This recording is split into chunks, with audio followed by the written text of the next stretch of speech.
Isambulo inaka, ngona kotokotoni, ni kena wilungu sutaki, nerondo ibola tambu. Ona tiku utiko, ena ibola tambu makawa, ni ote ya, ono ke toke ani, kena bola tambu bou. Matai ni bola, ena ibola tambu makawa, sa bola mo sese, na ibola tiku bou. Wase indua. Ena ibola tiku bou, sambulia na loma langi, ke buru-buru na kalau. Asa sianga ni bago toko tagi ko buru-bura, asa lalatu. Asa tu nang buto-buto, endal ni wase ti tombu. Asa ya babal na yalo ni kalau, endal ni wai. Sangga ikana kalau, merara mamai. Asa rara mamai. Asa kunia na rara mana kalau ni sabi naka. Asa wase na rara mamai na buto-buto na kalau. Asa baka toka na rara mana kalau misinga. Asa baka toka na buto-buto membongi. Ia na kabi kena mataka sa kena matai ni singa. Asa kana kalau mendona malio lala. Bewa seikina na wai mai na wai. Asa takama na malio lala na kalau. Asa waseikina na wai ruku di malio lala. Mai na wai dake na malio lala. Asa baka kina. Asa baka toka na malio lala na kalau melo malangi. Ia na kabi kena mataka sa kena karu ni singa. Asa kana kalau besongo ni wata na wai ruku ilo malangi. Kina dua na sana. Rei mai na bonua mamada. Asa baka kina. Asa baka toka na bonua mamada na kalau me burura. Asa baka toka na wai. Sa songo ni wata tu me wasa-wasa. Asa reida na kalau ni sabi naka. Asa kaya na kalau. Me baka tumbur na do ko burubura. Na do sa baka sorena.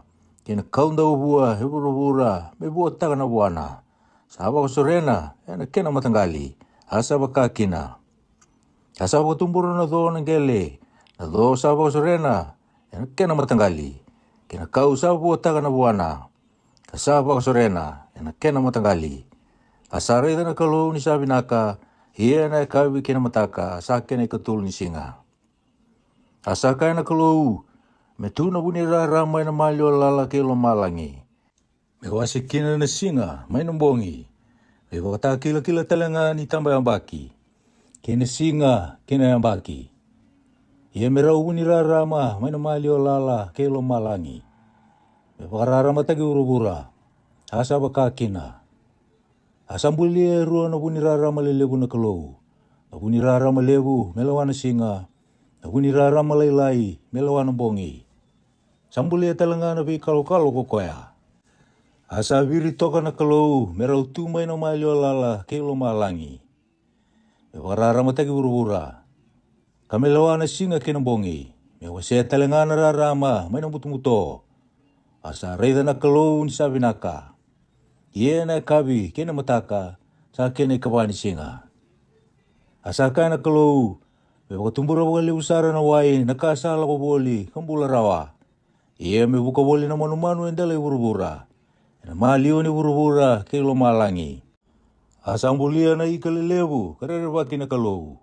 Kina kakede nga sambula kaya apa pala rawa. Sabo tumburo wo lebu na wai. Kina kendo matanggali. Kina manu-manu buka kede nga. Kina kendo matanggali. Asa reda na kalau ni sabi naka. Asa po sa bakalo nga tatagira na kalau. Kakaya dolubea katumbu me bunggamay. Kabakatawa na be wasa-wasa. Metumbu me bunga mai na manu-manu buka talangai burubura. Ia na kawi kena mataka sa kene kalima ni singa. Asa kaya na kalau. Bebaka tumbura na kambula ng gele. Na kenra matanggali. Na manu-manu ya baiwa. Kena kasanga si boli. Kena manu-manu tao lasan ni bunua. Na kenra bai matanggali. Asa baka kina. Asambulia na manu-manu tao lasan ni bunua na kalau. Na kenra bai matanggali. Kena manu-manu ya baiwa. Ewa kana kendra bai matanggali. Ina kakede nga sangga si boli. Endala ni bunua. Ina kendra bai matanggali. Asa reda na kalau ni sabi naka. Asa kaya na kalau.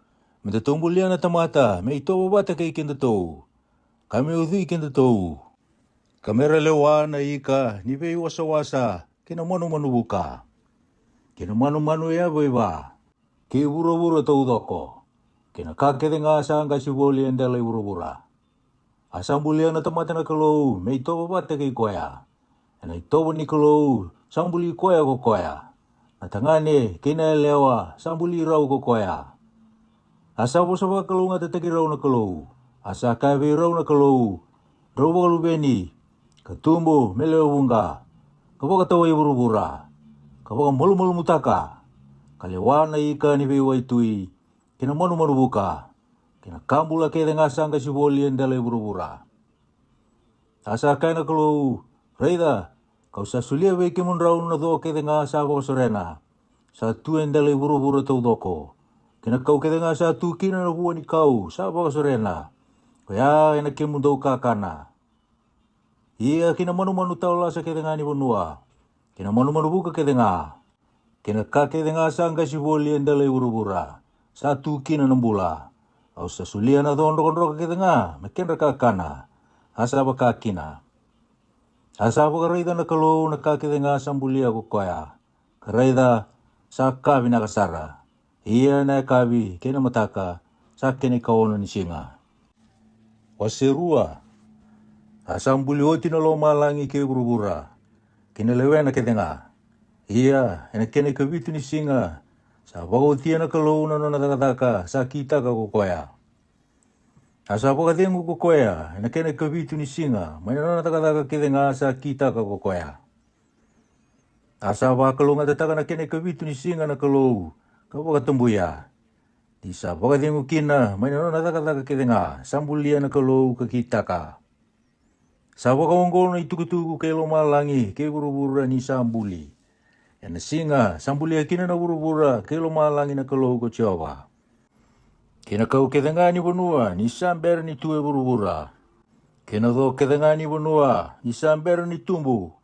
Ni sa siyanga ni bakataw na ula ki burubura na kalau ko tiyawa. Asa siyanga na tamata, may wereda na bunua. Iya, sa kubudaki na kambu-kambu, may nanggele. Kapag susuotakan na dala ni bunua tau doko. Asambulia na tamata na kalau ko tiyawa, may nakubo ninggele. Kadinguba, kinauduna, na idingo ni bula. Asa yado kina na tamata may along bula. Asa tiya indo na were na kalau ko tiyawa, may natuidake, may iteni. Asa kau takina na tamata, kambulia ko koya. Ang sabaw tumburo man ng gele, nakalo ko tiyawa, nakaw kita nga sa binaka na kinairay-ray. Kaya nga, may kakana, nakaw nimbula talanga ilo maniwere, kinakaw sa kilay kina nakabinaka, kinakada. Asaan ronro yung doon udiwai may iteni, pero susu at na were. Asawa siya may kaya, kaya do, may wana kinay nabandabe. Kaya da ni kinay matay, kupaisoni. Kaya sa bulita na bunua tau doko ko abila. Sa kuni kina na kola. Asa binaka na kola ni bunua kaya. Sa kuni talanga kina na mati ni diba. Kina watu na yadana na wani kisa. Iya na yada ni kene karuo ni uduai. Ko kioni. Kaya sa bulita na bunua tau doko ko ido pea. Iya na yada ni kene katulu ni uduai. Ko itikeli. Kaya sa alako waka kiasiria. Waka kinatuidake. Ia na kabani widiwai na Euphratisi. Asa kauta na tamata na kalau ko tiyawa. Kapag tikora kinawere ko iteni, mewereda kapag katawa. Asa pakarota na tamata na kalau ko tiyawa. Kakaya, etara mo ka na may nakau kila nga sa tuwe na were. Ia may nakau sa kilay kina na kabinaka, kinakada, o kakua nga ni kanakina. Ni ko na mati baga hindi na singa, ko sa kanakina. Asa kaya na kalugo tiyawa, sa siya na ni binaga may tigunduan na tamata.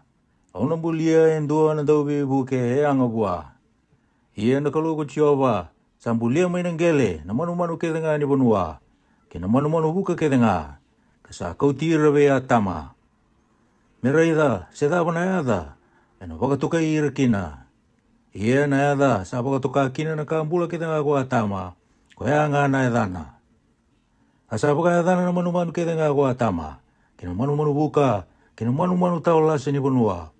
Iya sa siya nga ni kunibeya tama, indo na daw bibuke, ang ubuha.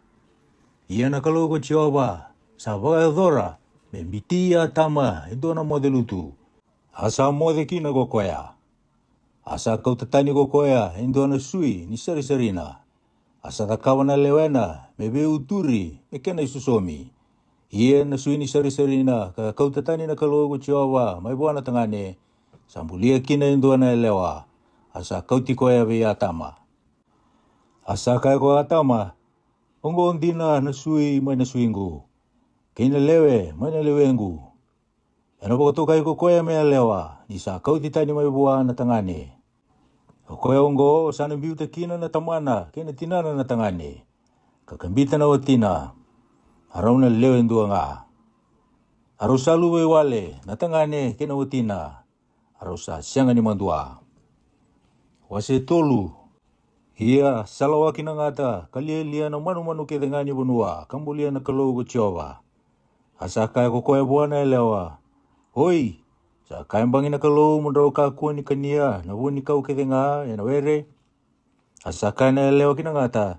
Sa tara me kero kania na buoni be kau ena were. Ia na buoni kau nga sa tuelo mani were. Sa kaya kina na kalou. Rau kako ni kania. Rau kako telanga ni tara. Den rau mate. Asa kaya buana elewa na ngata. Rau na siangan dina ni mate. Isa kila na kalou ena singan rau na kana kina. Ena gai andren dina na matamun rau. Ia rau na wakana kalou. Inrau na kila na kawinaka kena kada. Ia ni sakunia na elewa sayang na kau mekakana asa kai bereda na matanda kasa kau mendangan dreba mendabuku kina sanga itau na buana kakania kasulia talenga bona watina ero tiko kaya asa kania talenga ko koya asanga ianda na matandrau arausa kila ni rausa luwe wale arausa tula batanan rau ni lolo kada kabona non rau liku Arawarongo da nandomo ni kalogo Jehova ni sala ko bolia na were. Isa mundar ni singa. Arau sa pun itakirau lomo ni beikau ni were. Ko atama kinotina mai na mate ni kalogo Jehova. Asa kadibe atama na kalogo Jehova. Asa kai bua sa tiko ibego iko. Asa kai ko koya. Kau arongo da nandomo muni na were. Ia kau anggai rere ni walu we wale. Kawangai pun itakiau. Asa kaya, ko dei satu kuna be iko, ni ko salu we wale. Ko sa kana beka mai na kau abo rote be iko mo kaku ni kana kina. Asa kaya ko atama, na elewa, ko ni asulia me kei roti ko kaya. Ko koya nga asa sulia be iau na buoni kau, kawangai kania. Asa kaya na kalogo Jehova buana elewa. Adamu na kaungo ko sa kitaka. Asa kaya na elewa. Sabo sa wanga singka sibiyaw na ngata, kawangay kaniya. Asa kaya na kalogo Jehova kinangata. Iko akita ka na kaongo, kono dundrubi bagalebu, beira na manumanu ya ba. Beira talenga na manumanu tawala sa kedenga ni bunua. Kono ndolo nga ketemu, kono kaniya talenga na kubu ni soso, ena beisinga kedenga ni nomumbula. Dia kau na bakabi meda kita kimundrau, kena elewa, kena nomukawa, kena nona kawa. Ena butung ganggia na ulu muko koya. Ia, konang ganggia na buku-buku ni avana. Saka buana leo ko koya. Ono bakalebu taka bakalebu na nomura rawa. Niko saku ni kune. Konang tabura rawa. Niko saku ka sudungone. Ia, konang garabi koya na otimu. Ena lewa iko talenga ko koya. Asa kabi atama. Niko abakarorongo kinaposa ni otimu. Kasakania na buoni kau abarote be iko kakaya o kako ni kania sadunrubi na gele na bukumu kona kana maikina ena rawa ena beisinga kede ni nomumbula ena pakatumbura telanga be iko na kau botoa kena soni ia kona kania na dhoni bunua ena buno ni matamu kona kania kina na kemu kakana kaya dhobo na singa kona sukatali kina gele iko ambuli maikina iliu Nigo sa kubu ninggale nga. Ia kono sukatale mo kubu ninggale. Ia ko atama sa pakatokana yada ni watina ko ibi. Ine bale sambula. Nisa tinandra na tomate ke dengan sambula. Ia na kalau ko Jehova sa takaba bi atama kena watina na isulu kuli ni manu. Asa pakai sulu takirau. Asa kaya na kalau ko Jehova. Reda. Saya tu na tamata me bakain dua weekend tu. Me kila na kabinaka kinakada. Hiongo. Desandun dokan na lingana. Katura talangana buani kau ni bula. Kakania. Kambula tau mundu kina. Sangkai pakatalai ko etani kina nakalou ko Jehova mai na were ko iteni. Kami reda na gele kambuli mai kina ko koya. Asa pakaseva kina na tamata ko koya. Asa le sirau na chirupi mitiko mai na were ko iteni. Ena sana kina tuidake kina yamea mini bukawanga e wakana iselewau. Sa bengo le akitiko me pakatawa na sala kina kaunimbula. Waseva Arau sabi do vigo atama ke vino tina. Asa kune ko koya. Asa boka sudu mikeni. Asa kaya au sarawata ndo na tangani mabichova. Asa boka sudu tale. Boka sudu mi epeli na tadina. Ia ko epeli sanda uwa kana sipi. Asa ndo tako were ko keni. Sa utiembungi vida sa kautamai ko keni. Sono buata ni bonua mi mandra libichova. Oe peli talanga, sa kautamai e sona ulum matua ni nona sipi, ka sona kenra uro. Asa wakandu nui e peli ko Jehova, kena nona imandrali. Ia, kasasanga ni wakandu nui keni ko koya, sena nona imandrali. Asa tunru waka lebu ko keni, asa raindu atani na matana. Asa kawe keni ko Jehova, adaba ko sa tunru kena. Adaba sa raindu atani kina na matamu. Yawaka ko sa daga binaka, kuna senga lini binakati. Ia kawaka ko sa senga ni daga binaka, sa koto na iwala da may nakatumba. Ia enangarabi ko koya, kuna lewa ikoy talenga. Asa kawi peli na tadina ko keni, darula ko kinawere. Ia nirawa tiko inawere, sangga ituda ko keni we peli na tadina, kapag mati koya. Asa kawi keni ko Jehova, sai vei na tadimu we peli. Asa kai ko koya, au sa senga ni kila. Kui yau mbeka na iwa tau i tadingu. Asa kai ko koya, adabo ko sa kitaka. Anra ni tadimu, sa tangi we yau mananggele. Iongo, ko sangga idunrubi, hana wonu ongo. O koya, sangunubo nanra ni tadimu, ko sa abong matea. Ni ko sa wereda na bonua, ena senga tiko ni bulumbula, me bua vei ko. Kona tau venro yaki, katiko sese buru-bura. Asa kawe chobo ko keni, ai sauni nongo iwala dasa lebusara. Au sanga ni wosota rawa. Reida, kuni isa boka se biau inda mana wonuongo. Kona kuni talenga, maina matauni. Anon tau venro yaki, katiko sese buru-bura. Ia, ena yado, kokoya sakune yau, ena boka mati yau. Asa kawe ko Jehova, koya sabo ko mati keni, ena somi wabitu. Asa bakata kila taki keni ko Jehova, me kakua ni mokunti koya, indua nisa kunea. Asa ala kota ni maina matai Jehova ko keni, kalakitiko kinawanua konoti, waka kinatui dhake mai teni. Asa bedo vitale kina watino ko keni, asa kune ko koya. Asa bakasudu minoki, asa tara indona koro ko koya. Kapag toka na koro, enada iluvena ko inoki. Asa sudu ko irati, lube inoki. Asa sudu ko meucheli, lube irati. Asa sudu ko meduseli, lube meucheli. Asa sudu lemeki, lube meduseli. Asa wakawati ko lemeki, kinaleruan na elewa. Adana ndua ko eta, adana ne karua ko sila. Asa apa sudu mi che pali ko eta. Ko koya na tamandra era sanda utiko ena balada. Ke ira era nda waka na manumanu ya baiba. Ia na da itadina ko chupali. Ko koya na tamandra ke denga era nda api ke no kobe. Ko sila talenga sa apa sudu mi tu pali keni. Non revo buli ke denga na mata ini perasa ke na ironi. Ia nangane itu palikeni koneama. Asaka kule meki we raun watina. Ia take sila. Rorongo dana nungu bosa. Kuke menrau na wati le meki. Rorongo kinaka kausa kaya. Nusa baka matien do na tomata kausa mo kina. Kinodorbo kausa lo tikina. Kau kasa baka vitu na kenne isau ena buku ikeni. Ena baka vitu sanga bulu ka vitu baka indina ena buku ile meki. Asa vedo vitale kina watino ko atama. Asa pakasudu mo ko koe nduan na lubena tangane. Asa pakadani koe ko sedi. Nisa kaya sa sulia mai be yau na kalou nduan na kawa me susomi ki ye peli. Ka wakamateo ko keni. Asa sudu nduan na lube sedi ka tangane. Asa pakadani koe koe nosi. Ngono koe erangai wakatiku kina na tamata. Me wakatukai ira hena dai chowa.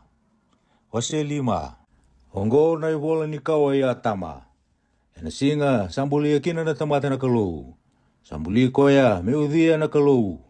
Sambuli rau mendua na tangane kendua na elewa. Asapo sabah kalou nga tataki rau. Kapakatoka na dan rau na tamata. Ena singa sambuli rau kina. Asambula ko atama kendua na rau katulus ang bulu na baki. Asangay sudu endo na lumena tangane. Asa udhi koya. Asa ito watakaya. Asa pakada ni koya ko sedi. Ie ni sa sudu ko sedi. Sambula tiko ko atama. Kawalunan rau na baki. Asa sudu esotale na lumena tangane. Kena lumena elewa. Ie na baki ketenga kambula kino ko atama. Sa tionan rau katulus ang bulu na baki. Asangay mate. Asambula ko sedi. Kantuanan rau kalima na baki. Asangay sudu na lumena ko inosi. Ie ni sa sudu ko inosi. Sambula tiko sedi. Kawalunan rau kapitu na baki. Asa sudu esotal na lumena tangane. Kena lumena elewa. Ie na baki ketenga kambula kino ko sedi. Sa tionan rau katini karuan na baki. Asangay mate. Asambula ko inosi. Kaya baki dio sa ngabulu. Asangay sudu na lumena ko keinana. Ie ni sa sudu ko keinana. Sambula tiko ko inosi. Kaya baki walunan rau katini kalima. Asa sudu na lumena tangane. Kena lumena elewa. Ie na baki ketenga sambula kino ko inosi. Sa tionan rau kalima na baki. Asangay mate. Asambula ko keinana. Kaya baki pitu sa ngabulu. Asangay sudu na lumena. Kumele lieli. Ie ni sa sudu. Kumele lieli. Sambula tiko ko keinana. Kaya baki walunan rau kapasa ngabulu. Asa sudu esotale na lumena tangane. Kena lumena elewa. Ie na baki ketenga sambula kino ko keinana. Sa tionan rau katini na baki. Asangay mate. Asambula kumele lieli. Kaya baki wano sa ngabulu kalima. Asangay sudu ko chereti na lumena. Ie ni sa sudu ko chereti. Sambula tiko ko mele lieli. Kaya baki walunan rau katulus ang ngabulu. Asa sudu esotale na lumena tangane. Kena lumena elewa. Ia na baki ketenga sambula kina ko mele lieli. Sa walunan rau katius ang ngabulu kalima na baki. Asangay mate. Asambula ko chereti kaya baki tuanan rau kawono sa ngabulu karua. Kasangay sudu ko inoki na lumena. Ia ni sa sudu ko inoki. Sambula tiko ko chereti kaya baki walunan rau. Asa sudu esotale na lumena tangane. Kena lumena elewa. Ia na baki ketenga sambula kina ko chereti. Sa tionan rau ko ono sa ngabulu karua na baki. Asangay mate. Asambula ko inoki kaya baki ono sa ngabulu kalima. Kasangay sudu ko medu isyala na lumena. Karausahan daw ko bata kay nakalou ko inoki. Isa sudu ko medu isyala. Kaya baki tulunan rau. Asa sudu esotale na lumena tangane. Kena lumena elewa. Ia na baki ketenga sambula kina ko inoki. Sa tulunan rau ko ono sa ngabulu kalima na baki. Karausahan daw ko bata kay nakalou ko inoki. Asa yali ke. Kanisa kauti ko etani nakalou. Asambula ko medu isyala. Kantuanan rau ka walu sa ngabulu abitu na baki. Asangay sudu ko lemeki na lumena. Ie ni sa sudu ko lemeki. Sambula tiko ko medu isyala. Kaya baki bitu na rau ka walu sa ngabulu karua. Asa sudu esotale na lumena tangane. Kena lumena elewa. Ie na baki ketenga sambula kino ko medu isyala. Sa tionan rau ka ono sa ngabulu ka na baki. Asangay mate. Asambula ko lemeki kaya baki tuanan rau ka walu sa ngabulu karua. Asa sudu endo na lumena tangane. Asa pakayata ni koya konoa. Nisa kaya. O koya ongo wena pakaleta teki kenda. Ena nonda woda. Kena takataka nilinganda. Ena buku ningele. Satundrubo ko choba. Ie nisa sudu konoa. Sambula tiko yung muri ko lemeki. Kalimanan rau ka Diyos sa ngabulu ka limanan baki. Kasasudu sota na lubena tangane, kena lubena elewa. Ia na baki kedenga sambula kino kole meki, sa vitu nan rau ko vitu sanga bulu vitu na baki. Asangai mate. Asa 5 nan rau na baki noa. Asa sudu na lubena ko semi, ke ame, ke chefeda. Wase ono. Asa yado, nirasa tumbu na tamata, meraleo kunga mai endale urubura. Asa sudu na lubena elewa. Sangay ready na nonong nelewa na tamata, ko ira na lubeni kalou, nirasa mata binaka. Arsa lagi bagawati ke ira ke nga ongo, arsa binakata. Asa kaya ko choba, anong guyalo tambu, enasang ni vele titiko ke na tamata, mesasang ni mundu. Kanisa pagaleo talanga ko koya, iya na nonong una, enandua talan rau, karusang ulo na baki. Asa tiko uburu-buru na ngono koya, sona tamata yang uli usara. Muri, hersanga ibedobi ke ira na nonong nelewa na tamata, ko ira na lubeni kalou. Arsa baga sudu, iya na luben rongo, ersa yado, mera tamata kaukawa, arsa tamata rongo eliu. Asa reido ko choba, ni sakali bunay bala-bala ni tamata iburu-bura. Iyo, sa dawal nga, inabesinga kedenga, na inakikedenga, kinananumo ni lumana. Asa bebutu ni ko choba, ni sambulia na tamata iburu-bura. Asara rau kina na lumana. Asa kaya ko choba. Ano ba rusa may nabura-bura? Natamata, kau sambulia. Iyo, natamata, kinamanu-manu ya ba iba? Kinakasanga si boli. Kinamanu-manu buka. Ni sabi butu ni sambulira. Iyo ko noa, sa kuniloloma ya namatay choba. Anggo na itugu-tugu kay noa. Atamata ya londondonu ko noa. Kasiangan ni dala, henano na itambata-mata. Harawan daw lako bata, kay nakalo ko noa. Asa sudo na lube noa, ele tulu na tangane. Ko semi, ko ame, kay chefeda. Asa kabo kasi sila ko burubura, henamati ni kalau. Asa sinay na ibala-bala ko burubura. Asa ready burubura na kalau, karayda, saba kasi sila. Isa ka baka sila na non re bala-bala na tamata kaya nga iburu-bura. Asa kaya bino na kalau. Sa re-re may kibe yaw na iwoti-woti ni tamata kaya nga. Nirasa baka sinay ti buru-bura na ibala-bala kaukawa. Kareda, kau na baka rusay rabata kaya iburu-bura.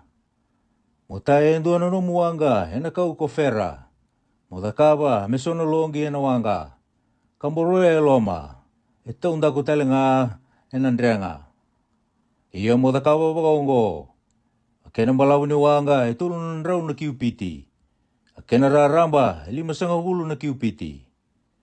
Akena dedere 3 na QPT. Mo da kawa indo na katumba na wanga. Kapag otia mindo na QPT na kena raramba kidake. Iya na katumba ni wanga mo da kawa na asa ni wanga.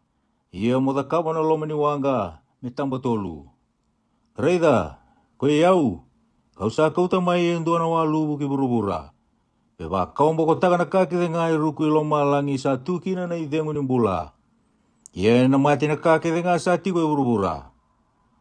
Ia kau na boka taun de itaka ve iko, na nungu ve alalati. Kono bondo kinawanga, o iko, kena lubemu tangane, kena otimu, kena otinda tau na lubemu.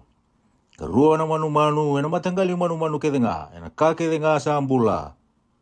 Mobabondo ka kiloma ni wanga, kamo bokumbula irabata ke iko. Mindua na katangane, kandua na kaya lewa. Manu-manu buka, mebakana kenra matanggali. Kena manu-manu ya iba, mebakana kenra matanggali. Kakedenga sangka si boleh buru-bura, mebakana kenra matanggali. Saya rua, na matanggali kedenga. Herna duru kibe iko mo bakambula ira. Ia mo kauta bata sona kakana kedenga sanda ukani. Ia mo kumuna bata be iko. Ia hena ke muka kana kena kenra talenga. Asa da kabo noa me bakana ka kedenga sa boga roto buana kalau. Iyo sada kabo bakakina. Wase bitu. Asa ka beno go choba. Mo bondo kinawanga. O iko kena no muleo ni bale kedenga. Di usarei di iko niko saya lundondonu e matangu e na itambata matongo. Makauta wate ke i kona manu e abo e wā, sa sawa me a vitu. Mai na matangali ke denga, na katanga ne ke na kaya lewa. Ke na manu e abo e wā, sa senga ni sawa me a rua. Mai na matangali ke denga, na katanga ne ke na kaya lewa. Na manu buka talenga me a vitu. Mai na matangali ke denga, na tanga ne ke na lewa. Me hombulai na ke na kawa burubura. Ni sabo walenga e vitu nombongi. Kau nangai waka tau da tiko na uda ke burubura. Me pasanga bulu na singa, ka pasanga bulu nombongi. Ia, kau na waka kau mo kataga burubura na kambula ke denga, kau ambulia. Asa kita ka konoa, me bakana ka ke denga sabo karoto bua ko tiawa. Asa ono na rau na yamba kinoa, ni sa lupu di burubura na walubu. Asa wontoka na wanga konoa, ke ira tau batakai na lubena tangane, ke na watina tau na lubena, e na buku ni walubu. Na manu e abo i wā sa sawa, ke na manu e abo i wā sa senga ni sawa, ke na manu buka, ke na kake denga sanga si buli burubura, e na nondra matangali ke denga. E rasa bondo e rua ke na wanga kibe inoa, e katangane ke na kaya lewa, me wakaka warota ve inoa na kalou. Ia sambungi vitu, sanga ia dono walubu ki burubura. E na kene ka ono na rau ni ambaki ni bula inoa. E na kene ka rua ni bula, e na kene ka tine ka vitu ni singa ni bula. Iyo, e na singa ndina ko ya, samba suke kina na burubura ke denga ni waiti tombu. Asa tandola na isongo ke ilo malangi. Asa tau tiko na uda ki burubura, ka singa basanga bulu, kambongi basanga bulu. E na singa ndina ko ya, sabondoko na wanga konoa. Kei semi, kei ame, kei che fedha, luwe noa. Kena wati noa, kena wati nratou na luwe na tolu. Koe ratou, kena manu sa senga nila sa kedenga, ena kenra matangali. Kena manu e abo i wā kedenga, ena kenra matangali. Kena ka kedenga sa anga si boli ugura, ena kenra matangali. Kena manu buka kedenga, ena kenra matangali. Iyo, na manu buka, ena kenra matangali kedenga. Arasapa ka bundo kikibe noa kiwanga. Me arua, ena matangali manu kedenga. Sa tiwa kina na idengu nimbula. Iya ko ira, arasapa ka bundo kikina. Sandua na katangane, kandua na kaelewa. Ena matangali manu kedenga. Me baka kaboroto buai liu na kalou. Asa song lati koe, kilo maniwanga ko tiawa. Asambong ibasanga bulu na walubu endela burubura. Asa bagalibu tagitiko na wai. Asa nawa na wanga. Kasa toro dake endela burubura. Asa ngumatua na wai. Kasa tumu bagalibu endela burubura. Kasa diri boli na wanga endela ni wai. Asa ngumatua bagalibu sar na wai endela burubura. Asan romu na be ulu ni bunua de ke denga, sa tiko rui lo malangi. Sa ngumutua na wai, kasa lako dake, ka tini ka lima na kiupiti na keren romu, na be ulu ni bunua. Asa mati na manu ke denga, sa ambula boli burubura.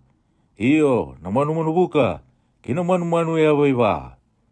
Kina manu e senga nilasa, kina kake denga sanga si boli burubura, kina tamata ke denga.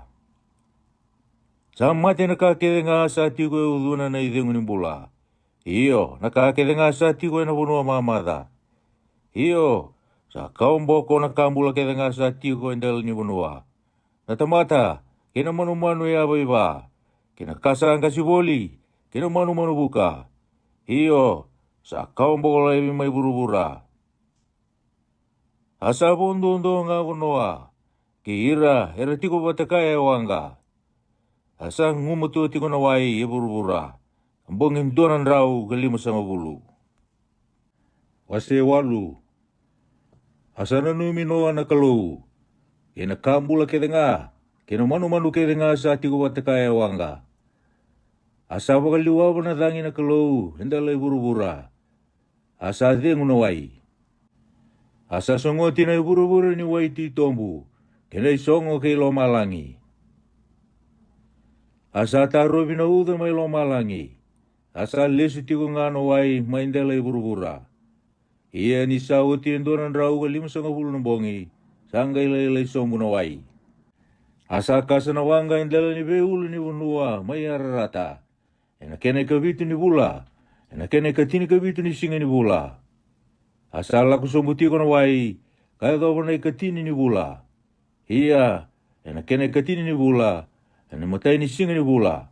Sangga irai nandala ni beulu ni bunua. Ia sambung ibasa ngabulu. Sangga indolabo no ana katuma ni wanga kata kawa kokoya. Asa bakata lain doa na rebeni. Asa la koyani kanda ubebu kayaki. Kame manda na wai maindala iburubura. Asa bakata lain doa na rube. Kame reida sesale la isombu na wai manandala ni bunua sesengai. Ia na rube sasanga ni kunea endo na bunua merokina. Asa lesu tali buaki wanga. Nisa tiko na wai hendela iburu-buru tau loko. Asa tontongan na lingana, katura, kakau tatale buaki lomani wanga. Asa ambong ibitu tale, sabo katala tale na rube may na wanga. Asa lesu tale may buwa na rube, henay kabi. Kareda, sa tiko yung usun na endo na raw ni Olive. Sa miniki, asa kilaki na kunoa, nisa lele sombu na wai maindala ni bunua. Asa wawati ko kambongi bitu tale. Asa pakatala-tala na rube. Asa siyang nilesu tale may bekoya. Ia kene kawono ng rau kandua na yung baki. Ni matay ni bula. Ni matay ni singa ni bula. Sangga imada na wai maindala iburu-bura.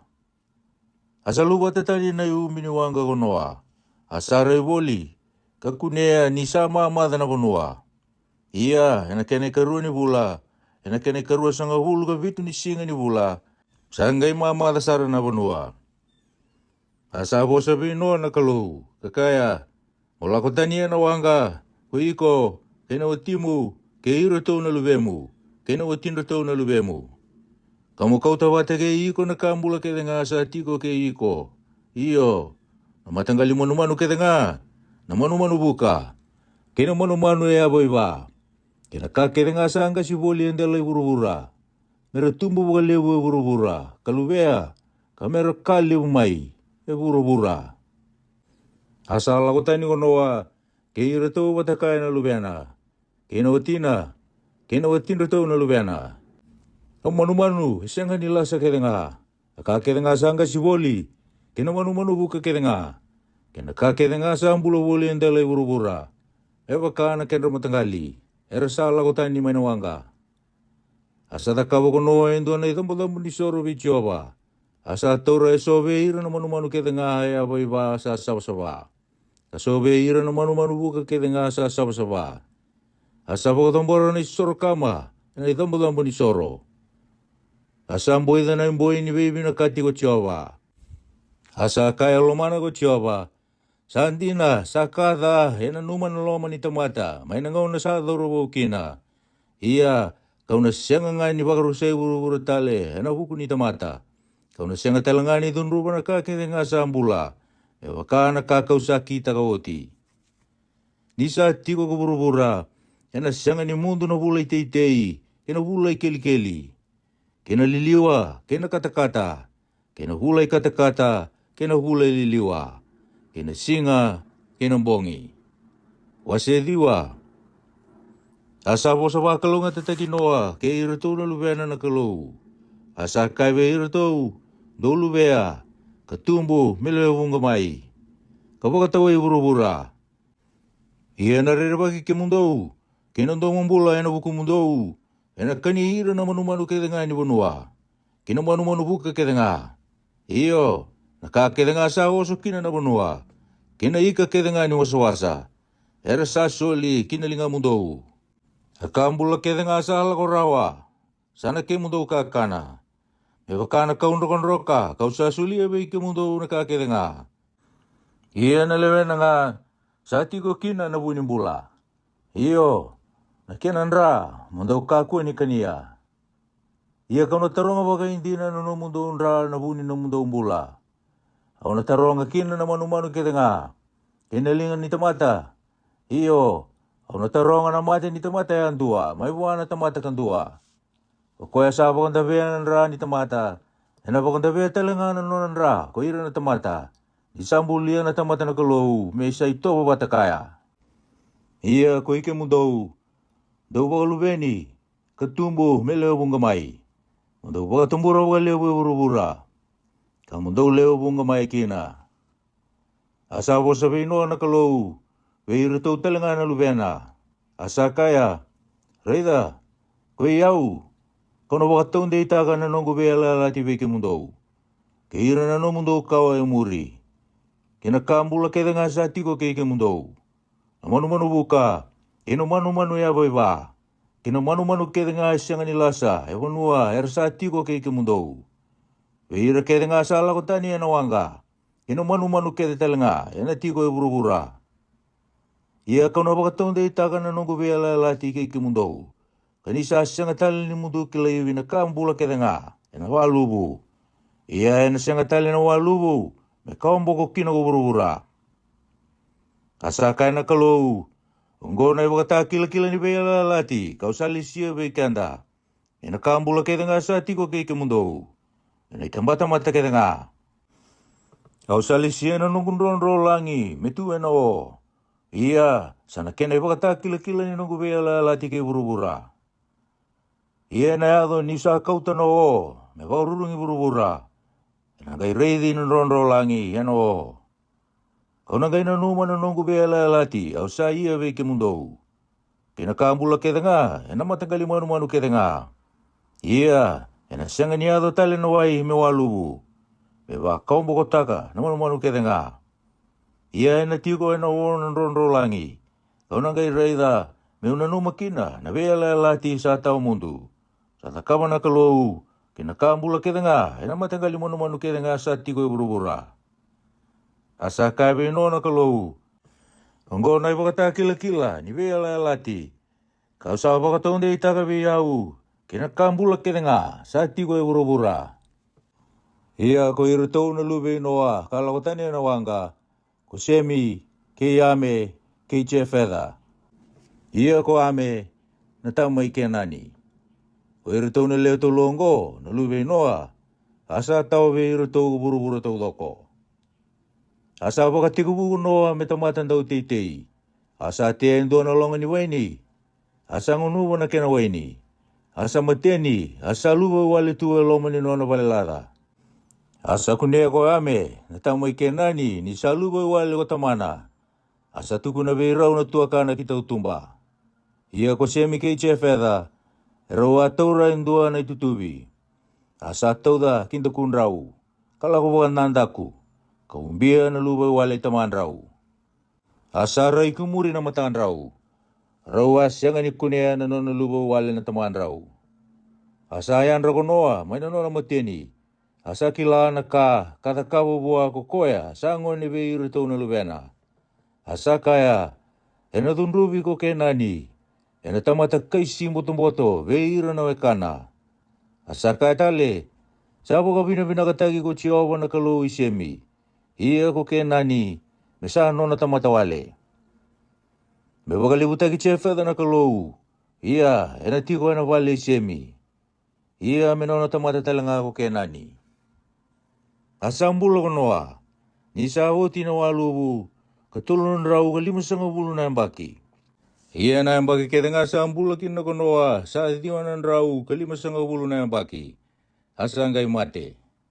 Wase chini. Sawa kongo na be matanggali ni lube noa. Ko semi, ko ame, kei fedha. Kasasudu na lube ratu tangane, ni sawoti na walubu. Lube fedha. Ko mera, kei mekoki, kei metai, kei chavana, kei tupali, kei meseki, kei teirasa. Ia na lube ko mera, ko asikenasa, kei rifada, kei tokama. Ia na lube chavana, ko ilaisa, kei tasisi, kei kitimi, kei totenimi. Sabutai beiro go na nonrabe yanu, na be matinitu na nonrabe monua. Atamatayan dua, me wakana nonrabe wosa, kabakana nonrabe matanggali, ena nondra vei matani tu. Ia na luve ame, ko kusa, kei misireimi, kei futi, kei kenani. Ia na luve kusa, ko sepa, kei avila, kei sapita, kei reama, kei sapiteka. Ia na luve reama, ko sepa, kei titana. Asa sudu ni miroti, na luve kusa. Sapa te ko koya, me tamata ko e burubura. Saya to ko koya, me tamata ngumutua, ena mata ichova. Ena dau baka sasama no manu ya ba. Ko koya ngo sa ndau kai na kikina. Sapa ka te ni miroti. Ko koya na tamata ngumutua, ena mata ichova. Ena dau baka sasama no manu ya ba. Ia nei te uni no matini tu ko pepeli. Ke ireki, ke akata, ke kaline, ena wonua ko saina. Sala ko tania ni ko koya, mai na wonua ko ya ki Asiria. Asatarana koro ko Ninive, ke na koro ko Riopodi, ke Kela. Ke risini, ena madhawa i Ninive, ke Kela, ko ya na koro levu. Ia na lubei Misreimi, ko Lutumi, ke Anamimi, ke Leapimi, ke Nafituimi, ke Padirusimi, ke Kasiluimi. Sa tumbu mai kina na kai Filistia, ke Kapitorimi. Ia ko kenani, sa tamai saitoni, na nona ulu matua ke Edi, ke ira na Chepusaiti, ke ira na Amraiti, ke ira na Kakisaiti, ke ira na Waiti, ke ira na Kaiti, ke ira na Sainaiti, ke ira na Wataiti, ke ira na Semaraiti, ke ira na Mataiti. Ia muri, era sa teteani na vei matanggali, ni luve kenani. Ia na nondra ala na luve kenani, sa tigabu mai saitoni, ena sala kikira, ayado kikesa, ena sala ko baka ki sotoma ke komora, ke yatima, ke sepuimi, kayado sara kilasa. Ungo na luve yame, e baka na nondra vei matanggali, ke na nondra di bosa, ena nondra vei bonua, ina nondra vei matanitu. Ia ko semi, sa tamandra ke denga na luve iperi, na tedi che feda, na ulumutua, sa sudu talenga e so na luvena. A luve semi, ko ilama, ke asuri, ke afakisati, ke luti, ke erami, ia na luve erami, ko usi, ke uli, ke kederi, ke masi, ia na luve afakisati, ko sela. Ia na luve sela, ko iperi. Ia sa sudu na luve iperi, le rua na ngoni tangane. Asa edana indua ko peleki, ni sa wasi ko burubura, ena nona ngauna. Ia na ade tedina, ko chokitani. Asa luve chokitani, ko alimotati. Ke selefi, ke esamavedi, ke chera. Ke aturami, ke usali, ke tikila. Ke opali, ke epimeeli, ke sipa. Ke oferi, ke avila, ke chopapa. Ko hira ke denga ongo sa luve chokitani. Hira non rei tiko, sa tikubu mai mesa. Mai na sala, salo ko wikina ki sifari. Indua na ulu ni bunua, mai na tuidake. Ongo na luve semi, me wakana non rabi matanggali. Me wakana non rabi bosa, non rabi bunua. Me wakana non rabi matanitu. Ongo na e husay noa, me wakana non rabi matanggali, non rabi matanitu. Asa watabe iro ongo na rabi matanitu e burubura. Nisa oti na walubu. Wase chinigadua. Asa ngusuba taku burubura taudoko. Asa andua watangan kena bosa. Asa yado, nirala ko baka kinatu idake. Era kunia hindu anambula, may nabanua ko saina. Arasati ko kina. Arasabi kaya kabakategira, tuya manda, tuda kabo na batumbuli. Katabuna baka binaka. Kasay susomi ni batu na batumbuli. Kasay susomi ni lase nanggelendang dengata. Arakaya, tuya manda, Tautara indua na nondo koro, kandua na vale dere, me adobi loma langin andelana. Tuda kaba me rongo kina na danda, dende sandu i pakasiviani, ndela i buru-buru taudoko. Asala ko sumbu ko Jehova, meraida na koro, kena vale dere, eratara na tamata. Asa kai ko Jehova, reida, sandu abatanga ko ira na tamata. Asandu abatanga na wosa ira kedenga. Arasa boka tigubu nikita kana kaongo. Ia enaga isyanga endo anaka, metaru vira enaka era na kita. Tu ia manda, tu la ko sumbu. Kapaka sesea na non robosa, meraka kuakina. Iveiki laki bosa. Asandu iba kasi vira maikina ko Jehova. Kindela uru tau doko. Arasa dengu ni terati ko na koro. Koya, sabo ka tukai kina na edana, ko pepeli. Ni sabo kasi siya maikia na bosa. Uru tau doko ko Jehova. Asandu iba kasi vira maikina ko Jehova. Kindela uru tau doko. Ngo na kau isemi. Sandu nan rau na yang bagi isemi. Asanga isudu na lubena ko afakisati. Isa wo tinawalubu kaya bagi rua. Asambula tiko ko semi. Isa sudu ko afakisati. Kalimanan raw na yang baki. Asa sudu sotal na lubena tangane. Kena lubena elewa. Asambula ko afakisati. Katulus ang hulu ko lima na yang baki. Asanga isudu ko sela na lubena. Asambula tiko ko afakisati. Nisa sudu ko sela. Kapanan raw katul na yang baki. Asa sudu sotal na lubena tangane. Kena lubena elewa. Asambula ko sela. Katulus ang hulu na yang baki. Asanga isudu na lubena ko iperi. Asambula tiko ko sela ni sa sudu ko iperi. Kapanan raw katul na yang baki. Asa sudu sotal na lubena tangane. Kena lubena elewa. Asambula ko iperi. Katulus ang hulu kapanan yang baki. Asanga isudu ko peleki na lubena. Asambula tiko ko iperi. Isa sudu ko peleki. Kapanan raw katulus ang hulu na yang baki. Asa sudu sotal na lubena tangane. Kena lubena elewa. Asambula ko peleki kaya baki tulus ang hulu. Sangga isudu riu na lubena. Asambula tiko ko peleki. Nisa sudu riu. Karunan raw kadiyo na yang baki. Asa sudu sotal na lubena tangane. Kena lubena elewa. Asambula ko riu katulus ang hulu karunan na yang baki. Asanga isudu ko siruke na lubena. Asambula tiko ko riu. Nisa sudu siruke. Karunan raw ko bitu na yang baki. Asa sudu sotal na lubena tangane. Kena lubena elewa. Asambula ko siruke. Katulus ang hulu na yang baki. Asanga isudu ko neori na lubena. Asambula tiko ko siruke. Nisa sudu neori. Karunan raw na yang baki. Asa sudu sotal na lubena tangane. Kena lubena elewa. Asambula ko neori karuas ang hulu kadiyo na yang baki. Asanga isudu ko tira na lubena. Asambula tiko ko neori. Nisa sudu ko tira. Kaya baki henduanan raw katini kadiwa. Asa sudu sotal na lubena tangane. Kena lubena elewa. Asambula ko tira. Kabitu sang hulu na yang baki. Asanga isudu ko hirto na lubena. Ko parama kineori kerani. Asa pokonggo na kau tira. Sa sudu na lube tira ko parama. Ko neori kerani.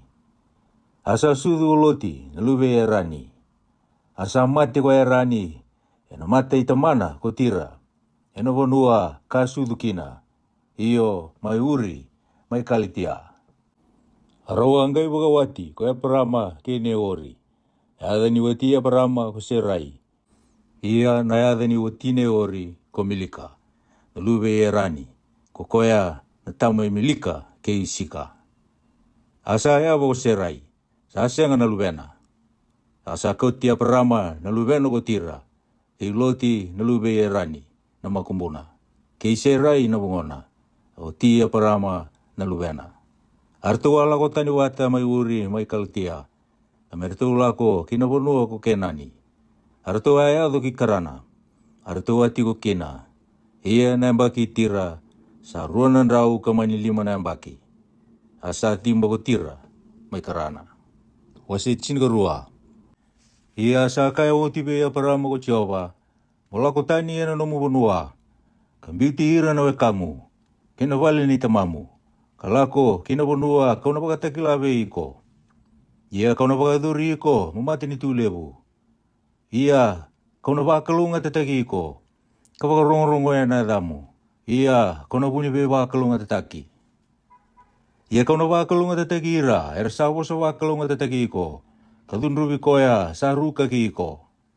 Ena kalunga tatalenga ena bukumu, na be matangali kedanga burubura. Asala ko tani ko Abrama, be kaka boso wa ko Jehova. Asala ko bote kaya ko Loti. Sa bitu sanga wulga lima na bagi Abrama, isala ko tani akarana. Asa kau ti serai na oti na ko Abrama, kay Loti na lubin itu akana. Kena yau kedenga, ertu sarawata. Kena tamata, ertu sarawata, may karana. Arsala ko tani merala ko kinabunua ko kenani. Arsaya to sara kinabunua ko kenani. Asala ko tuwe na bunua ko Abrama, kaya do kinayasana may sikemi, kinakau may more. Arsati ko na bunua na kay kenani, yan ang ko ya. Asa rei Abrama ko Jehova, kasakaya, au nasulia na bunua ko be ira na numukawa. Asa takapa may kia kukoya, indo na itamu ni soro be Jehova, kukoya ka rei wa. Asala ko tani may kia kukoya, kinaulu ni bunua baka kinatuidake, may pedeli. Asa birika na nona balelada. Asa koto baka, kira ko pedeli. Kawaka kinatuidake, koai. Asa takapa may kia, indo na itamu ni soro be Jehova. Asa masuta na de Jehova. Asala ko tunga ko Abrama, kalako baka kinadeba. Asa daw singa na bunua. Asala ko sumbuki chipito ko Abrama, melakiti ko bulang ikina. Isa katani na daw singa na bunua. Iya ni sa wakaraw ko koya meduru ki chipita. Sa kabe seray na utina. Reida, kau sakila ni ko sa lewa mata binaka. Iya ni raridi ko ira na kay chipita.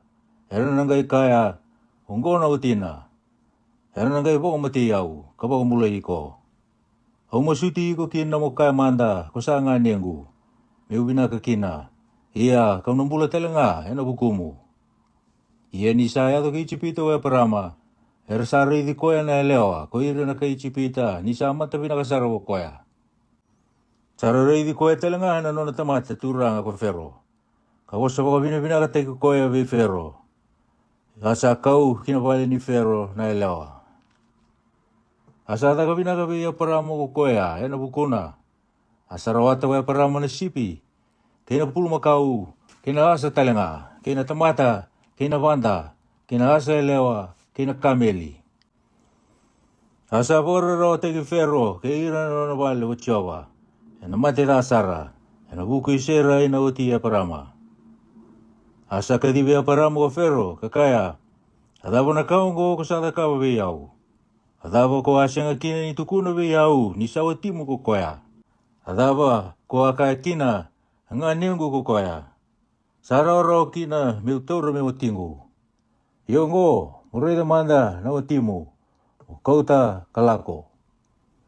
Asa pa karutira na tamata ko Fero, ena bukuna. Arsa kauti koya, ena nona lakutu. Kino tina, kina nona kakedenga. Wasitin ko tulu. Asal ko tani e chipita ko Abrama. Ko koya, kino tina, kina nona kakedenga. Asal ko bate kaya ko Loti, waka kinadeba. Asa butu niya usara ko Abrama. Ena manu-manu ya ba, ena siliba, kina kula. Asal ko koya, ena nona lakutu, mainadeba, kaya doki pedeli. Ena sana, kati ko kina iliu, na nona balilada. Ena madawa ipedeli ke yai. Kena sana satu kina na itamu-tamu ni soro. Kata kawa kina iliu ko koya. Asa masuta may kia na da Jehova koya Abrama. Ia ko Loti talaga ko koya hero wala ko bata ke Abrama. Satu kena nanggelin sipi.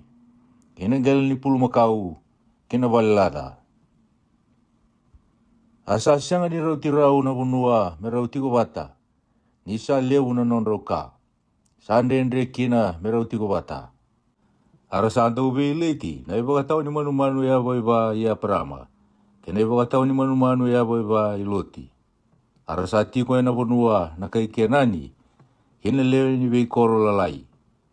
Asa kabe Loti ko Abrama. Eka kuwa manda na be leti be kendaru. Si be ira na nungu iba katao ni manu-manu.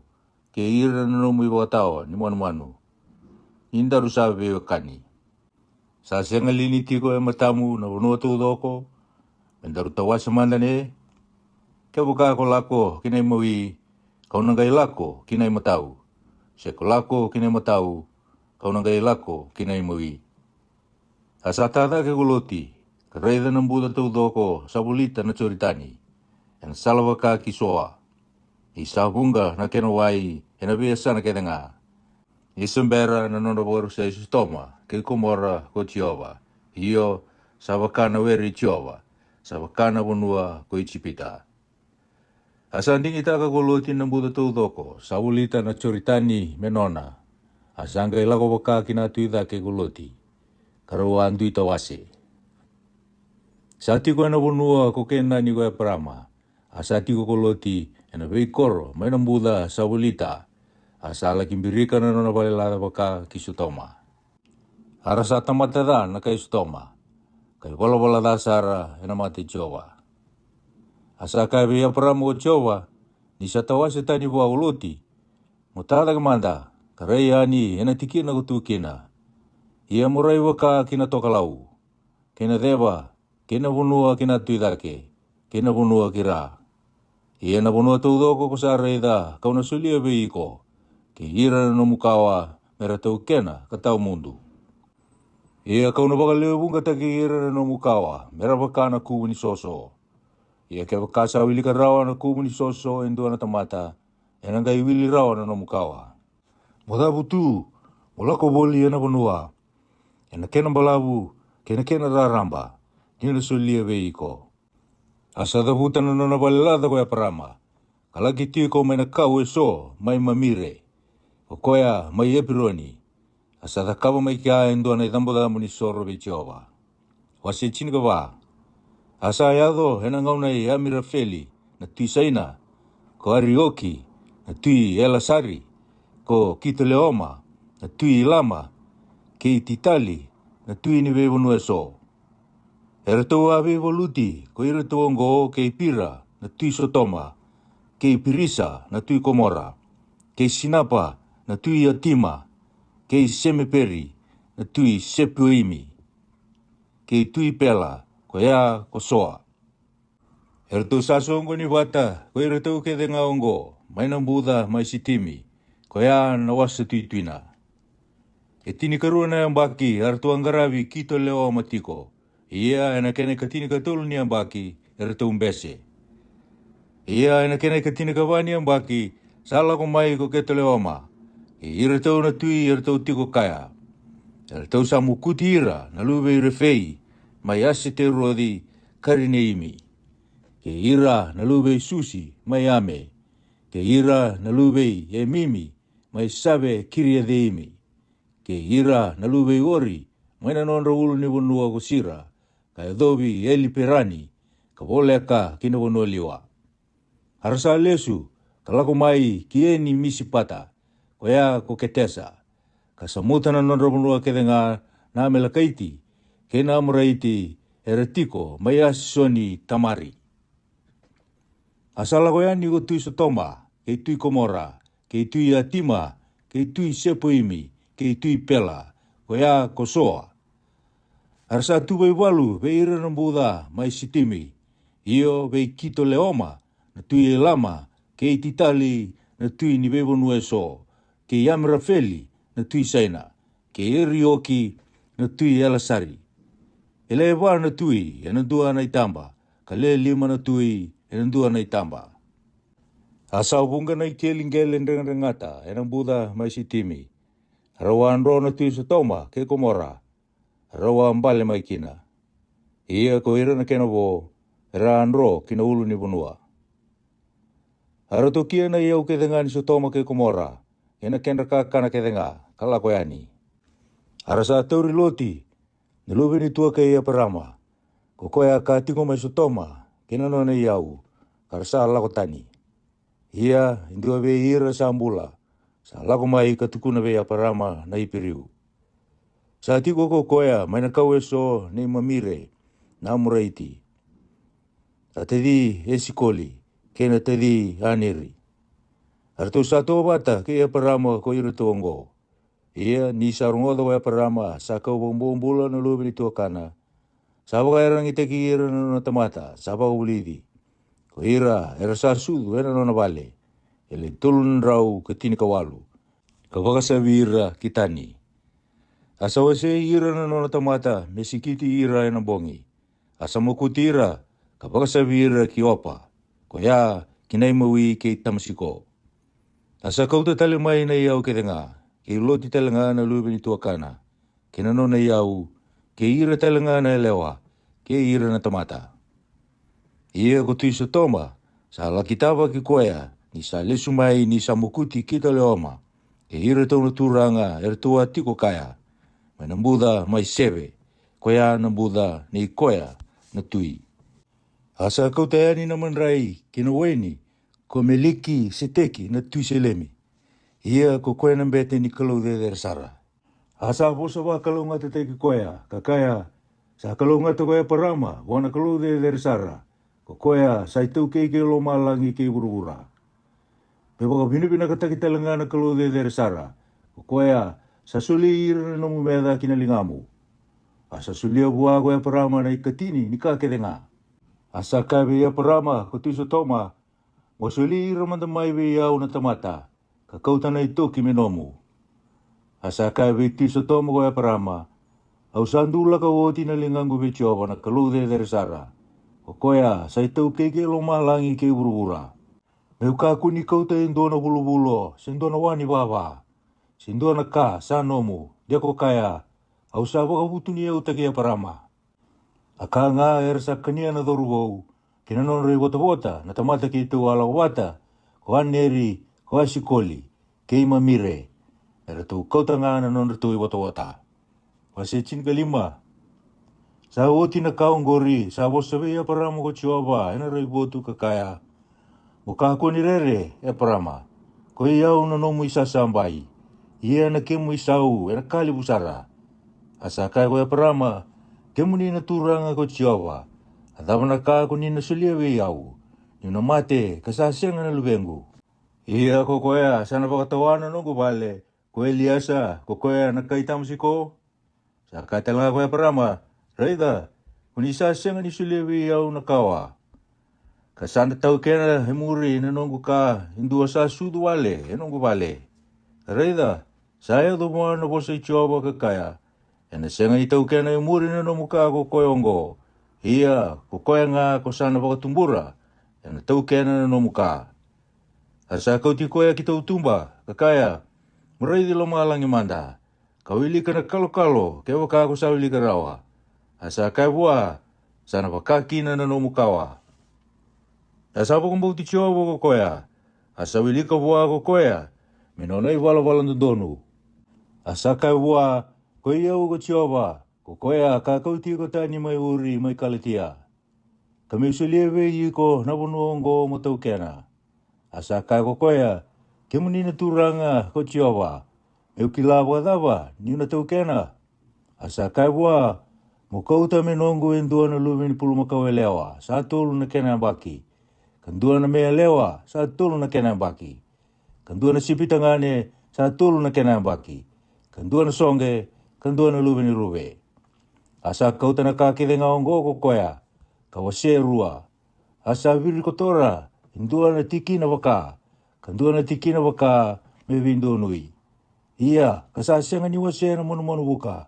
Ia ni sa buka sombo mai na manu-manu kila, me kania na ngondra sa mate, sa baka sa bago ya parama. Ia ni sa nromu sombo na mate ni singa, sambiti ya parama indo na mode mbimbi. Kareda, sa dobi koe indo na buto-buto loloa, herere bakisara. Asa kai ko koe ya parama, mo kilawa ka hindi na, ni natiko bulangi, na nomukawa, na bonua, sasenga ni nonda. Karena bakang bombula tegira. Ia, na bakararo tegira. Kapanan rau na yang baki. Ia na mati ni tu talanga, nang garaba, kau na lewa. Sa oti, nang gaila ko tani mai. Kana lewu na nonda iau. Ia ko iko, kona lako na bakadengu, be na tamamu. Kona buluti, ni ko sangkasi saramai. Ia na kene kamani tambata-mata, na lesu tali mai kike.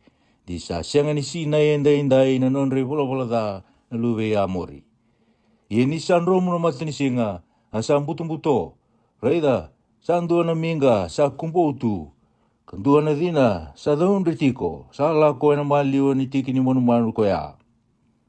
Ena singa ko ya, sa ia na bela la tiki ya parama ko tiowa, asa kaya, au sa sulia na bonongo beir na no mukawa, mana udi wai ni chipita, kaya do na udi wai levu, na udi wai ko ifre tisi, ko ira na kena iti, kena sa iti, kena kati mona iti, kena ita iti, kena peresa iti, kena luwe refei, kena amra iti, kena kai kenani, kena kaki sa iti, kena chepu sa iti.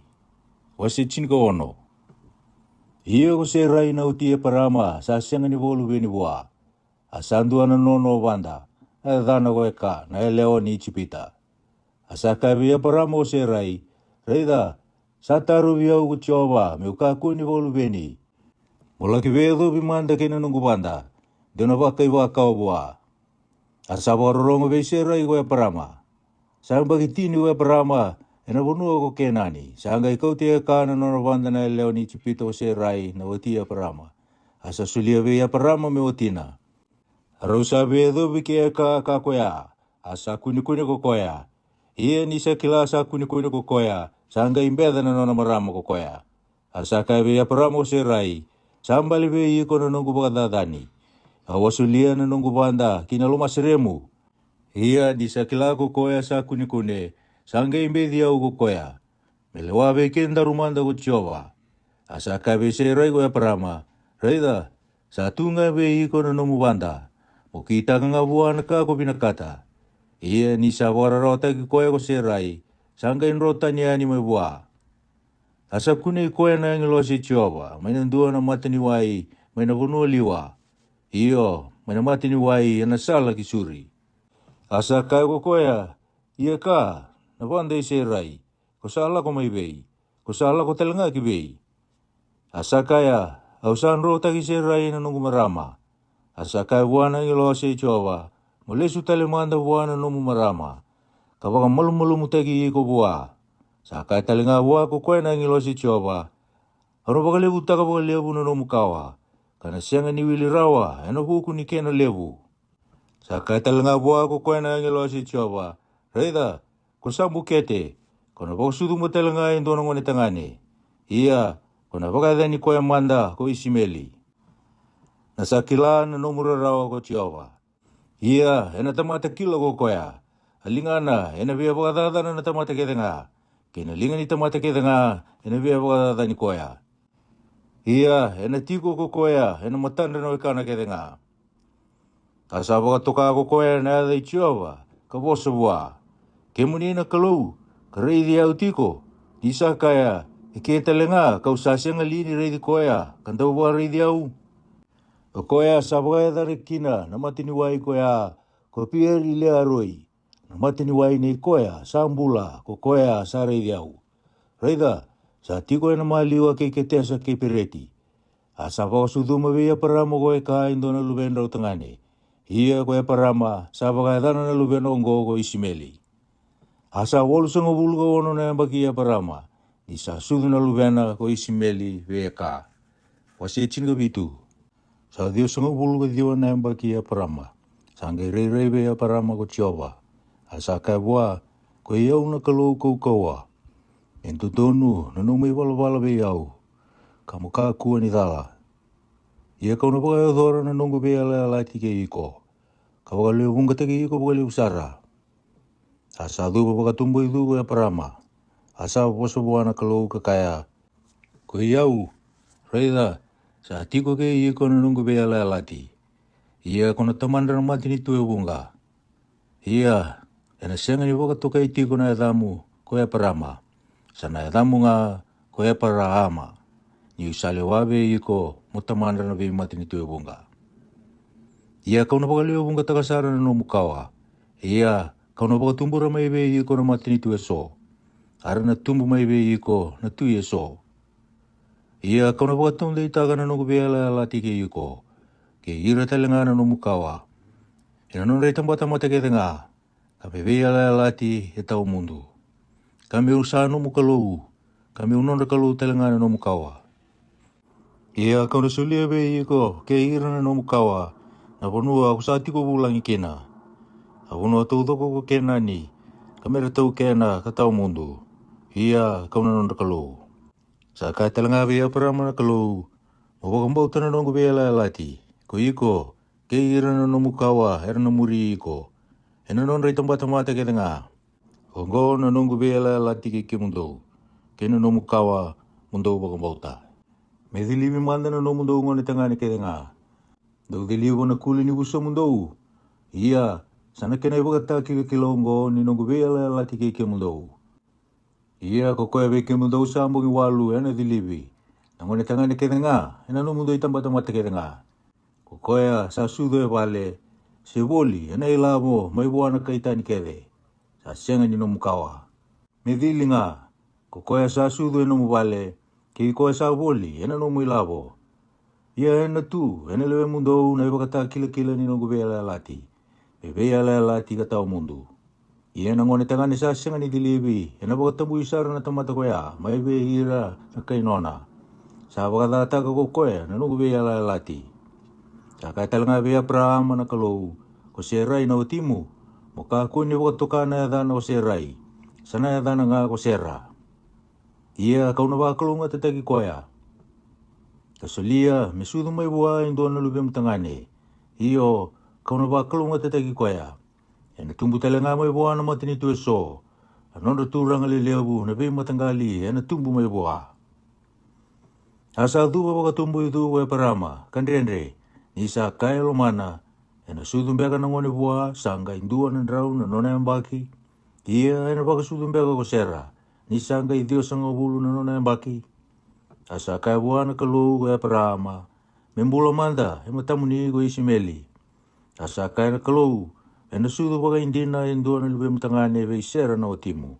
Ia kono baka tukana ya dana ko waisake. Ia kono baka tunde itaka buha na nungu vela lati. Me vela lati katau mundu. Ve ira na kawa era na muri koya. Ia ko isimeli talenga. Kau sarungo di ko hena bukuna. Reida, kau sawa kalunga tatagi koya. Kana leo bunga mai na lubena. Kau na baka leo tagi koya baka leo sara. Hele tini kerua na turanga hena baka tumbura. Ia, kau na baka matini tu leo tagi koya. Ia, kau na baka taunde itaka na nungu bela lati ke isake nga. Kokoya na lubemu veisera. Kokoya hena sudu hena kena ngauna hena mbaki samuri mai. Asa mundu ni bosu tiko boa. Asa lakotani be Abraham na kalau. Asa kau tisi meli na lubena ko Abraham. Ke ira kede nga era sudu ena no vale. Ke ira kede nga era boli ena no ne lavo. Tangane kede nga be ira na leo ni vale i Abraham. Asa dilibi ira ena singandi na koya. Meba ka boso boa na kalau. Asa dio sanga bulu ke dio na baki i Abraham. Nisa dilibi. Asa tini katulu na baki Ismaili na lubena. Nisa dilibi. Ia, ena singandina ko ya sa dili ko Abraham ke Ismaili na lubena. Ke ira ke na tangane, era nona leo ni vale, era sudo e vale, ke ira, era boli na ilabo mai buana kaitani, era sa dili batakaya. Wasichin ko walu. Asa rei bua ko Jehova, ena kawe so mai mamire. Asa tiko ko koya, ena katumba ni vale lada, nisa kata-kata na singa.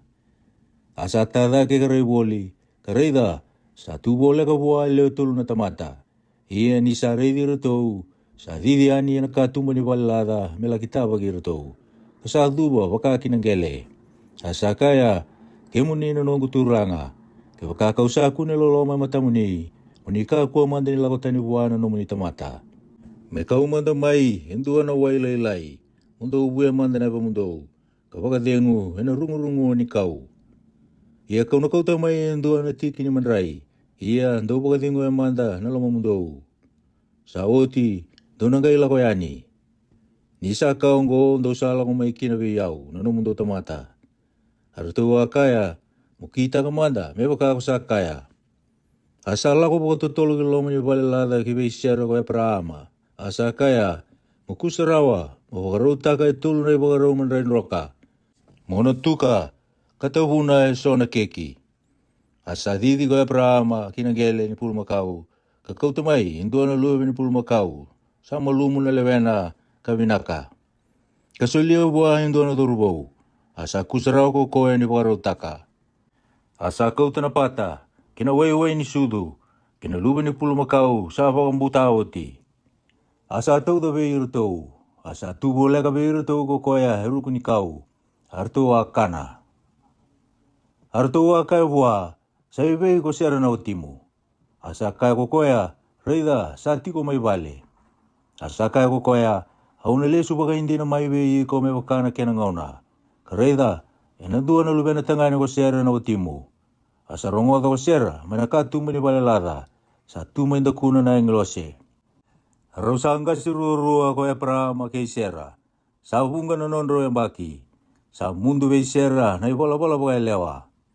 Asa andrende lo ko siara, kakaya, ni usanga se mai kono mara umbeka kanisanga se telangana nunggu turanga asa kaya be Abraham ko chiova ada basandende kino sera kawaka ono ba sudu buka indina beka ko yau ni usanga se mai endu ambeka naka sandende bi chiova ono lesu mai be ko enanga ono salukudi be kana kena ngona iya enanga indu ana lubena tangane ko sera asa da kita ko sera kakaya hawa senga nindende ni sa rere ko koya asa kaya ko koya esengai ko andende nga harto sa da utu mai kia na tamata kangole baka kisutoma asa la ko bate ke iru tu kaya prama mela kita latala asa kaya ko chova ono bunia li be prama naka ko na takava ina ado baga indina ko prama me matini tu lewu ka kau ena kalunga te telenga, ena bukuna, na bimati ni tu kedenga burubura. Ni usa kilai koya, ni na boga roti ira, na lubena, kina nona matanggali, era na muri koya, era na bagambau te telenga na sala ichawa. Me kita kana kandun donu, kaya na lewandun donu. Me boga doro kina be Abraham ko chawa, na ka bosa kina bua. Sa ka telenga ko chawa, ni sa kali una ituku-tuku ke Sodoma ke Gomora. Asa kata ni Sara nanon re bola da. Ono lagu sumumanda. Kareda serasada kabo me baka Sara na kene tuku. Saya do biau. Ia ke baka sengai kau nang kila. Ia ko irau na tamata. Rawang wale tani mai kia. Kala ko baka ki Sodoma. Ia ko Abraham sa tutunga ina mate Jawa. Asa torbo le ko bua ko Abraham kakaya. Kunina baru sawa tambeka na alon dondonu kene bola da. Desa leo 5,5 na alon dondonu.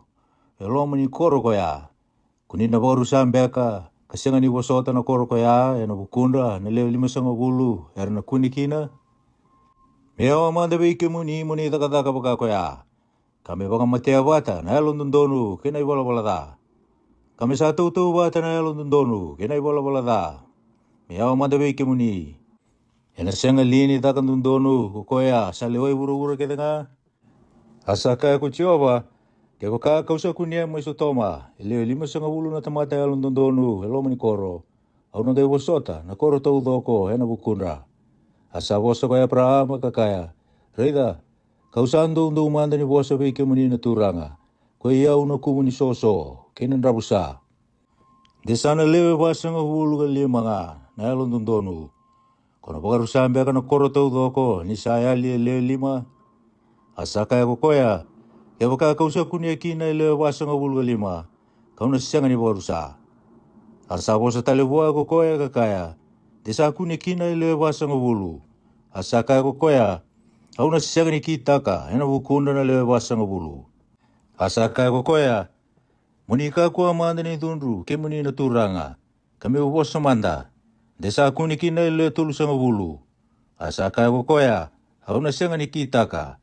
Ya baka kausa kuni kina le tulu sanga bulu. Asa kaya ko koya, reida, kausa ando umanda ni bosa weke muni na turanga.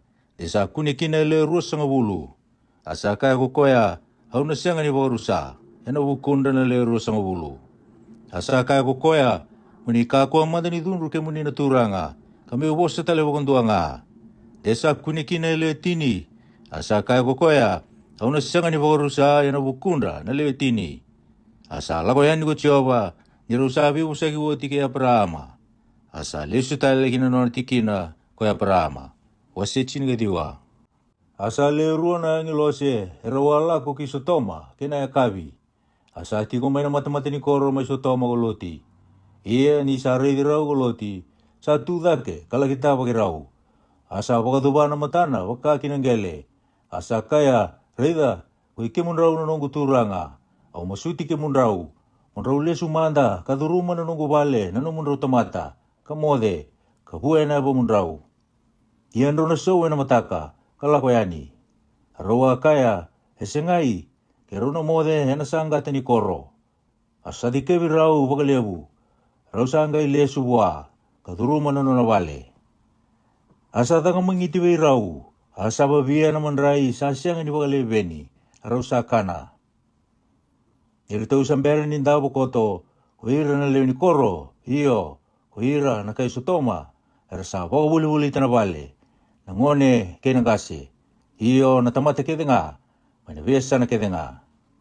Arsa ka di biloti. Kakaya bua. Sa ibe na tamata. Erawala ko may ibe iko enang bongiongo. Mani kau tira umay kita utumba. Me kei mami be kilai kei rau. Asa duria ni kitumba be iroloti. Kasongota na isongo ni katumba mendekuna. Asa kaya nawe kangu. Tau ka kuwa manda ni takata. Reida. Sa le rua na lubengo elewa, ero sa senga ni be dobi kena tangane. Me koti rau manda mai be ke mundo. Ian tau kita ka be rau na kai vinaga be ke mundo.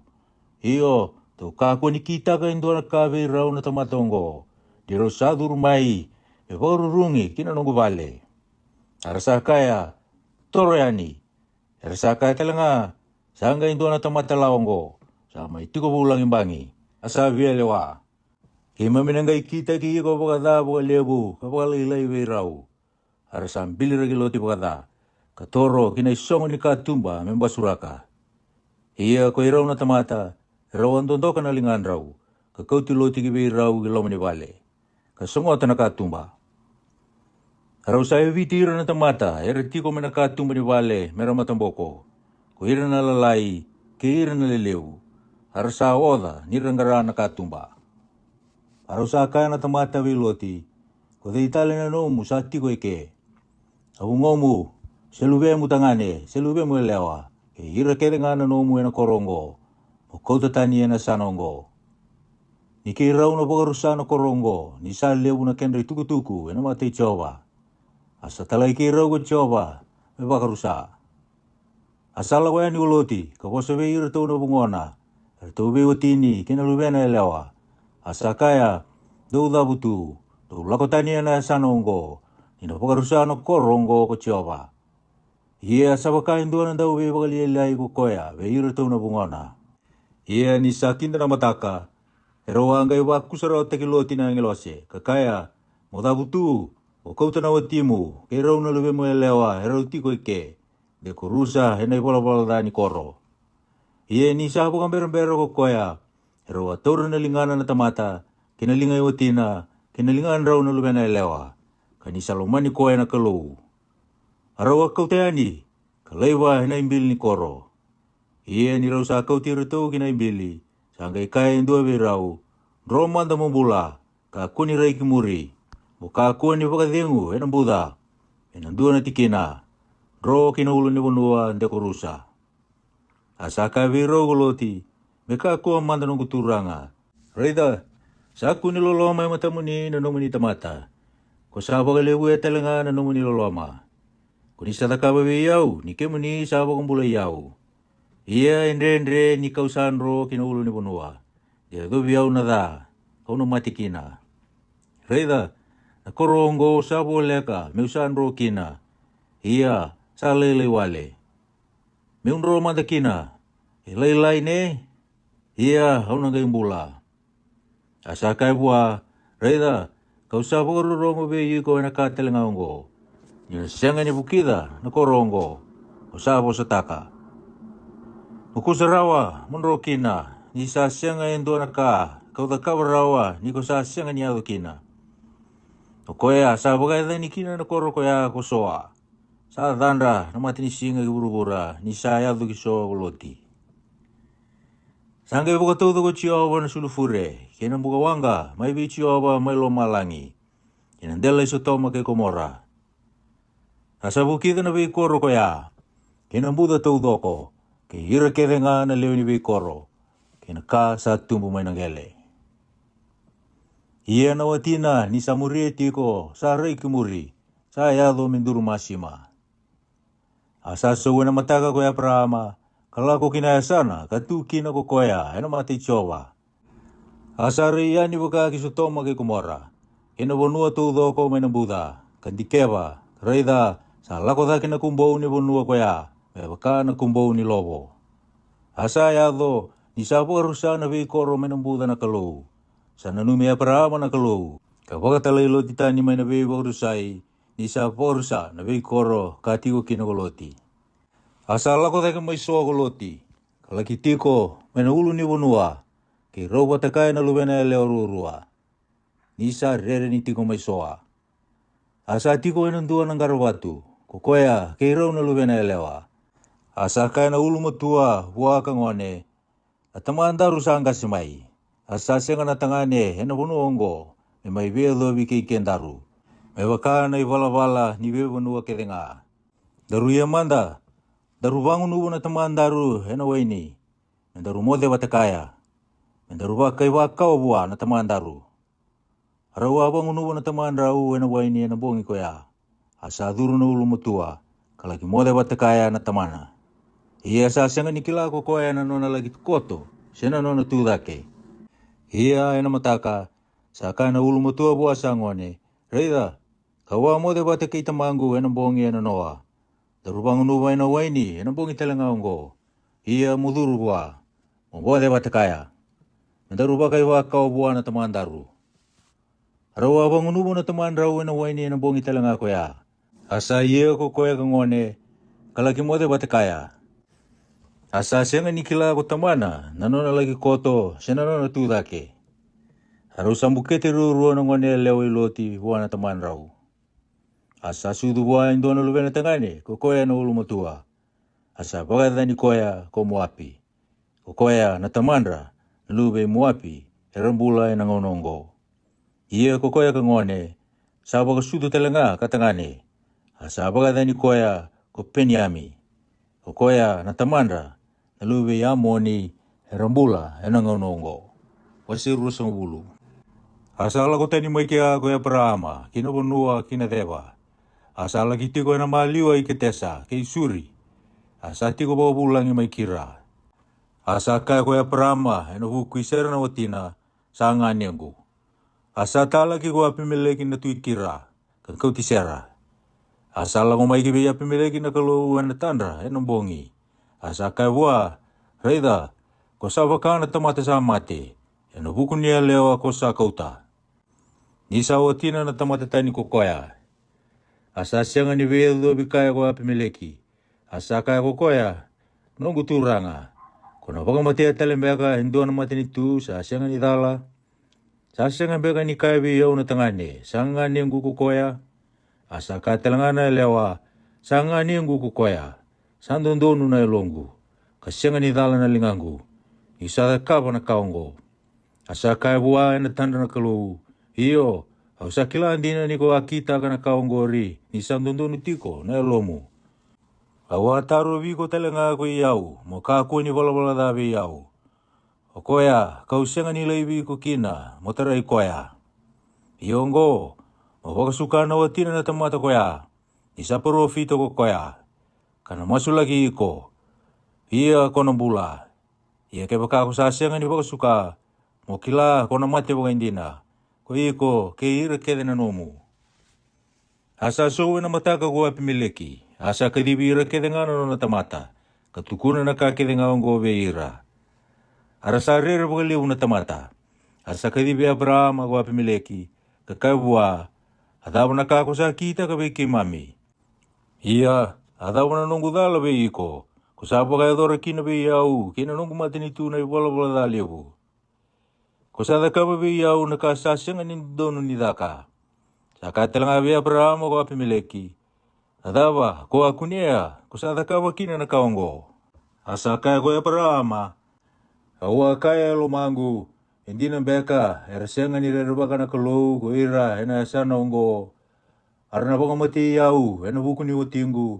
Iya, kasandi na nga ni ngu kokoya, sa lubay tamangu. Iya, kasya nga ni lubay tinangu. Asa yado me utingu. Asa yado ni sabo kasi yau na kalou, may nabali tamangu. Awanga ikay buwa, sandu na numilolomongo, madaka babi yau. Biasa na kita nga endarula ko kina mukaya ena bukungu ngani yang kukoya. Asa kau toko api mileki eso na sipi kena pulmakau kena tamata kena wanda kasulia be ya prama. Asa ba suka talenga wana otina ko sera. Asa kaya ko api mileki reda sa tuwe matamu na nongo banua. Asa no ko binakata mutiko kina. Asa kaya be sera ko koya reda kau sasulia buana nga niemu endono undolu na tikin siliwa. Reida, ena no muka, me tamu na kikina, na matamu be ira kede nga, ere tiko ke iko, ke ira kede na tani. Ia, sabu nau di kokoya. Asa masuta na kalou kaya parama. Asa wambula ia pimeleki na kalou, kina watina, ke ira tau na nona banda, arasa pakasudu. Ni ka songo te sara ko tiawa, na ketendra kede nga na leo ni vale ya pimeleki, na huku isera, na oti ya parama. Wasiru songo bulundua. Asa televisi ko tiawa, me baka kaka eliu. Asa taka bisera ko tiawa, me baka na nona bosa. Asa kunya ko sera, kapag sudu me ya parama, endo na lubena tangane, ni sanga sema iko koya. Na ngauna ka loku, kasabo sa kinabuan na kalou. Iya koya parama, sabo ka dana na lubena ko Aisake. O koya ka baka sudu mo ko sera. Asa dilibu Aisake na lubena koya parama. Ni sanga ibang walu. E baka ka baka tubuan na kalou. Asa anduan na raw na yung bagi ya parama. Ni sa sudu na lubena ko Aisake. Asa kaya ko sera. Sabo ka ndendre taki yau na kalou. Era na ndendre ba taki yau. Ko ira kede. Era na rungoda. Sa kaya talanga ko koya. Kodi me kabe ya parama eliu. Eno baka suduma na ngone ko sera. Ni usa baka suduma yung dono lumen tangane. Ni sanga si may kokoya. Asa tumbu na ngone. Kasakali. Asa takawa yung dono mangitilewo ya parama. Ena singa kakali kina ko Aisake. Iyo ko sera. Sa reda na lumen rau ko ya ka. Na eleo ni ichipita. Kaya parama. Ni sabi baka lili ay tiko. Asa kakina ba ya parama kokoya. O pakatalaya ni na elong buong kina lubena.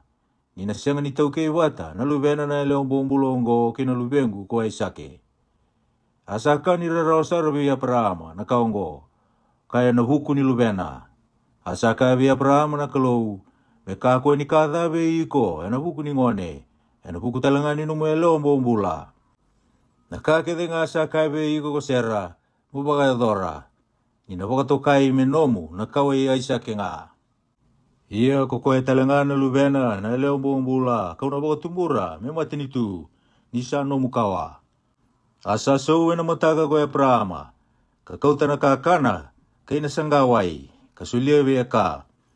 Kabirita ka kinauso-uso nindomona. Kinangone. Kapakatalayani. Asala ko yan yung kokoya. Asala ko sa sibuli. May naloma ni bunua. May pieri sepa. Asa mata na sangga, asa ambiu tanang ngone ko koya, kinandua na ruku ni kau. Asa lagi tiko mendonu ya, sabak kambe aka na kena yawa, sabak na taki indo na ngasau. Nisa kaya ko koya, meuka ako ni raida ni dhimbo na ngone. Asa tiko ndonu ya, asa tambala ka na dumona. Katangi. Asa rongoda ng domo ni ngone na kalou. Asa kadibia ka na ngilosi ni kalou may lomalangi. Asa kabwa, ataba sama na tiko, eka kaku ni rere. Ni sarongoda na kalou ng domo ni ngone, hena tiki na sako tukina. Mutudake, mukebeta dake na ngone, katau relingamu. Ni una baka mati ni tule utagi koya. Asa baka mata matu atagi koya na kalou. Asa kunia indua na ikeli wai. Asa lako ko koya, kabaka sinaita na sangga na wai. Kabangon ubo na ngone. Asa tiko kina ngone na kalou. Asa tumbu ko koya, katiko manaloma ni bunua. Kaya do metamatan daw babana. Asa tiko manalikutu may perana. Asa kau to bua ko tinana, hindu ana watina, mai na unua ko ichipita. Ia e nangono ko ya, rawa bosa ve ya parama, ko apimileki ke fikoli, na kapiteni ni nona iwalu. Karau kaya, sa tiko bate ke iko na kalou, e na kake denga ko sa kawa. O koya, mambumbulu ye ke buana kalou, iko na sianga ni wala bagai lasu ve yau. Se buana lubengu, se buana makumbungu. O kita ka nga yau, kina bunua telenga, ko sa tiko bulan kina. E wakana loloma, kau sa kita ka iko. Asaka ko e prama, au no bumbu lui baka kina. Asa buna dia pemileki ko e prama, e no buku ni keluai. E ko vena tamata ni ya pemileki. Asaka ko pemileki, au sa senga ni kila se ko de isa kita kana kaongo. Ia ko iko telenga, ko asenga ni maitukuna be yau. Ia, kau asenga telenga ni rongo dai liu, au kila ende nga. Asa kau tane sipi, kena pulu makau ko e prama, kasulia be ya pemileki. Rawa be ala lati ko rau. Asa kau te vitu na lamia leo ko e prama, me tu ba kai rutu. Asa ka be ya prama ko pemileki. Sa ba kai be na lamia leo e vitongo. Ko sa kau ta me tu ba kai rutu. Asa kaya mo kau ta manda be ya una lamia leo e vitu. E nongo ipo dina, ikau sa kelia na ikeli wayongo. O koya, sa ba ka toka ikina na tikina koya, ko pieri sepa. Iro wambumbu lui rurua. Arau sa ia na bela lati, mai pieri sepa. Sangga ithau butua pemileki, ke fikoli, na kapiteni ni nona iwalu. Arau wale sutale, kina bonua ko Filistia. Asa te mai pieri sepa endo na kau kaya parama. Kamasuta mai kina na yada ichoba, na kalou e senga ni mundu. Asa bunga na singa, sa tiko kina kaya parama, eno bonua ko Filistia. Waseru sa mabulgarua. Sa oti na kaonggori, sangga ibu katuli ya parama na kalou. Asa kaya bua, ia parama. Asa kaya kukoya, koyau nunggu turanga. Asa kaya kukoya, makautamada na lubemu endo ambonga. Ko isake ko salomana. Kalako kina bunua mai moraya. Kapakatamburi ko kina me soro kama enando na ulu ni bunua. Kono pakatekila be iko. Asa suwe na mataka ko prama. Kaboda na bondo kina nona asa. Kakauta watakaya ele rua na nona dorubou. Ke yaisa kina lubena kataya nambuka ni soro kama. Kaya kalako waka kina sana kabusa kina buana kalou. Ia neke tolu ni singa sa tata ke koe parama. Kareda na sana ni saba kaya watu. Asa ka koe parama. Pirau na nona dorubou. Rau tiko nga ke na asa. Ia ke rau na lako ke na ngone kina sana koe a mesoro. Kalako talemai be ke munrau. Asa kau tanong buka ni soro kama koe parama. Kateu da be isa ke na lubena. Asa kau te lingana ng buka sa wanga kina isele. Aro ala ko bata rua. Asa po sabi ya para manatamana ko isake. Kakaya iratu. Asa kaya sa po kay bay na lubengu. Asa kaya ko isake. Sa tu ng buka kina ng buka sa wanga. Iya sa ibe manda na lami may sorokama. Asa kaya ko ya para na lubengu. E na pakaruta ka na kalou endo na nona lami may sorokama. Aro sa lako wataruru tiko. Aro ayado kinatiki na kabo sa kinubuha na kalou. Asa kakaba may kinana idambo ni soro ya prama. Asa tuba ng buka. Asa bisuki ay sa akin na lubena. Kapako tora kinaidambo ni soro enandal ni buka. Asa doon tao kanalingan ako ya prama. Katura na isele. Kami baka matia na lubena. Asa kadi buha may loma langi kukoy na yung ilo si Tioba. Asa kaya, iya prama. Asa kaya, kuyaw nunong turanga. Asa kaya kukoya, makakuha ni noto ka nalinga mo buha ng one. Iya makakuha ni kita ka buha yung doon na ka. Ni usangay kila, kusari riba ka na kalou. Ni kusasya nga ni buhay takabi yaw na lubemu. Na lubemu, hindi ang nga. Asa tarake kuya prama. Karay boli, karay da, sa ating umainda kuna yung doon na sipitangane, sa tadori, yan kau, na kena ileu. Asala kita rumah na si pitangane ko Abrahama. Kapag tambora, may soro kama, may susomi, kilubena. Asapa katokana ya ni tikina ko Abrahama, ko Jehova chaire. Me waka sa kay naki, kaya doba na singongo. May na ulo ni bunua, na pakarutaka, ko Jehova. Asa ka di bukarua be Abrahama, may lumalangi ko koya na ngilose Jehova. Kakaya, sabaka ko Jehova, au sa bumbului kinatanggu, di ko sa takawa na kaongo. Kasa siyang inimbura itaka na lubemu endo ambonga. Ono ba kalunga tatagi ko bugalebu. Kapag bunga taka bugalebu na nomukawa, merabaka na kalo ni loma langi. Kaya nanuku, may matasawa.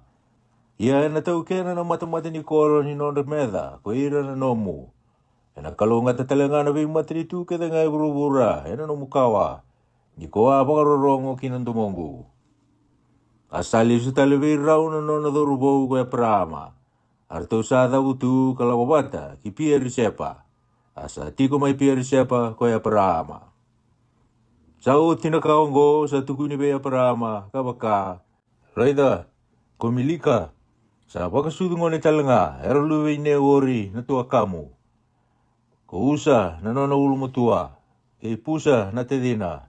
Kei kemueli na tamaye rami. Kei kiseti, kei eso, kei pilitasa. Kei Chetilafi, kei Pedueli. Ia na lube Pedueli ko Rebeka. Ko ira tau na leo walongo, saba ko sudu mo komilika. Na tamanda tau ko ne ori na tua kay Abrahama. Ako tinalalay talanga, na edana ko reuma. Saba ko sudu mitipa, kei Keama, kei Teasi, kei Meaka. Wasirusang ulo tolu. Ia ko sera, sandu anan rau ka rusang ulo ka bitu na nuna baki. Ang na biyang baki ni bulay sera. Sa ating bako sera, may kiriadi aripa. Kaya ko ipironi. Yan ako nuwa ko kaya nani. Asala ko may ko Abrahama, may aso baki sera. Katangi dagi koya. Asa tu dagi ko Abrahama, may buwan na nona kamati koto. Kabosa be ira na lube yedi, kakaya. Wayau na kaitani, kasati ko ulang ibeke mundo. Dosulia may menongu, hindu anatiki ni bonua, may bulu beke mundo. May bulu tekina na nongu mate, may alikina ya matangu. Arsawa sabi Abrahama na lube yedi, kakaiwa, manirongo di kito umanda, nongu turanga.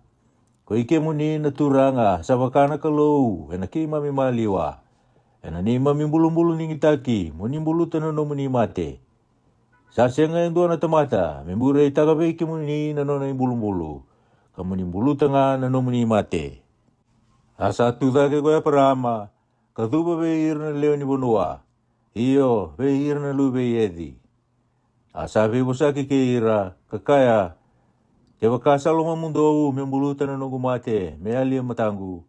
Dorongo dia umanda. Kapag masuti e furoni, na lube isoari, na bukungu. Mesolia be yau na nona garabatu may makipila.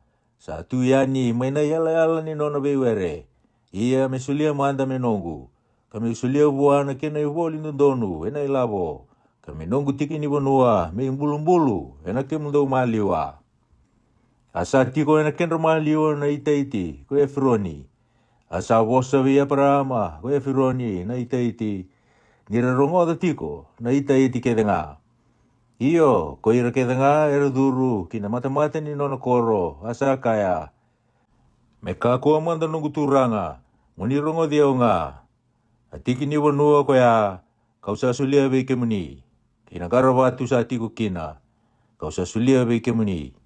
Ena mata ni lubenda na nungu matanggali, kau sa sulia be kemuni. Imbulu tamanda na nomuni mate. Asa tu bosombu matanda na leo ni wanua ko ya parama. Asa bosa be Efroni, irarongo da tiko na leo ni bunua. Kakaya, kewa kasabi naga be kemuni, munirongo de umanda. Au na solia na ilabo me woli ni tiki ni bunua. Muni tau ramanda, kau nanga imbulu tekina na nungu mate. Asa bosa be Abrahama, ko Efroni, kakaya bua, munirongo de umanda, nungu turanga. Tiki ni bunua ko ya, sa rau tae wanan rau na sikeli siliwa. Ada bongo vekendaru. Nimbulutanga no muni mate. Asa pagarorongo be Efroni go Abrahama. Asa pagarotanga na siliwa go Abrahama. Mene Efroni. Kada buto go koya nirorongo da na itaiti. Evanan rauna sikili siliwa. Na ilabo sa tauri bagi be igira na tamatan tau be boli. Ia na tikini banua ni Efroni may makapila. Sando nui mamire. Na tikini banua.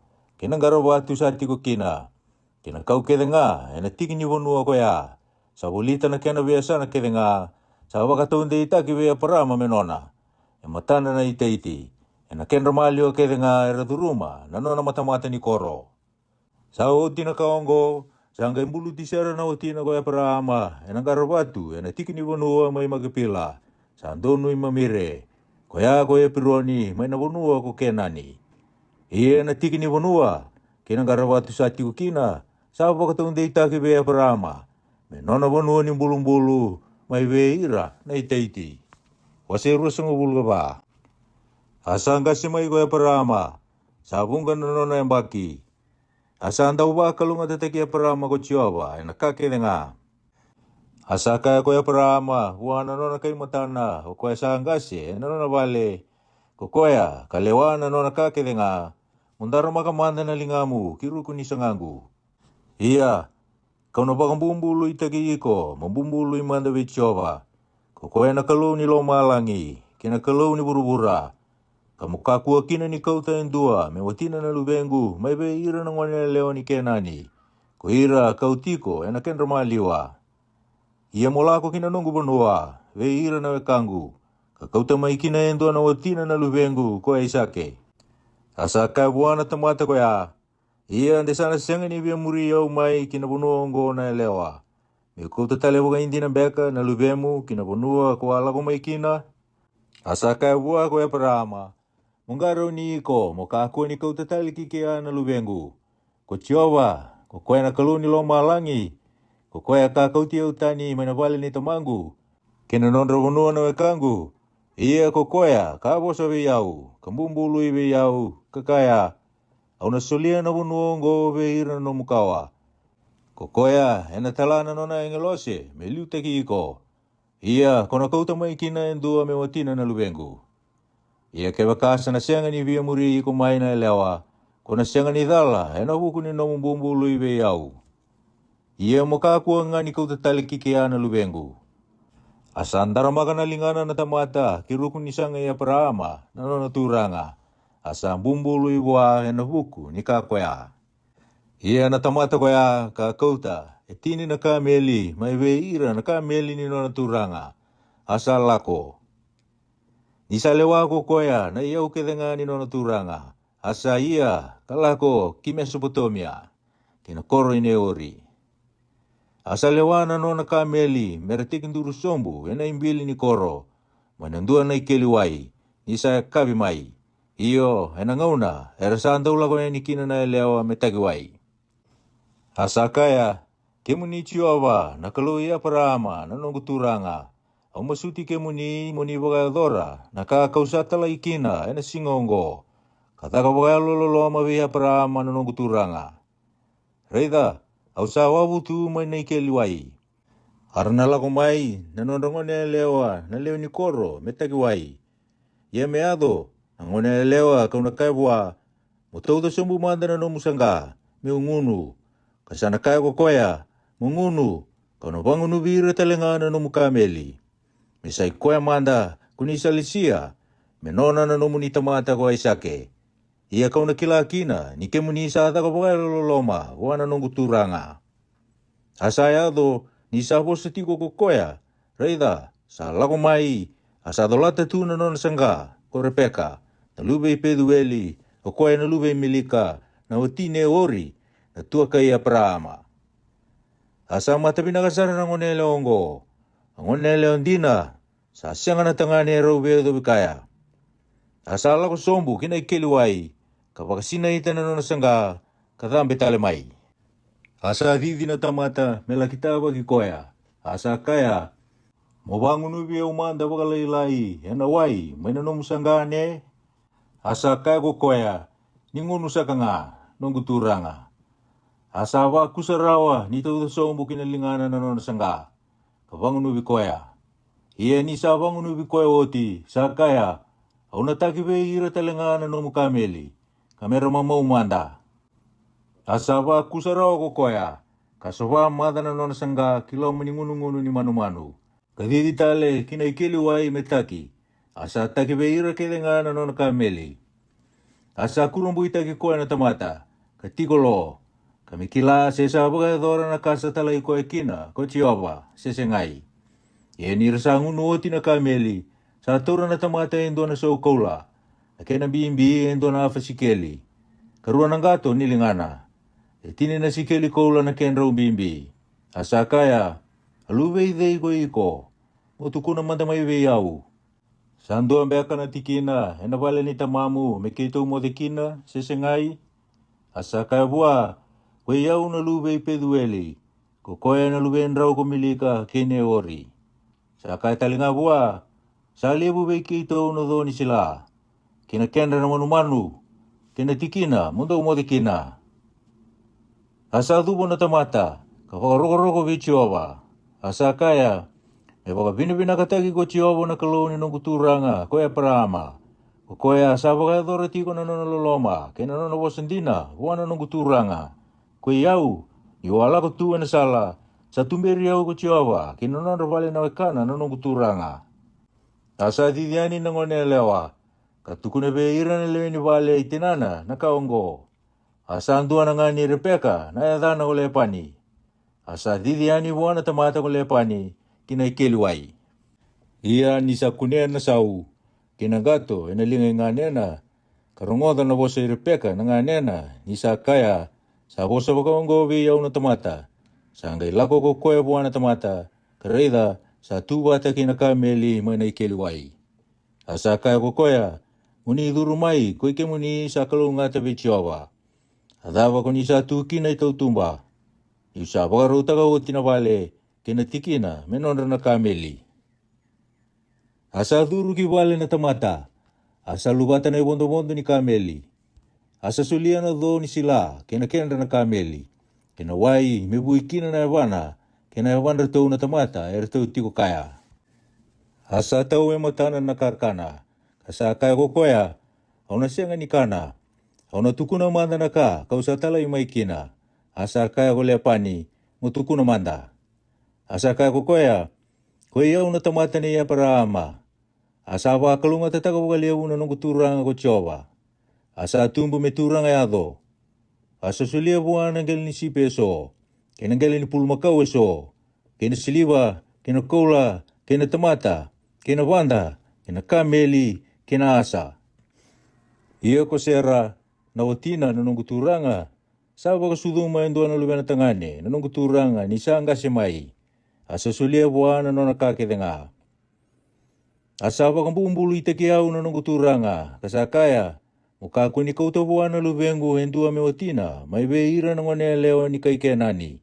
Nondra wanua kau sati ko kina. Ia mula ko nga beira na nunggu matagali, kina vale ni tamangu, kau tamai hendua na watina na lubengu.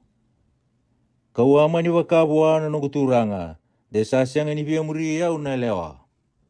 Asa kabe yau ko koya, ko chioba, ko koya kau sanda umbulo buli matana. Ena tala na no nang losi ke iko. Kabagadora na ka ko sa talaikina. Ia kono kau tamai endua me watina na lubengu. Mena nunggu matanggali kina vale ni tamangu. Ia kono gaisenga ni dala ena buku ni no mbumbulu ibe yau. Niko sa ayado be ira na nunggu matanggali.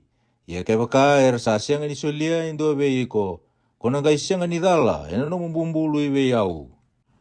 Ia kawala ko mai endai kina ikeli wai.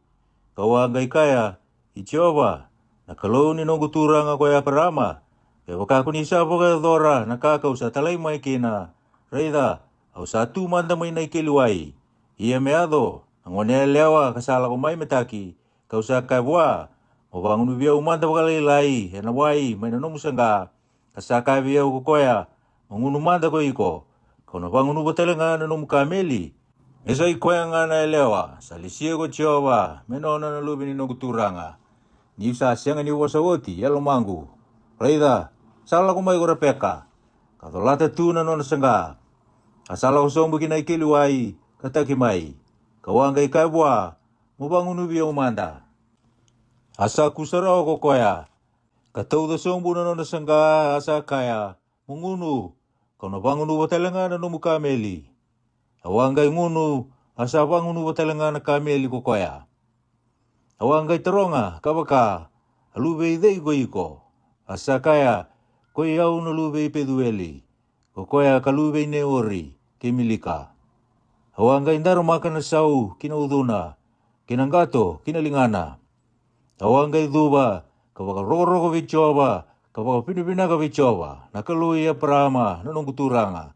Ko koya katumberi au ena salandundonu. E kouta na lubena lewa na tuakana nanong kuturanga me oti lubena. Yongo ke bakando sabi ata kapaka loloma kantina buana nong kuturanga. Do tuku na biyau. Ia ke bakai sengai do tuku na biyau. Kami ngole kinai matau si kinai mawi. Rawanga iwoso ko lepani kay pedueli. Kakaya akaongo sa baga doro ko choba. Endre ni kito woso tagabi ko nakada senakabinaka. Reida sa tiko ko Rebeka. Mokauta kalako me otina na lubeni no muturanga. Me bakasaka ko choba. Ia ni sarongota na nonro wosa na tamata ni Abrahama. Sa dubo kinanggela bichoba. Ia na tamata ko ya sa taramay nakasada ka na siliba. Kinakasada ka na kula. Kinaisulu kasulia ki Rebeka. Sa sulia talangan katali ibuan nga nena kinatinana. Aratuwa ka na kangunu. Kokoya kinatamata iratuti ko kaya. Kamode. Aratu satu da kena mataka. Asaka kokoya. Mundo talaya umanda buana nung kuturanga. Arusaka ko nga nena kaitinana. Miti kumbongi vida manda biki ito nung onelewa. Kimbongi tini wala nga. Nanggaila ko kokoya. Asaka biro to kokoya. Doka ko ni taro biau. Isa pagadoro ko chiyoba na kakao sa talaikina. Do talaya umanda meula ko buana nung kuturanga. Arto sakaya. Kito nakadibi ko manda nung onelewa. Katarungi koya. Arto wakadibi Rebeka. Kakabwa. Kuna lako kinatamatongo sisengai. Asaka ko koya, au nalako. Arto sanga italay Rebeka, nawe kanda tou. Kinanonay may, kay kuha na tamata ni Abrahama, kay irato na na tamata. Arto sapo sa wakalunga tatay Rebeka, kakaibuwa, kuhi ko sa weka ikitou. Mero omba bang dolo na nomukawa. Iya, merarawa na matamata ni koro, ni nonrameda, kuhira na nomukawa. Asa dabutu ko Rebeka, ke irato na nonong lewa, arto sabundo ka na kameli, kamuria na tamata. Asa kau ti Rebeka na tamata, kalakoyani. Iya ko Isake sala ko may na sala ko kinaikiliway ko learoi. Isa ti ko may nabunuwa kinadeba. Asala ko yani ko Isake kinabiwere na kabi, may baka nananu. Asa tatake karayani, reida, sala ko may na kameli. Asa tatake ko Rebeka, iya nisa kuneya Isake sanggay sumbu may na kameli. Isa tarong oti ko koya buwan na tamata. Kuday na tamata ko ya, sala ko may, nabiwere, may tabag kitutow. Asa ka na tamata, kuya na nung kuturanga. Asa nga ituro ko kuya na pulo ni matana, kapulo tagi kuya. Asa tuku na baya Isake na tamata na kakita nga katakawa ko kuya. Asa ka ti Rebeka ko Isake, kinapalalata isera na tinana. Asa nga yado me utina. Asa lumani kuya, asa pakatingui ko Isake, nisa mati ko tinana. Wasiru sangul lima. Asa lagi pagawat titali ko Abrahama. Iya na yada niya lewa ko kitura. Asa luben rau ko simirani. Ke chokisani. Ke mitani. Ke mitiani. Ke isepaki. Ke isua. Iya na lubei chokisani ko sipa. Ke titana. Iya na lubei titana ertangane. Ko asuri. Ke letusi. Ke leumi. Ia na lubei mitiani hertangane, ko ifa, ke iferi, ke enoke, ke apaita, ke elitea. Ia ko ira kedongo na lubei kitura. Asa sulia ko Abrahama no na kakedenga, bea Isake. Ia na luben retou na otina lalai, sa sulia so na kaniloloma ko Abrahama, ni sambula tiko katalaira tani mai be Aisake na luwena. Waka kinatu idake kinawonua waka ki siti. Yena bakini mbula ya Abrahama kambula kinokokoya sandu anandrau kabitu sanga hulu lima na baki. Sanga idhimbo ko Abrahama kamateani ni sangasi minakamai. Iya sa tamatangase kaya baki bungasara. Asa tuki ani be ira na kainona. Iya ko irau na lubena ko Isake ke Ismaili. Erawang buluta yang nagarwatu may makipila. Yan tiki ni wanua ko Efroni na lubei soari. Na itaiti sando nui mamire. Tiki ni wanua kabulia ko Abrahama may be ira na itaiti. Ero sambulu kina ko Abrahama kay Sera na otina. Ini sama te ko Abrahama sa wakalunga tatagi Isake na lubena na kalau. Asati ko Isake may naikiluai ko le airoi. Iongo na kau Ismaili, na lumen rau ko Abrahama ke ka, na leoni Chipita na wanda Isera. Ia na edandra na lube Ismaili, tangane, na edandra mewakana non rabi matakali, na ulumotue Ismaili konepe yodi, ke kitari, ke yatipieli, ke mipisami, ke misima, ke tuma, ke masa, ko etari, ke tima, ko ceturi, ko nefisi, ke ketema. Werongo na lube Ismaili, kena dhandra me wakana non rabe koro, kena non rei tiko, ele tini karua na turanga me wakana non rabe bonua. Ie na embaki ni bula Ismaili, enduanan rau katulusanga hulu kabitu na embaki.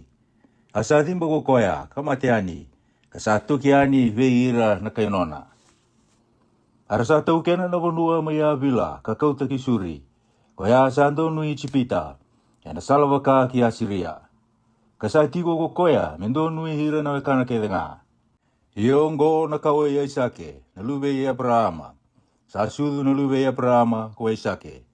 Ia sawa sanga bulu na baki ya Isake, ni sawa kawati ke Rebeka. Na lube Pedueli na kay Siria, may peta ni Arami. Nangani ile pani na kay Siria. Asapo kamo suti Jehova ko Isake, eno huku ni utina, ni Isayaba. Asarungo di ko Jehova. Asa kuni ko Rebeka na watina. Arau sabi ibalo ng ngone heketena. Asa kaya ko koya. Kaya wakasay koya. Ata wakausaba ka kinongo. Asa lagi turungi Jehova. Asa kaya buwa ko Jehova. Irua na matini tu sa tiko heketemu. Iya, irua na wanua. May naketemu. Irua na tawasei. Iya, inakaukawa indua na wanua. Kamalumulumu na wanua kandua. Iya ko koya sangase. Enagarabi koya sangone. Ia ni saya tu ni singa me bakasudukina. Reida, sandrua ya ketena. Asa sudu mai na ikandua, kasanda mundamu tau doko. Sawaka indua na isulu buti-buti. Arasa paka dani koya, ko iso. Asa oti, sangga isudu mai na tedina. Asa tauratu na buku-buku ni awe iso na lingana. Asa paka dani ko Chekope. Asa ono sanga bulu na mbaki ya Isake, nirau sa sudu. Arosa tumbu na ngone. Asa yado mekenan daun ni tombo manu ya ba ko iso. Atamatan daw lasa may wikau. Ie ko Chekope na tamatan daw tiko malua. Asa tiko na balelada. Asaloman ni iso ko Isake. Kanisan daw kaniya na manu sa tomboka. Ie ko Rebeka saloman ni Chekope. Asa ba kasanggaruro ko Chekope. Asa lang may wikau ko iso. Asa biakana. Asa kay Chekope ko iso. Mawakani ya umanda na rurong na mundamu, kaya ni sabi akana. Koya, sabi ka to kay ikina na edana, ko ito mi na mundamu. Asa kaya ko Chekope, mabulita ka beyaw inday na nomu itutu ni ulmatua. Asa kaya ko iso, Reida, kau sabi ka romate, kataw na kenayang ka beyaw na nomu itutu ni ulmatua. Asa kaya ko Chekope, mambumbulu ikina beyaw inday. Asa bumbulu ikina buwa. Asa bolita kana nona itutu ni ulmatua be Chekope. Asa sulia be iso ka Chekope na manrai. Kinururou. Asa kana kangunu kadabutu kalawani. Ia sambe ko iso na nona itutu ni ulmatua. Wasiru sanga ulgawono. Asa andau singa na bunua. Kandua tani na imatai ni dau singa. Kaya do enangona ya Abrahama. Asa lako ko Isake kibeya pemileki na tui ni kay Filisitia kikira. Asa rei-rei wa Jehova kakaya Mo kako ni lako sombu I chipita. Mo tiko nga ena bonua kau abo sakina veiko. Mo tiko bulangi nga ena bonuongo. Ia kau na tiko bate ke iko. Kapakalunga te tegi iko. Nina sulia veiko ke ira na no mukawa na vei bonua ke nga ongo. Ia kau na wakatong de itaka na nungu bumbului ve aparama na tamamu. Ia kau na wakaleo bungataka na no mukawa mera wakana kalo kilo malangi. Kasulia talangana ve bonua ke nga ongo ve ira na no mukawa. Ena kalunga te talangana ve matinitu ke nga e burubura ena no mukawa. Ni sa wakarorongo kina nungu bosa ko e aparama. Kapakambauta na ka kawalisia. Na nungu I waro na nungu ilisi kina nungu lewa. Asa tiko nga mai kira ko Isake. Ia ko ira na tamata ena sana ko ya era taronga ena huku ni utina. Asa kaya ko koya anga niungu ko koya. Ni sa rere ni kaya awatingu. Ni sa kaya era bomate yo na tamata ena sana ko ya ena huku irapeka. Ni sa mata vinaka ko koya. Ia ni sa tiko bokanende mai kia ko koya. Sa iro yani ena katumba ko Apimeleki na tui ni kai Filistia. Asa reide Isake, ni rau sabi ngitori ke Rebeka na otina. Asa kadibi Isake ko Apimeleki, kakaya, reida, sandi na nga sa otimu. Ia kadawa ko akakina, sa nga niemu ko koya. Asa kabua ko Isake, ena buku ni wakaya, de umate, ena bukuna. Asa kaya ko Apimeleki, kadawa manda na kaungo ko sama ikita ka veke mami. Rawa, mebi muderi loa ke na otimu, endo ve ira na tamata, ia ko sangkai wakabuna veke mami na iwala da. Asa wakaroti ira ke na tamata ko Apimeleki, kabaka. Ko koya satara na tamata ongo, sena otina, ena pagamati waka indina. Asa kambu raka, ena unua koya ko Isake. Kakumuna na kena wakan rau, ena ambaki koya. Kasa wakalunga teteki koya ko Jehova. Asa tumbu me tamatayado na tamatongo. Asa lako dake, katumbu tiko, me hutu ni ausara. Ni sa tau kena nanggel ni sipi, katau kena nanggel ni pulu makau. Asa le hunga na tamata. Arasa bubu tagi koya na kay Filistia. Ia na ikeliwai ke nga era kelia na tamata ni tamana. Nangona ya Abrahama na tamana. Era sa wakasosonga nanggele, ko ira na kay Filistia. Asa kabe ya Isake ko Apimeleki. Mola kota ni weke mami, ni ko sa kau wasara. Asa malu-malumu ko ike mami. Asa la kota ni mai kia ko Isake, kambirika na nona vivalelada, enam buda mai kira. Asa tiko mai kia. Asa keli atale ko Isake na ikeli wai. Sa keli liu enangona ya Abrahama na tamana. Nirasa pakasosonga na kay Filistia, ni sa mati ko Abrahama. Asa pakadana, ena ada ka pakatoka kina liu ko tamana. Arasa keli enam buda na tamata ni Isake. Kasa rawakina endua na ikeli waibure. Asa vile tiko ira na ibakatao ni manumanu maikira ke ira na ibakatao ni manumanu ya Isake. Arasa kaya sa neito na wai. Asa bakatoka ko koya na yada ni keli wai kwe seki. Ena buku nirasa vile tikaya. Arasa kelia endua tali na ikeli wai. Arasa vile titalangakina. Asa wakadano ko koya ko sitina. Asa toki mai kia, kakilia endo atali na ikeliwai. Arasa sianga ni vele tikina. Asa wakadano ko koya ko rio podi. Isa kaya, sangay wakalalanga takikianda ko Jehova. Ia, enda nga itumbu, ena unuongo. Asa lako taka mai kia, kipieri sepa.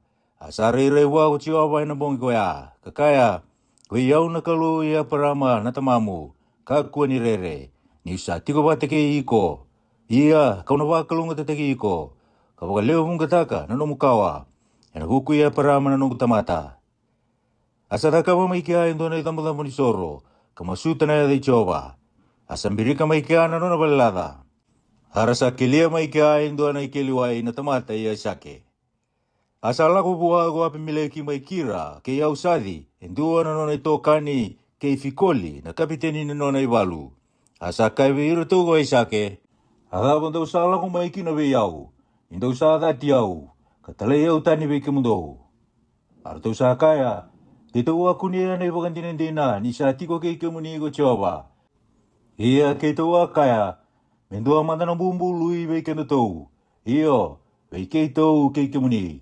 Me kei tau ia talenga na wea la lati kei ke muni. Ka muni ka kua ni wakadada ni kei tau. E waka kei tau asenga ni wakadada ni ke muni.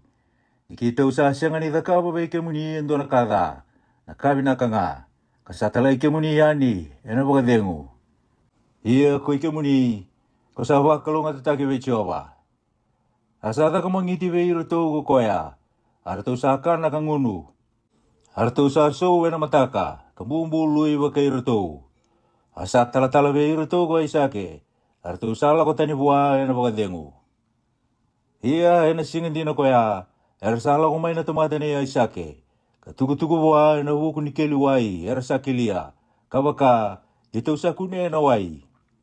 Asa waka e dhano ko koea ko sepa. O koea, sa waka toka i kina, na yada ni koro koea, ko pieri sepa, kaya dhawa na ngonongo. Ia ni sa basanga hulu na yang baki iso, sa waka wati ke chutithi. O koea, na lu vei pieri, vei ira na itaiti. Kei pasemada, na lu vei eloni, vei ira na itaiti. Ia koe raongo, sararawa kina, na loma ia Isake ke Rebeka. Wasiru sanga hulu vitu.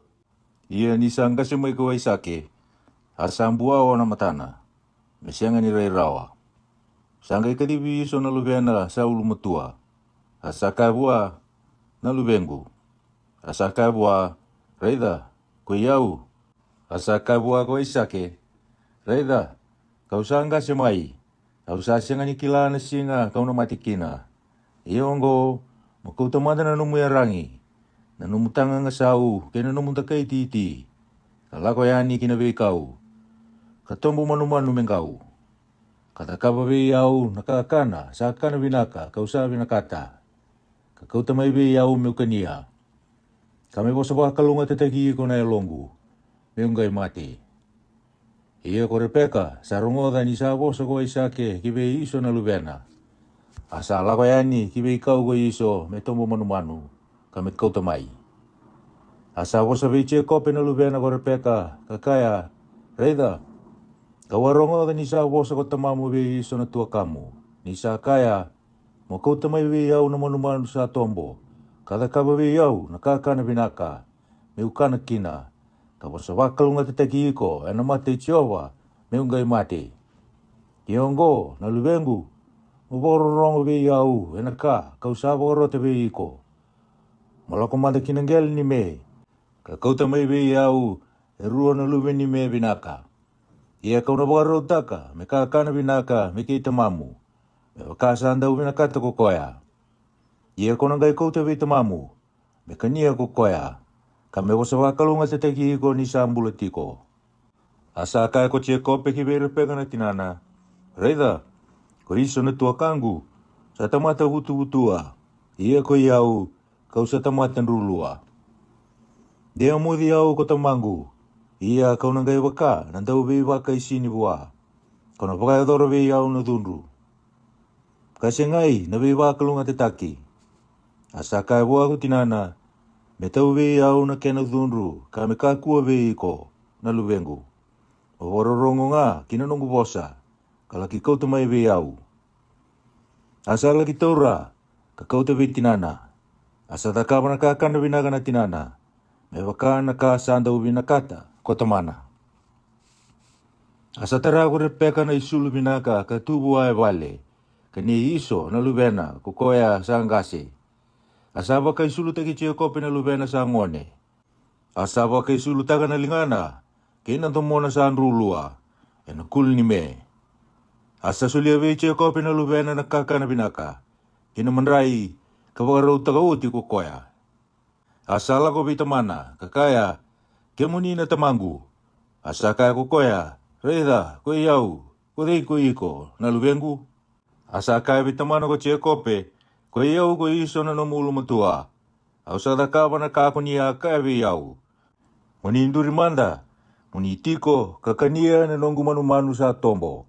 Kami wasa wakalunga teteki au na elomuni. Asa kaya bua na luvena ko Isake.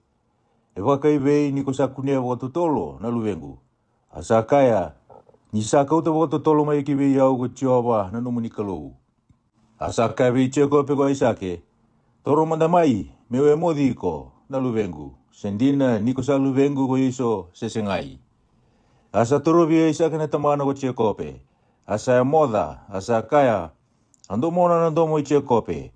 Ia na lingana na linga iso. Asa sianga nikilai koya. Nisa wutu-wutua na lingana. Mewaka na linga iso. Na tua kana. Asanga i wosa wakalunga tataki koya. Asa kaya. Ko i kontina na luvengu ko iso sesengai. Asa kaya sayo nga. Asa kaya ko koya. Kau tamai be yau. Kau na kania na manu-manu sa tomboka na luvengu. Kame wosa wakalunga tataki ko na ilongu. Asa kau tabua. Asa kana. Asa kau tabua na waini. Asa ngunu. Asa kaya bua ko isake na tamana. Toro mandamai. Karingudi au na luvengu. Asa toro. Karingudi koya. Asa mboi na imboi ni no na isulu. Asa wosa wakalunga tataki koya kakaya. Reida. Imboi ke luvengu. Sawa kana imboi ni veiwere. Sawa wakalunga tataka ko Jehova. Ia mesulia nga vei iko na kalau na tengu ke lo malangi. Kena binaka ke urubura. Lewu na sila ke na waini. Mengarabi iko na vei matanggali. Kaduba vei iko na vei matanitu. Muturanga vei ira na wekamu. Ia meraduba vei iko na luve tinamu. Medunrubi ko ira era sadunrubi iko. Kamera kalungata ko ira era bosawa kalungata taki iko. Ia ni sa bosawa kalungata taki Chekope ko isake. Kasanga ila kotani wala ko Chekope. Mabe isake na tamana. Sanga itale mai ko iso. Na tua kana mai na tombo manu. Asara kapatalanga ko koya na kakana binaka. Kakau tabi tamana. Asa kaya bitamana. Menduri manda na tamangu. Kakania na manu sa tombo kana lubena. Kami wosawa kalungata taki au na elomni. Asa kaya bua ko isake na tamana. Kode iko. Asa kaya ko koya. Koe iau na lubemu. Nanomu ulu mutua ko iso. Asa sautani nini wali usara ko isake. Kakaya. Kode imbeka ko koya sa tombo manu. Kakau tamai be iau. Kau sa kana kere kina. Niko sa ambera mai. Ia. Kau sa wosawa kalungata taki koe oti. Iyo. Ena kalungata ko koya. Ni sarongwada na wosa itamana ko iso. Sa tangi baka lewu kanggongo lo wararasara. Kakaya bitamana. Mawasawa kalungata taki iau. Iyo. Koe iau talenga na tamangu. Asa kaya. Sala ko bakang kasing mai ko tadimu. Asa kau tatani na wosa. Mawakalungata taki kina. Asa kaya ko iso.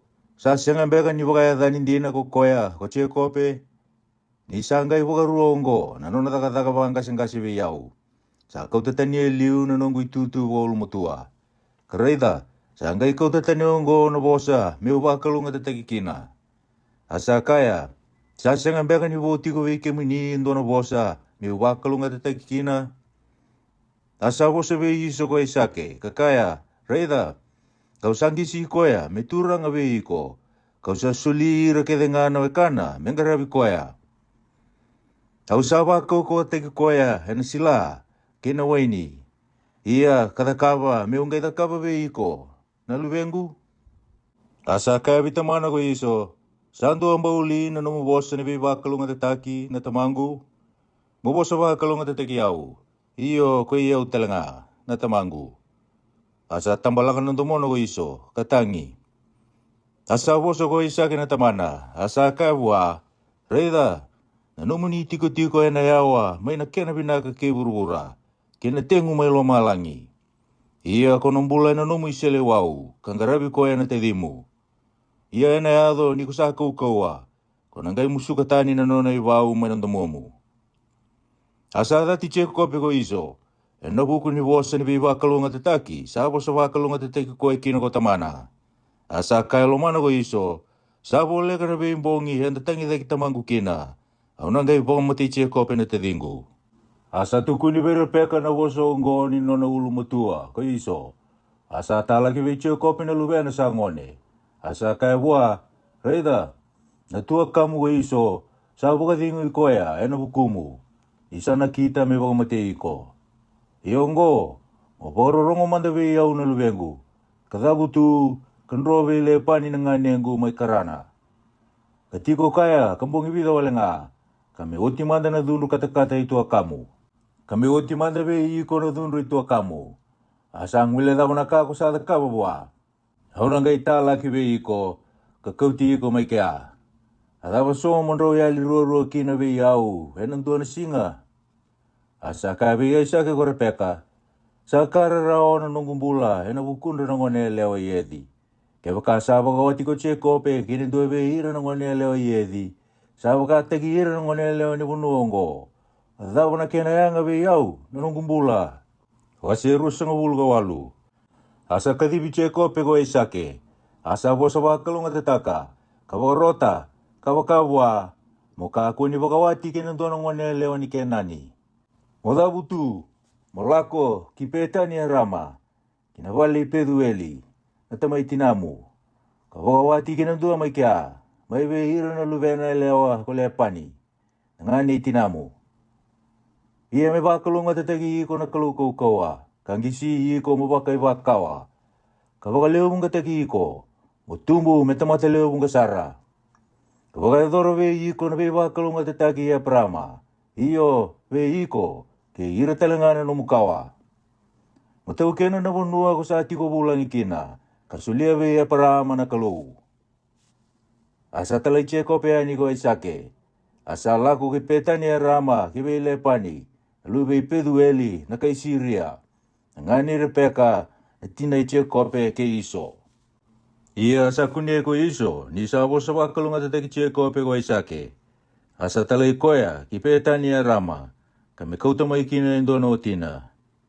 Ia ni sa wosa bakalunga tetaka, sa bakarota, kabaka, muka aku ni bakawati, kena duo ngone leo ni kenani. Ia sa bakarorong talanga kucie kope bitamana, kei tinana, asa laku kipeta ni rama. Kasa kunie ko iso, ni sa siang ni binakata ngone leo ni kenani, ko isa kena tamana. Sangkai laku ko iso kibe isimeli, asa bakai kuritaka, na otina, sa tiku boa.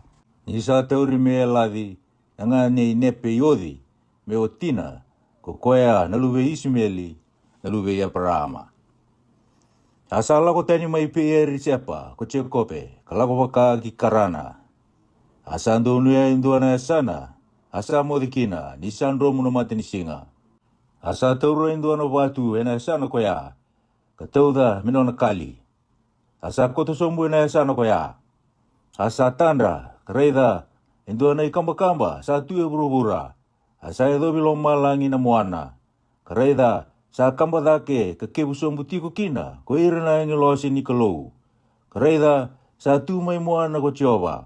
Asa kaya, ko iyaw ko tioba na kalou ya parama, na tamamu, kina kalou ya isake.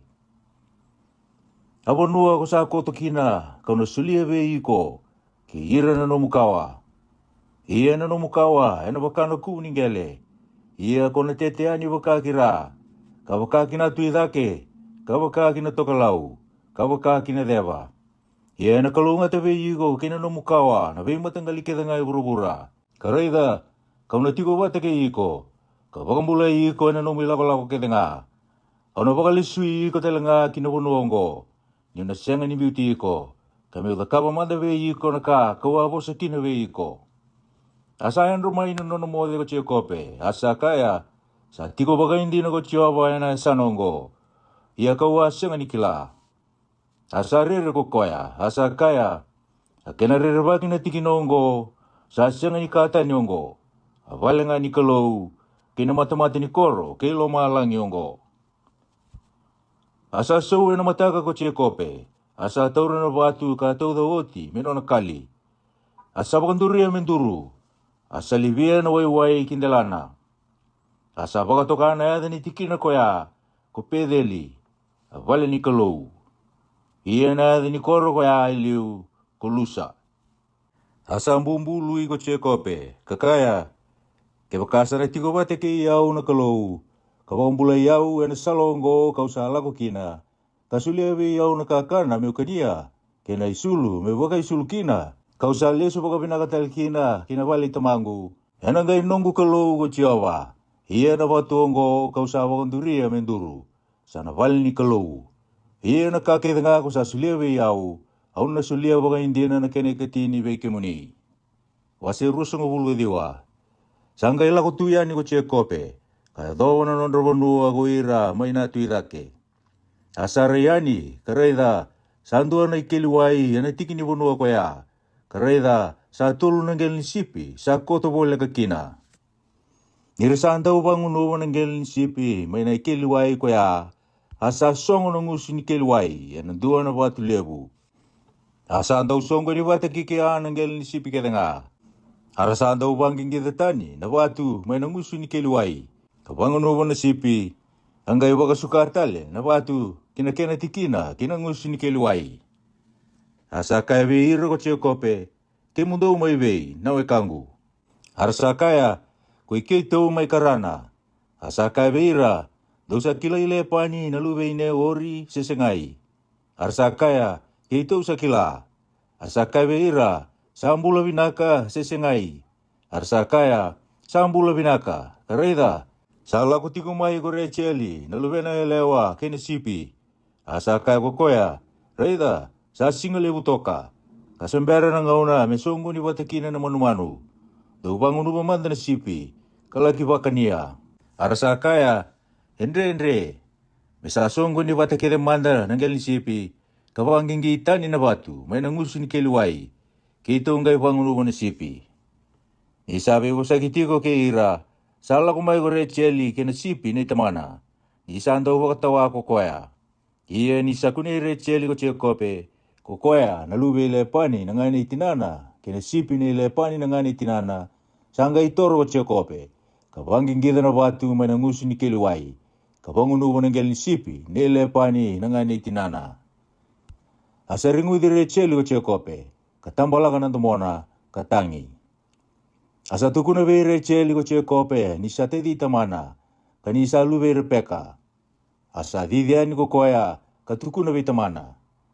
Ia ni sarongoda ko lepani na itukutuku ke chekope na lu venga nena sangai didiani melaki veita ta kaya. Asa mokota karenguda ka kauti koya kinona vale. Asa mani tukuna ve lepani na kakede ngaongo. Asa kaya buah ko lepani hindi na ako sa suingu kawe kangu. Asa tiko kaya kabulon dua. Asa kaya viche kope ole pani. Endon li mongarabi au ole nga niko sawe kangu. Motuku na yau sedaba mikimu iboli. Asa leruan na lubena leo ole pani. Adana kangase hulia. Ia sa adana kangone kore cheli. Sa mata malumulumu kulia. Ia kore cheli sayang binaka kamata binaka. Asalumani recheli ko chekope. Asa kaya au nangarabi ko kaya bagi bitu menonggu recheli na lube muka ngone. Asa kaya ko lepani ebinaka meusulia be iko kada meusulia bua indona tamata tani. Tiko mandawe yau. Asa ngarabi koya ko chekope kaya bagi bitu menona ko recheli. Asa baka sambo ngibida wale nga bua eno buku ni nono loloma bua. Asa kaya belepani ko chekope. Musulia manda na utingu ni sa uti na nunggu takataka kami ulagi durua. Asa baka songo ni rawato ko lepani ni tamata kede nga ina sana koya. Kalakaba indua na mangiti. Iya ina kabi sa tumberi lia na lubena kakauto bua. Arau sabi edo bikaya. Asa suli-sili pa na nona banda ko lepani kibe lia na lubena me nona banda. Iya ina mataka reida sa ikoya ko lia. Asa kaya ko koya be lepani. Ataba ngongo ko sa nakaba biyau. Awasya nga li ni ngarabi ko me utingu ko recheli. Ataba ko sanggay wakay siniyaw kina. Asa kaya ko lepani. Esenga ni kena iwala-wala ena ni mami banua. Mesuli ko e liu nangone. Kasuli ko e muri nangase. O waka utia manda na kena wiki. Tito nang suli ko e talanga ongo be iko. Ero buku ni namudakadaka biyau kaya magibitu tale. Asa kita kapag kina, kache kope, kapag utia na kena wiki. Kasasuli recheli na lubena ko koya, huame utina. Asa suli pila na nona banda ko lepani, kibe recheli na lubena, na nona banda. Asa duru talanga be recheli ko che kope, asa lomani recheli nga kadatilia. Asa ngarabi koya, kabitu talana yang baki. Asa reda ko chioba, ni sada ti ko lia. Asa pakarorota ko buha me bakasudu. Iya, saya banga ko recheli. Asa kuni kulia. Asa bakasudu manalubena tangane. asa baka dani koe gorupeni ni sa kaya sa kuniendi na ko Jehova na nungura rawa o koyongo sanangay lomani au na utingu asa kuni tale kabaka suduma na ngone tangane asa kaya di sarungo da ko Jehova ni wa dhati sa sulia kinabe au na ngone tangane talangaongo asa baka dani koe ko Simeoni asa kuni tale kabaka suduma na ngone tangane asa kaya sanangay baka biti au na utingu ni usa baka suduma hele tulu na lubena tangane asa baka dani koe kina ko libai asa kuni tale asa baka suduma na ngone tangane asa kaya au nangai ia na baka bina ka bichowa asa baka dani koe kina ko chuta asa ngai dengu ni baka sudu wasi tulu sang bulu ia ni sa kuni ko Racheli ni sa senga ni baka sudu biche kope sa ngai bubu ta kitu kana ko Racheli asa kaya biche kope sulia matabe au ngone de mati asa dundu sarwe Racheli ko che kope asa kaya ko ia umbeka na susomi kay no kalou ko koya salewa muka kuani lubea asa kaya ko koya reida nanungu banda ko pila muduru bua kami baka sudu ngone ni utinea kami baka o telanga bua asa suli pila na nono banda me utina asa modero ko che kope asa kuni ko pila ka baka sudu ngone tangane na lube che kope asa kaya ko Racheli salewa ina bukungu na kalou kasarungo na nongu bosa asa sulia au indu na ngone tangane asa baka dani koe kino ko tani asa kuni tale ko pila na banda Racheli asa baka sudu mana karuan ni luben rau ke che kope asa kaya Racheli au sabe ngati sara ke tua kangu ia kau sangu matua asa baka dana kuna fitalai ia ni sa kunia ko lia ni sa dengu ni baka sudu sa kau tisili pa na nona banda asa sulia che kope motina asa baka sudu main dona luben rau tangani ke che kope ko silipa na banda ilia asa kaya ko lia sala ko main na binaka asa baka dani koe ko kata asa baka sudu manai karuan ni lube che kope ko silipa na banda ilia asa kaya ko lia au sa kalau ngata Nira na bosa baka kalunga te teki au na ngone lewa. Asa baka dani koea ko asiri. Asa lako buliani urupeni ena itambayang baki sa tamusuki kina na witi. Asa kunia sona tuta may na vedo. Asa kau tamay ki belia na tinana. Asa kaya belia ko Racheli. Musulia manda be yau sona na tuta na lubemu. Asa kaya buwa ko koea. E kalele imbeka ni ko sa kau tatani na utingu. Ia ko sabi kau tatani talanga na nona tuta na lubengu.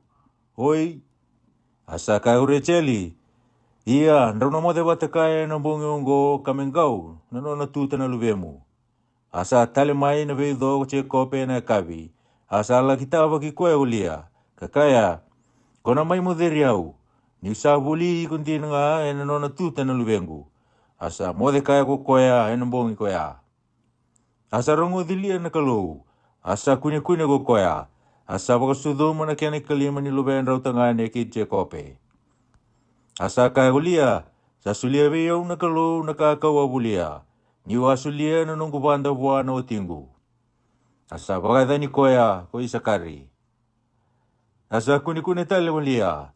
Asa baka sudu mo na kaya ni kawono ni luben rau tangane ki che kope. Asa kaya ulia, sa sulia biyau na kalou na iloloma binaka. Sanangay viti ko wateki yau na utingu. Kani sa baka sudu mo leono na luben tangane. Asa baka dani koea ko sepuloni. Ie muri, sa baka sudu mo endo na luben lewa. Asa baka dani koea ko taina. Asa na numi Racheli na kalou. Asa rongo di koea na kalou. Kapaka roro taka buwa me baka sudu. Asa kuni ko koea. Kapaka sudu mo endo na luben tangane. Asa kaya. Sa kau tatani na nunggu manduan na kalou. Asa baka dani koea ko Josefa. Asa kaya. Me kuria talewe yau endo na luben tangane ko Jehova. Ia ni sa baka sudu mi Josefa o Racheli. Sangay kabile pa ni ko Chekope. Mulai yau me ulako kina nunggu ya sana. Kina nunggu wanua. Musulia na watingu kina lubengu. Ko iretou kau sanggarabi ko kina. Kami ulako. Niko sa kila na nungku daka kau sa daka babe iko. Asa kai ba ule pani, ya kako sana lomani au, mutiko nga. Ni sa kila binaka, sa bakalunga tateki au ko Jehova ina bukumu. Sa kai talanga ko koya, tukuna be au na kemu isau, kau na sulia. Asa kai ko koya, ko sa kila na nunggu iwala ni usangara viko, kena tiko binaka na nomu manu be au. Ni sa lai na nomu ka ni wa ambera ni lakumai. Asanga itumbu me kaleu. Kasaba kalau kata tagi iko ko Jehova, ni kau sati ko eke. Yongo, kau na bakaro utakani na ida, na nonreka, na nunggu leo ni bali talanga. Asa kai ko koya, ada ba me usulia we iko. Asa kai ko chekope, esenga na ka musulia we yau. Kau ka ko na ka we yau na kaungo, kau na bakania, kau tawa tali na nomungel ni manu. Auna lako e loma ni nomu ngele ni manu kedenga, ena singa indai. Ka kau tatani mai kina, na manu kedenga sa tabu kandiri. Se sa tabu tono. Kina sipian dua sa loa. Kina me sa tabu tono. Se sa tabu kandiri. Ia ko ira saba ko ngo e muri, ena kena isau be yau. Ia ena gai rei be iko, ena ngau na mai muri na nongo i wala ndono. Iko sa lagi rei da ngau isau. Na me ke denga, sana kune be yau, sa sianga ni tabu kandiri, se tabu tono, se nasipi, sa sianga ni lolo asen damu, sama dhala sa ambuto kodi. Asa kaya ko lepani, reida, e binaka be yau ke sawaka na nomu bosa. Asa kau tatani ko koya, ena singa koya na me tangane, sa wala koso, ka tabu tono, kina me lewa, sa tabu kandiri, se tabu tono. Onggori kere nga sa bula wakati kina. Kena sipi lolo kere nga. Kasa sulia ki be iru tau na lubena. Asalewa mera ube waki ke ichio kope na kena yawa. Ela kobi rawa hena singa itolu. Asaba kania ko che kope na kena boni ngel ni manu ila pani. Asa toro ko che kope na tamba ni popila. Kena tamba ni amondi. Kena iwi ni papalangi. Asa karia na kulina wakati kina. Rei na bula, ena tamba ni kau. Ia na tamba ni kau sa karia woti. Sa virutura, ena mati ninggele, ni manu, ena ingunu. Ena tikina, kala ko maikina ninggele ni manu mingunu. Nirandau kune, niralako mai mingunu. Asa kune ninggele ni manu, ena mati ni tamba ni kau. Asa baka sudu manu, ewal koso, katabu kandiri, katabu tono. Asa wasiata ni ko cheko pena lami. Asa bangarana mati ni sipi baka kina volkoso. Kena sipi lolo ke tengah nanggel ni manu ne lepani. Asa kau tanono nanggel ni manu metiko baka ira. Kasenga ni kauta metiko kena manu lepani. Asa yado ni sakune no manu kau. Sanggai biru turun na tamba ni kau ko cheko pe. Ena mati ni manu, ena ngunu. Kamera kune na malio ni tamba ni kau. Ia ni sa malu-malumu na manu, sa senga ni biru turu kina. Asa ayado minilo e pani, naka malu-malumu, kaniche kope na kakukawa.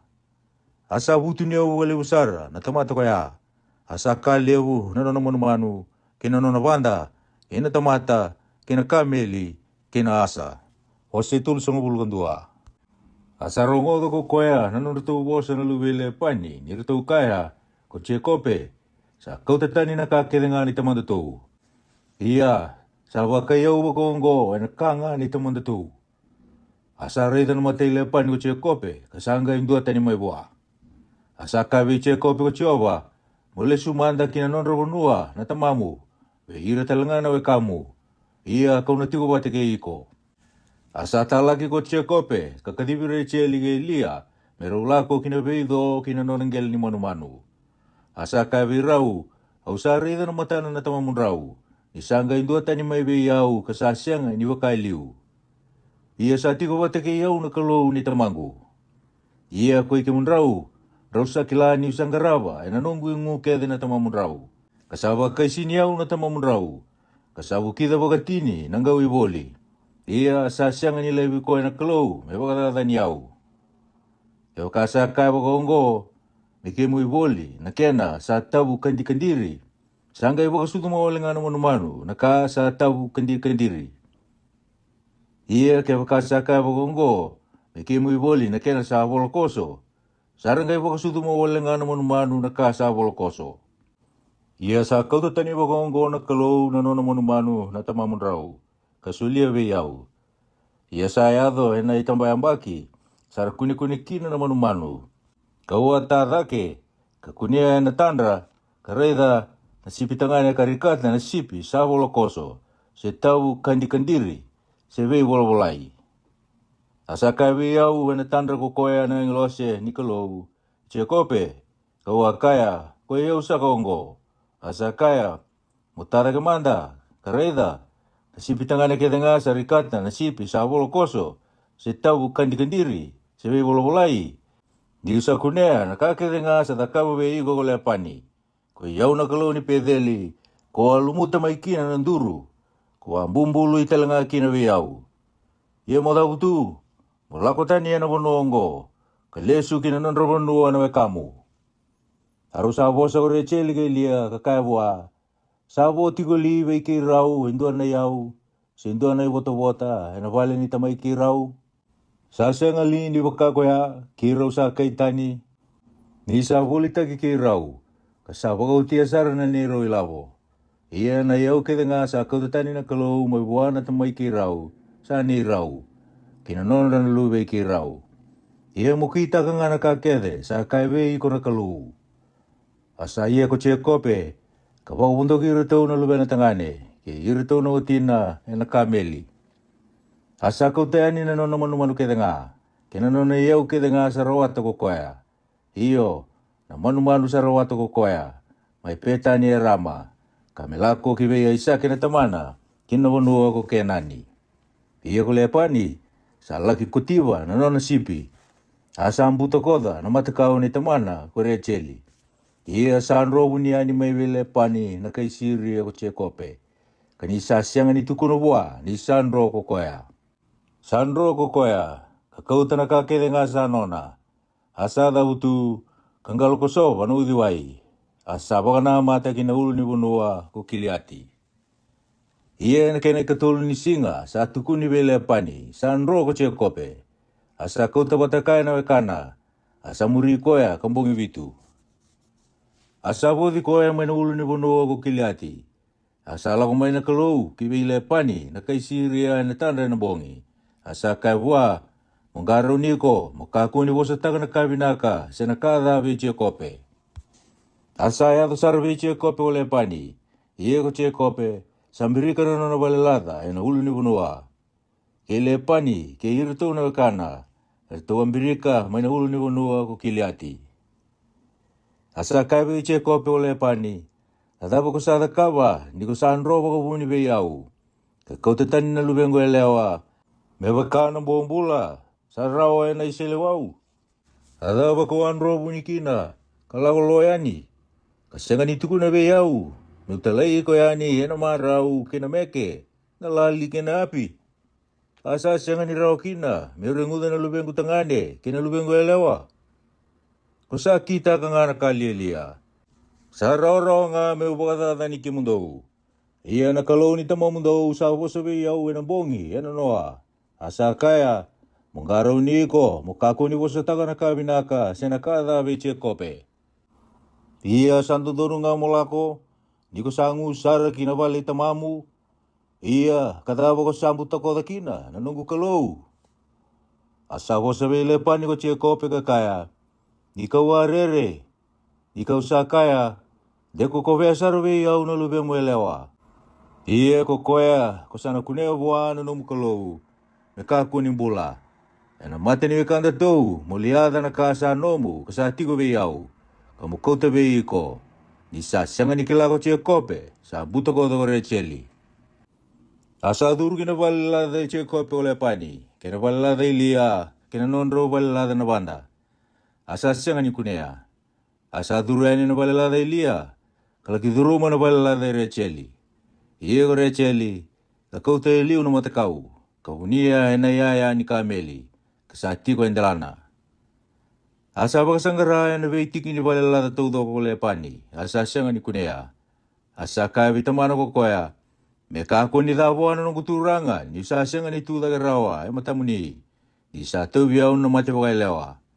Asa baka sanggara ko koya, ia sasanga ni kunia na matakau.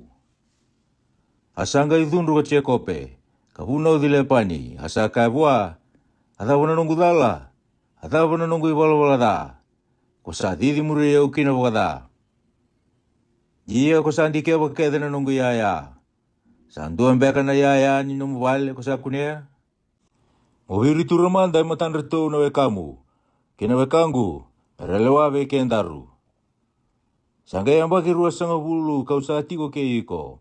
Nomu sipi lewa, kena nomu mea lewa, sa senga ni lutun dole. Kena sipi tangana ni nomu gel ni sipi, kau sa senga ni kania. Akasa Andre Sulaki, kau asenga ni kau tewe iko. Au asau mga ko iau. Ko atarong iau kina, sembuto kodi ena singa senambongi. Au saba kongo, sakani iau na kata-kata ena singa, kena liliwa ena bongi. Asa ya libe iau na mode. Au ayang baki ruas nga wulu ena namu wale. Au anggara viko, kayang baki tini ka wa, ena huku ni lube mo eleo rurua. Kayang baki ono, ena huku ni namu manu-manu. Hia, ko abukida baka tini, nanggawi boli. Kaya baka sasenga ni tiko bate ki iau na kalau ni nonggung kase. Na kalau ya Abrahama. Ko koya sarere baka talanga ko isake. Ko sanggay baka talayo walitunga. Sa kunia na nonggung rawa na kalau. Kena wada nilingangu. Kabunau di ko enang bongi ena noa. Asa kai biche kopi ole pani. Ko irito na elongo hersa nonggu elewa. Ko irito na ngone hersa nonggu. Sa nonggu na manu-manu telenga, na manu-manu ongo. Ka sa nonggu na kake denga ko sa reida. Ia kadaba meungai kita ka indai-indai, ve irito na elongo. Sebe ira na lubendra hersa baka suduma. Iongo. Mendaru bela lati manda ko ikendaru. Kamendua kina be ikendaru na kena ibangan dinendena. Asa bakan dureda kendo na watu ko chekope. Metu. Asa ka ko chekope be ira na wakana. Dautumi-tumi ka mai na watu. Arsa binia wata na watu. Kamendua na suwa. Arsa ka na wata mai na dalal ni suwa. Asa bakadan ole pani. Ko chikari saya tuda. Ia ko chekope. Sa bakadan ko kaleti. Asa ka ko lepani. Na suba ongo sa kene bukan dinendina be kendaru endai-indai. O koe ongo sa bakatuka ikina na dana ko kaleti. Kei misipa. Di sakaya ko koea. Merei di kendaru ko choba. Indaru sandu iti ko tani. Kaya kako sa bararo teki raunu lubengo elewa. Siya ko na bakawati. Kena elewa tani. Me ikuri ni lubengo elewa. Sa siya nga natamata be kendaru. Ia na kalau sa nakila be kendaru. Saka talanga be chekope ole pani. Reida na suongo. Reida na duru. Kau sa viritura ena bukundaru.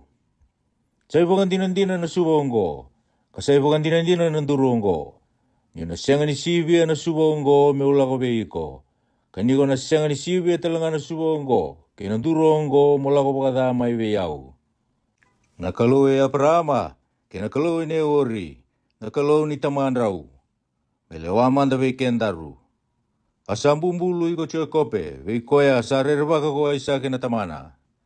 Sangkay pakatambora na yung mga andrali ko chekope. May naulun ni bunua. Asa kadibiro to na wakana. Merakana bata. Arasa kana. Kamode ng bongi. E naulun ni bunua. Asa suwa na mataga ko lepani. Asa ringuda na luben na tangane. Kina luben na elewa. Asa po sa bakalong at tatakira. Asa lago ko lepani. Kalesu kinano na sana. Wasitul sa ngulurua. Asa lago tuwe na nasalo ko chekope. Arasa sota kaya na ngiluasin ni kalau. Ia ni sa kuneiro ko chekope. Sa kaya. Ngona matay walo ni kalau. Asa wakato kana da ni asa ano kaya. Kumea ni imi. Matay walo irua. Asa tala na mata ko chekope. Meliu ya ni kibe iso na tua kana. Kinapanua ko siya. Kinapanua itomi. Asa bakuro tira kakaya. Dawa sa bakonggo buhano nung kuturang ako iso. Sa kaya bakonggo nung mutamata ko chekope. Auti ko bulangi bele pani. Kausan tindeki na. Kaya dawa nang nonggo. Asa tuwe yau na pulumakau. Kena asa. Na sipi. Kena tamata. Kena banda. Ia kausan kay talatala me utuku na buhana nung kuturanga. kami ukune loloma ve iko. Ara sa lesu mai ki ve che ko pena italaki. Ara kaya, itu wala ko buana tua kamu ko iso. Asala ko talenga mai ko koya, me mai tawa ki iko. Ke ira bata kaya na tamata, ele vanan rau. Asa rira ko levu che kope. Asa kinroa. Asa waseru na tamata era tiko kaya. Kena ngel ni sipi, kena pulma kau, kena kameli. Nisa kaya, kaya kasala ko mai ko iso, kinandua na ibaba koso. Kamukuta, enanggain rong bulan na ibaba koso kandua. Asa kaya ko che kope, na kalau di tamangu, kaya parama, ira kalau talangaya isake, na tamangu. Kaya muni chowa, muni akay beyau, mule suki na namu wanua, kawe ira na kamu, kau nataka binagabe iko. Hawa siangan niya nga mirawata, endo la kala ilai, ena no muni lolo makedanga, ena no muni bosendina, kuni sadaka beyau, na no muni tomata. Niwa ang kalo ko soba na curita niyongo, kena nonggu itito ko wale. Iya, kau sangga itumbu, merua na ibaba koso. Au masuiti ke muni wau mulai umanda, may nalinga iso, natua kangu. Niusarere wagi koya, desa lako may ko koya, kamukuti au, kei rabat tanangone, kei natinandra. Iya kunya kaya, kau nataka pinaka baga hindi na beiko. Kapag tumbura na mukawa, merawaka na nuku may matasawa. Sa siyagan ni Wilirawa, ni Rosalia bunga. Asa mo de may kaya ng bongi koya. Asa toro may nakasa ti ko buwa mekani loloma, vei iso na tua kana. Ruanan raw na mea lewa, karuas nga bulu na mea tangane. Ruanan raw na sipi lewa, karuas nga bulu na sipi tangane. Tolu sa nga bulu na kami lewa, kay na lubenra. Basa nga bulu na pulma kaw lewa, katini na pulma kaw tangane. Ruas nga bulu na asa lewa, katini na luben asa. Asa sulia ki beira na non tamata, melako pa kay koya ng gel ni manu-manu yan dua. Asa kay beira na non tamata, daw lita kaya wayani, kami beya wakin ng gel ni manu-manu yan dua, kay ng gel ni manu-manu yan dua. Asa pa roto buwa sa liu, kakaya, nisa sota kay iko ko iso na tua kangu, katarong iko, ane idey ko iko, kakusala ko may bay, kane idey na kaonggo sa liu tagi iko. Mungkay kaya, ane che kope na numuni tamata, onggo na loloma sa kauwa na nung kuturang ako iso. Karayda, sa muri kito talaga ako kaya. Asa pakorotan ni karua talaga, kane katulu, ki ira keda nga ira murian ng gali manu-manu. Asa kaya, daw bosa ako onggo be iso, hindi sabi ko ni kaya. Iyan daw kaya talaga, Rayda, sa muri kito may ko che kope na numuni tamata. Nisa kaya ko kaya, au na baka yalo binakataka, na kanilo loma sa liu yani. Iya muri, kau na Rayda na matana, de sabi na kati ya umbeka ko kaya. Asa kau yan niya liu na kanilo loma. Asa tigo bate ke iro ko koya, enambongi koya. Asa dabutu ko koya, enambongi koya. Kakau tiraw na utina, ke iraw na nonobanda, ke iro tau na lubena tangane, ele tini kandua. Iya, sa butu ko soho na udiwai ko chapoki. Asa kau tira, katalay ira, merabutu ko soho na udiwai. Iya, sa tala kita ikandua na nonaka. Asa ti kondua ko siya kope. Asa vei mong kita kikaya, ndo na tamata, kaya doba na kinda ni mataka. Iya ni sa kune ko koya, sa siyang aning umatua buwa, sa tara na vei uturi ni dimbina. Asa mabule na vei uturi ni dimbi siya kope, ni sa vei mong kita ko kaya. Asa kaya ko koya, mulai vei umanda me ulako, ni sa kinda na mataka.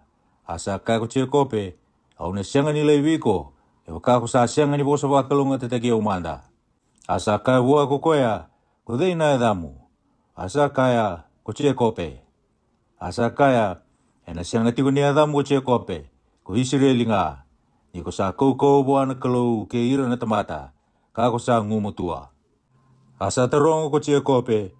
Monitu ko naman dami yaw na adamu ni. Asa kaya ko koya. Adaba ko sa tarong akina na adangu. Asa wakalung at tatay ko koya may kya. Asa pakatoka ko kuchie kope. Na adan ni asa na koya. Ko Penueli, ang mata ni kalau. Ikiraw sabi ko ni kay na kalau, iya kau sa ambulati ko.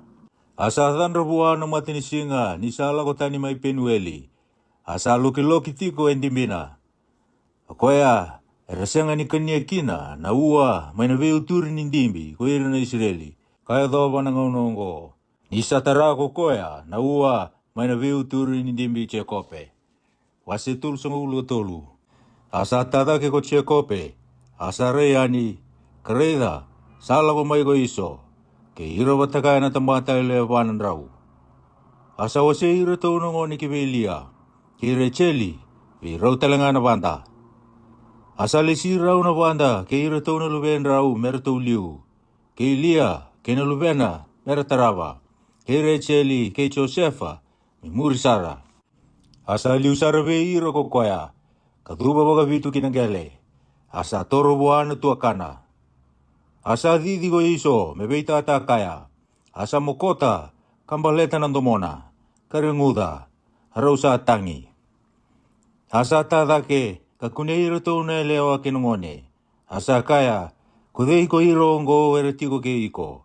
Asa kaya nangone sa sulia na loloma na kalo buana no munita mata. Harausa ngai toro mai na banda ko irau ke iro to na luben rau. Harto sa duba. Kulia talenga ke iro to na lubena harto sa toro mai kaduba. Asa oti sangai toro mai ko Josefa ke recheli. Harausa duba. Asa kaya kukoya, ada bona kene mbale ni baba ko suke denga ongo, kau avita ta kaya. Asa kaya ko Chekope, aka me ukune lolo makino boano nongu turanga. Asa kaya ko iso, sa leo muna nongu ka, na te dingu, me tiko nga ke i kona nongu ka. Asa kaya ko Chekope, me ka kua manda. Ewa ka ko saya lo binaga be iau, mo taura manda be iau na nongu ka ni loloma. Ni sawa ka na nongu reida na mata ni kalau na nongu reida na mata muni. Kani ko saya lo binaga be iau. Muni kau tamanda na nongu ka ni loloma. Sa kau be ke muni ongo. Ni sa loloma be iau na kalau. Ia kau sarawata na kakirenga. Asa dikebi koya asa angai kauta. Asa kai go iso. Daru ya wala manda mendaru lako. Ia kau na liute ki iko. Asa kai boa uche kope. Kunisa kila na nongu turanga. Irasa mulu-mulu menangone. Asa walu beni na sipi kena pulma kau sa tiko ke iau. Ira na mati ke talangana manu. Kau ka ira na kau ayawa inang dua na singa. Nila komandayani na nongu turanga muliuta ki iau na nomu ni tamata. Ia ko iau au na lako bang malua me baka ira rawatan manu sa liutiko. Ke ira na ngone me uyado manda ki sia buana nongu turanga. Asa kai go iso me ulesia manda sona tamata, era tiko be iau, me lago bate ke iko. Asa kai ko koya, me ida vai ongori, me ukune loloma manda buano nongu turanga. Asa lesu ko iso ene singa koya, ena sala kisia. Asa lago boliani, kisukodi, ko Chekope. Asa tara indoana nona vale. Asa takawa sona vale ni manu ena tamba ni kau. Koya, sabaka toka ikina na yada ni asana koya, ko sukodi. Asa ya do ina bodengu ko Chekope, kina koro ko Sikemi, mai na bonua ko Kenani. Ni sa lago mai petani rama ko koya. Asa mirika na nona balilada, kamindo ni na koro. Asa bulia indo na tiki ni bonua, mai beira na luve ya mori, na tamai Sikemi, hena sana kambirika kina na nona balilada. Kasa andonan rau na ilavo na kena iboli. Asa takaba mai kia indo na idhamu ni soro, asa baga dana ko eli Eloe Israeli. Wase tulu sanga ulo ba. Ia ko taina endo ngone lewa lube ilia ke Chekope. Sa lago boliani mereidi ngone lewa ne buno koya. Asa reida ko Sikemi lube ya mori na waiti. Turanga ni buno koya. Asa kauta kamode batakaya kabanga sea. Asa binakati taina bole una lube Chekope. Asa lomani koya ngone lewa, ka vosa bagaya loloma bua ngone lewa. Asa vosa beya mori na tamana ko Sikemi. Kakaya, mosenga tamana ngone lewa ngo me utingu. Asa rongo da Chekope, ni sabanga seitaina na lubena ko koya. Asa tiko na lubena tangane, keno manu mana bedo. Asa tiko logo Chekope, kamera tali mandamai. Asa lago ni bi Chekope wa mori, na tamai Sikemi, mero bego saki kaya. Ara sala ko mai na bedo, na lube Chekope ni rongoda.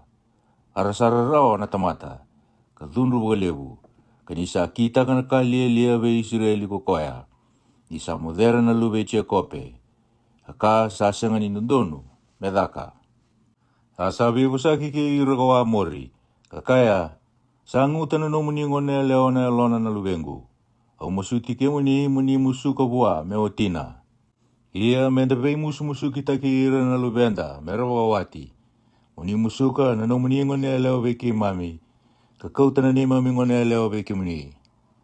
Kamuni tiko nga ke mami, sa koto na mata muni na wanua, muni tiko kabei bulikina, karawata kina na yau. Asa kai ko si kemi buana tamuni ngone lewa, ke ira na nganena, beukuni loloma mandai mata muni. Ia na ka ke muni sa dabuta, kau na sulia. Me kali usara na yau, ke na suli, ke muni na dabuta be yau. Ia kau na sulia me bakana ka ke muni sa dabuta be yau. Ia muni musuka nga na ngone leo me otingu. Ia ko ira na lube che kope, era sa bosa wanga senga sibe si kemi ke ia mori na tamana. Ni sa wanga se itena na nga nenra. Arsa ka verau, endre ni ki ito da kawa na kaongo.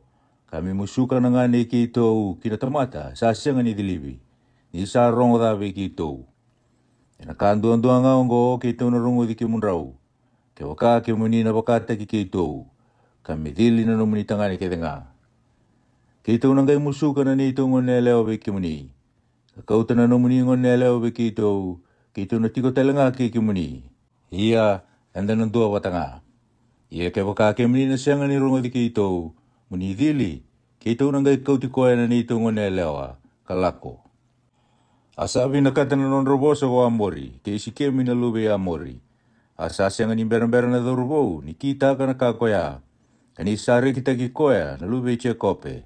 Kasa tamata ya lobo turanga, ve ira ke denga, ena matenggali tamana. Asa lako ko amori ke isi kemi, na lube na kina non rau mata ni koro. Ka wose ve ira na leo ni non rau koro kakaya. Ko ira na tamata ongo, vera tiko malua nga ke ikenda. Mera tiko nga ina banua. Kawe bolikina, kareda, sa leo na wanua merautira. Menda pagawati manda kina nondo ngone lewa. Menda musuka talenga na nondo ngone lewa beira. Ena kanga ongo, wera na rungo di kenda na tamata. Me tiko ke kenda, menda tamata wata. Ke waka sa dilo na tangani ke denga be kenda. Me waka era sa dilibi. Ena gai senga lini nondo na nondo manu, kina nondo yau, kina nondo pulma kau kede. Menda waru rongo nga veira, era nga itiko kay kenda. Arasa waru rongo veia mori ke si kemi na lubena, ko ira kede nga, era duriani, eno no mata ni koro. Asa dili kede nga na tangane, iyo, ko ira kede nga, era duriani, eno no mata ni koro. Ia ena kene katul ni singa, nira sa rara, era usa taure andua na nona sele wau, ele rua, ve ira na lube che kope.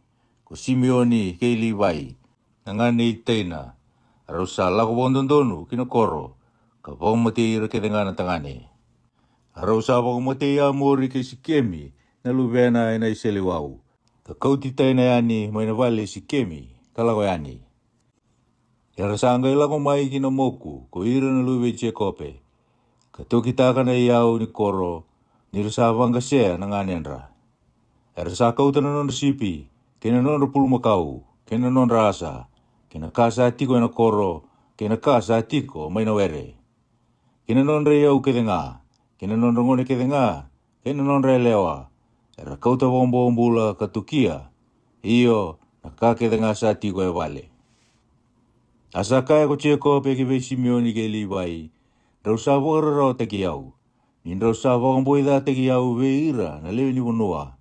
Ena kenra maliwa na kaike nani, kena leo ni vei koro lalai. Ia ko iau, ka leo leilai. Karena songo ni wata, ka mai ponga mati iau. Ia, kauna rusa wata, kena nunggu matanggali. Arausa kaya, ewe nakali ni kitaka ko koe na ngani ki rau, me wakana leo ndau tangani. Wase tulsunga ulga lima. Asa kaya veche kope na kalau, tahutu, kamulako dake ki pedeli. Katiko mai kia. Kada kapa mai kia endo na itamu ni soro buana kalau. Ko koe a karai reiwe i ko niko anro taka na mate i iso na tua kamu. Asa kai ko che kope, ve ira non le ni vale, ke ira ke nga, era tiko kaya, do mbiu te tani na kalou ni kai tani, sa tiko ke ike mundou. Do sawa tele nga, wakai sulu na sulu tani. Ia tau ya wala manda, tau lako take ki pedeli. Kau na takapa mai kia endua na itambo ni soro, wana kalou. Kokoya, karongo di au, ena singa, kau ararawa kina. Ka tiko ke iau ena sala, kau alako kina. Arasa sulia vei che kope na kalou ke denga, ni kaitani, sa tu e lingandra. Kina sau, sa tu enda lingandra. Asa unia ko che kope ruku ni oki ka tu mai si kemi. Arasa lako tu yani. Asa kania na vei koro sa waliti ira na rere bua na kalou. Arasa senga kina ni wakasavira, lu vei che kope. Asa lako mai ko che kope ki lusa. Mai na hunua ko ke nani, ko ya ko pedeli. Kukoya ke ira ke na tamata era tiko watakaya. Asa da kawakina indua na idambu ni soro. Kawaga dana na sana koya ko eli pedeli. Isa rei bua mai ke ana kalou. Isa nrota ni kukoya mai bua na tuakana.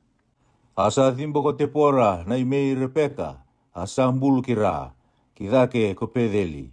Ena ruku nindua na oki. Asa wakatukai na dana ko alo ni pakudi. Asa rei tala na kalou ki veche kope. Nisa lago mai peta ni rama. Asa bosa wa kalou ngata teki koya. Asa kai wana kalou ko che kope na adamu. Ia ena senga ni wakatoka itiko na adamu ko che kope. Ko Israeli nga na adamu. Asa wakatoka na adana ko Israeli. Sa kai tala nga wana kalou. Ko iau na kalou kaukawa. Motumbu kamo leo bunga mai. Indua na mati ni tu. Iyo na mati ni tu e bunga. E na tumbu mai veiko. Kana lago mai na tolomu na turanga lilevu. Abonua talenga ka wasulia ve Abrahama ke Isake. Au na sulia veiko. Ve ira talenga na nomukawa.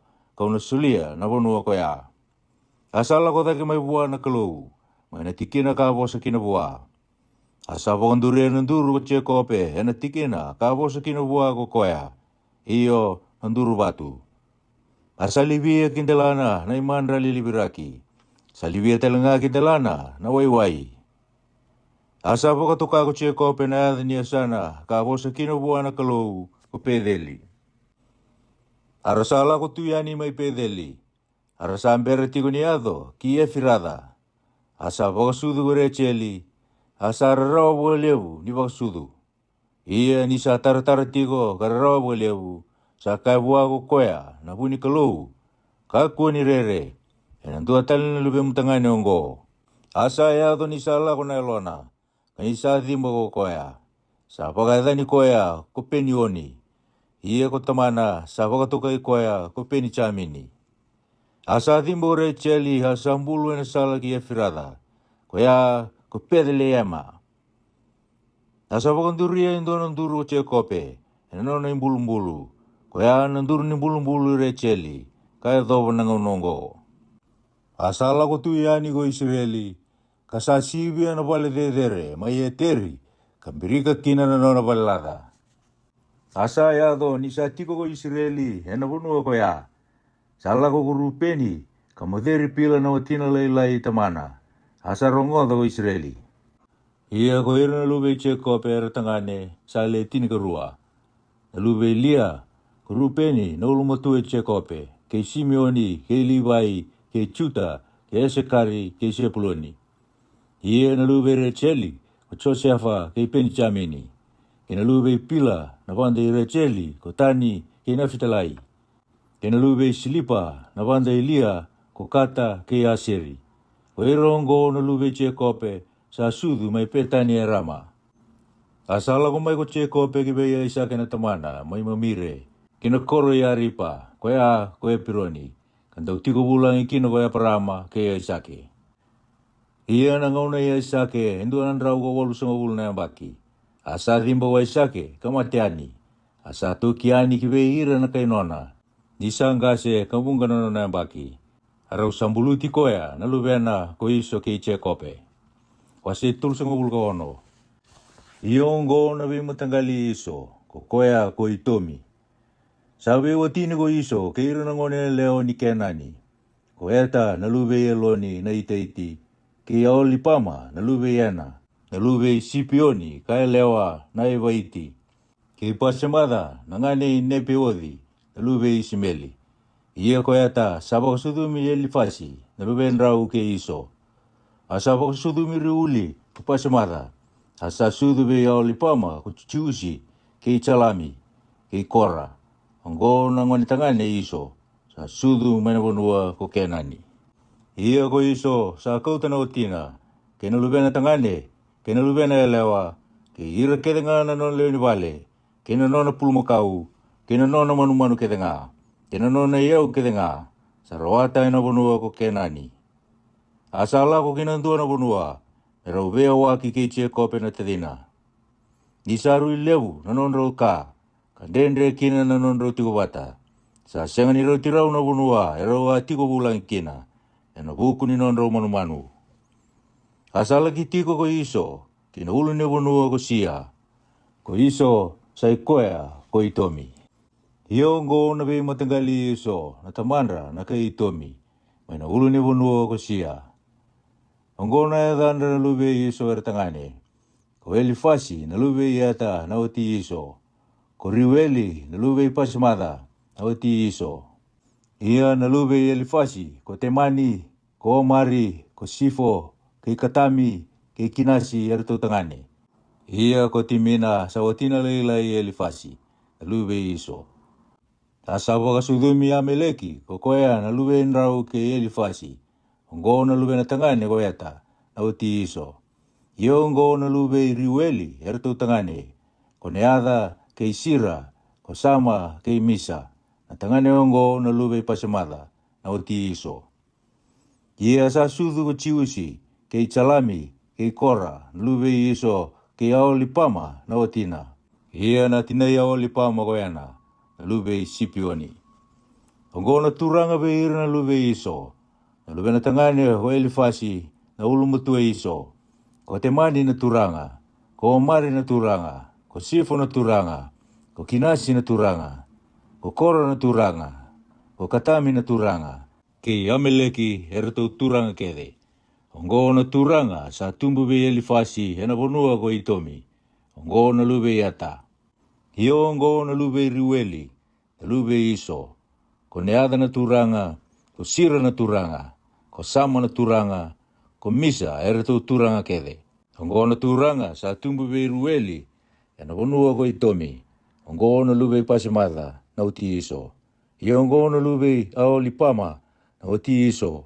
Ko chiusi na turanga, ko chalami na turanga, ko kora erto turanga kede. Ongo na turanga ka tumbu mebe aoli pama, lube yana na uti iso. Ongo na lube iso ko koea ko itomi, hio ongo na non turanga. Ongo na lube sia na lube ori, ko ira ka tau kena na bonua, ko lotani, ke sopali, ke sipioni, ke yana, ke tisoni, ke asa, ke tisani. Ongo na non turanga na lube ori, na lube sia, may na bonua ko itomi. Ia ko ira na lube lotani, ko ori ke amami. Ia na ngane lotani ko timina. Ia ko ira tongo na lube sopali, ko alibani ke maneada, ke ipali, ko sifo, ke onama. Asa lube sipioni ko ira ongo, ko ea ke ana. Ko ea no ongo, ka kunea na matini wai katakata, mana loma ni bonua, ni sa wakani e tiko na asa sipioni na tamana. Ia ko ira ongo na lube yana, ko tisoni ke aoli pama na elewa na lube yana. Ia ko ira tongo na lube tisoni, ko hemitani ke esipani, ke idirani, ke kirani. Ko ira tongo na lube yasa, ko pilani, ke seavani, ke ekani. Ko ira ongo na lube tisani, ko usi, ke erani. Ongo na turanga sa tumbu be ira na lube ori, ko lotani, ko sopali, ko sipioni, ko ena, ko tisoni, ko esa, ko tisani, erto turanga kede. Ongo na turanga sa tumbu be ori, ira na turanga na bunua ko sia. Ia ko irongo na tui, ka lewai liu, may na bunua ko itomi, ni sa siyang na tui, sa lewai ira na Israeli. Ia ko pela na lube piori sa lewa mai tomi. Ia na ada ni nono koro ko tinapa. Asa mate ko pela, asa lewa me kene susomi ko cho papa na lube sira na kai posira. Asa mate ko cho papa, asa lewa me kene susomi ko usami mana nono bonua na lube temani. Asa mate ko usami, asa lewa me kene susomi ko etati na lube pitati. Kokoya kalambati mitiani maina bonua e moapi. Ia na ada ni nono koro ko e vidi. Asa mate ko etati. Asa lewa me kene susomi ko samila na kai masirika. Asa mate ko samila, asa lewa me kene susomi ko sola na kai rio podi. Sa bole ka kina udiwai. Asa mate ko sola, asa lewa me kene susomi ko peali anani na lube ya kipori. Asa mate ko peali anani na lube ya kipori. Asa lewa me kene susomi ko etari. Kasaya ni nono koro pau. Ia na ada ni watina ko mea tapeli. Na lube matireti kaelewa. Koya na lube mea saapi kaelewa. Iongo na dhanra na tiuke sa tubu mai be iso. Me waka na nondrabe matangali. E na nondrabe asana me waka na dhanra. Na tiuke timina, na tiuke aliva, na tiuke chidedi, na tiuke aolipama, na tiuke ela, na tiuke pinoni, na tiuke kinasi, na tiuke temani, na tiuke mipisa, na tiuke makitieli, na tiuke hirami, ko hirotongo na tiuke keitomi. Me wakana nonre tikutiko, e na vunua e raitau ke kina. Ia ko isongo na tamandra na keitomi. Wase tulsanga vulga vitu. Asa tiko ko chekope, e na vunua ka tiko bulangi kino ko tamana. E na vunua ko kenani. Ongo na itukutuku ke chekope. Sa tinika vitu na yamba ki Josefa. Kasanda ubakania na sipi ke ira bata na tuakana. Asanda utiko na ngone ke irau na lube pila. Ke irau na lube silipa. O tina leilai ni tamana. Asanda ukou tamai ki vei tamana ko Josefa. Na kere toi rongo da. Asa lebu na loloma Israeli vei Josefa. Ka leilai vei ira ke tenga na lubena. Isa lubena ni sanga inga semai. Asa takawa vei koea hendo na kote vei volvolai. Ia sa reida na tuakana ni sa lebu na nono loloma na tamandra vei koea. Ka leilai vei ira kede na tuakana. Arasanga idha ti koea. Arasanga ni wasa vinagarau wa. Asa tanra wa Josefa. Katukuna vei ira na tuakana. Aranga idha ti koea wa lebu. Asa kai vei ira ko koea. Dorunga tamanda na nongu tanra. Reida. Henda bau sila tiko mai no ere. Kasatu da kena nongo ibau. Kawabu tu. Kasatu baka boli-bolita na numundo ibau. Karokova na nongo ibau. Arasa kayo buago ira na tuakana. Kona lewan di na baka bikito. Sekona Italien di na baka bikito. Arasa tati koya buka libusara. Ena hukuni no tanra. Kina no bosa. Asa tanra talo ko koya. Katukuna be ira na tuakana. Asa kaya, reida, kau satan retale. Sarukobi au na matini singa, kena bula, kena kalu itini kandua. Asa tukuna vitamana, beira telenga na tuakana. Asa buno do vitamana, kakabua, atandra da bongo satan rataka. Ena lagombega mai go iau, ke itinamu, ke ira na tuakamu, kaduba kinengele ke beiko. Asa bu tegi koe go ira na tuakana. Asa na numatiko, na bosa kotamana. Arasa lako na tuakana, me wakania na sipi ni tamandra mai sikemi. Asa kabi Josefa o Israeli, era wakania na sipi mai sikemi na tuakamu. Ne, lako mai me utalai ko beira. Asa kai kokoya, ko eu nga ongo. Asa kai bua kokoya, mo lako manda, mo reida, seretiko minaka na tuakamu. Kinegel ni sipi. Kakau tatali mai be au na kena itukutuku. Asa talai koe mai no Buddha, mai e pironi. Asa ala koe ni ko koe a kisikemi. Asa kunei koe endo na tamata. Isa ala ko sese boli mai vei kau. Asa tarungi koe na tamata. Ata ko sapa kasangra boli. Asa kaya, au sapa kasangra ira na tua kangu. Mutukunu mandabe iau na asana, era waka ni ekina na sipi. Asa kaya na tamata, era sala ko tani eke. Ni sarungo dira ni rakaya. Tula koya ni kitodani. Asa murira na tuakana o Josefa. Kahodira mai todani. Arasa kune koya ni sabagaya otiko. Ia ni sembera ni bolega veira. Sambukia na kena vere. Merabang matea. Arasa vi kaya ka bagaira. Rida. Sala ko may nang dautan roya. Tau yamanda. Tau bang matea. Kambiuta kinandua na keli. Endrangay tukuna bakane. Sandua na manumanu da sa kania. Endrangay reda. Seneado bagadawa na nonatandra. Asa rongo da urupeni. Kawambulay koya may nalingandra. Ni sakaya. Tu kaku ni bang matea. Sakaya talanga viru urupeni. Do kaku ni bang damendra. Do beauty koya nga kinay keli ongo na loma ni bonua. Do kaku ni abita. Kami kawambulay koya may nalingandra. Kapag suka tali vitamana.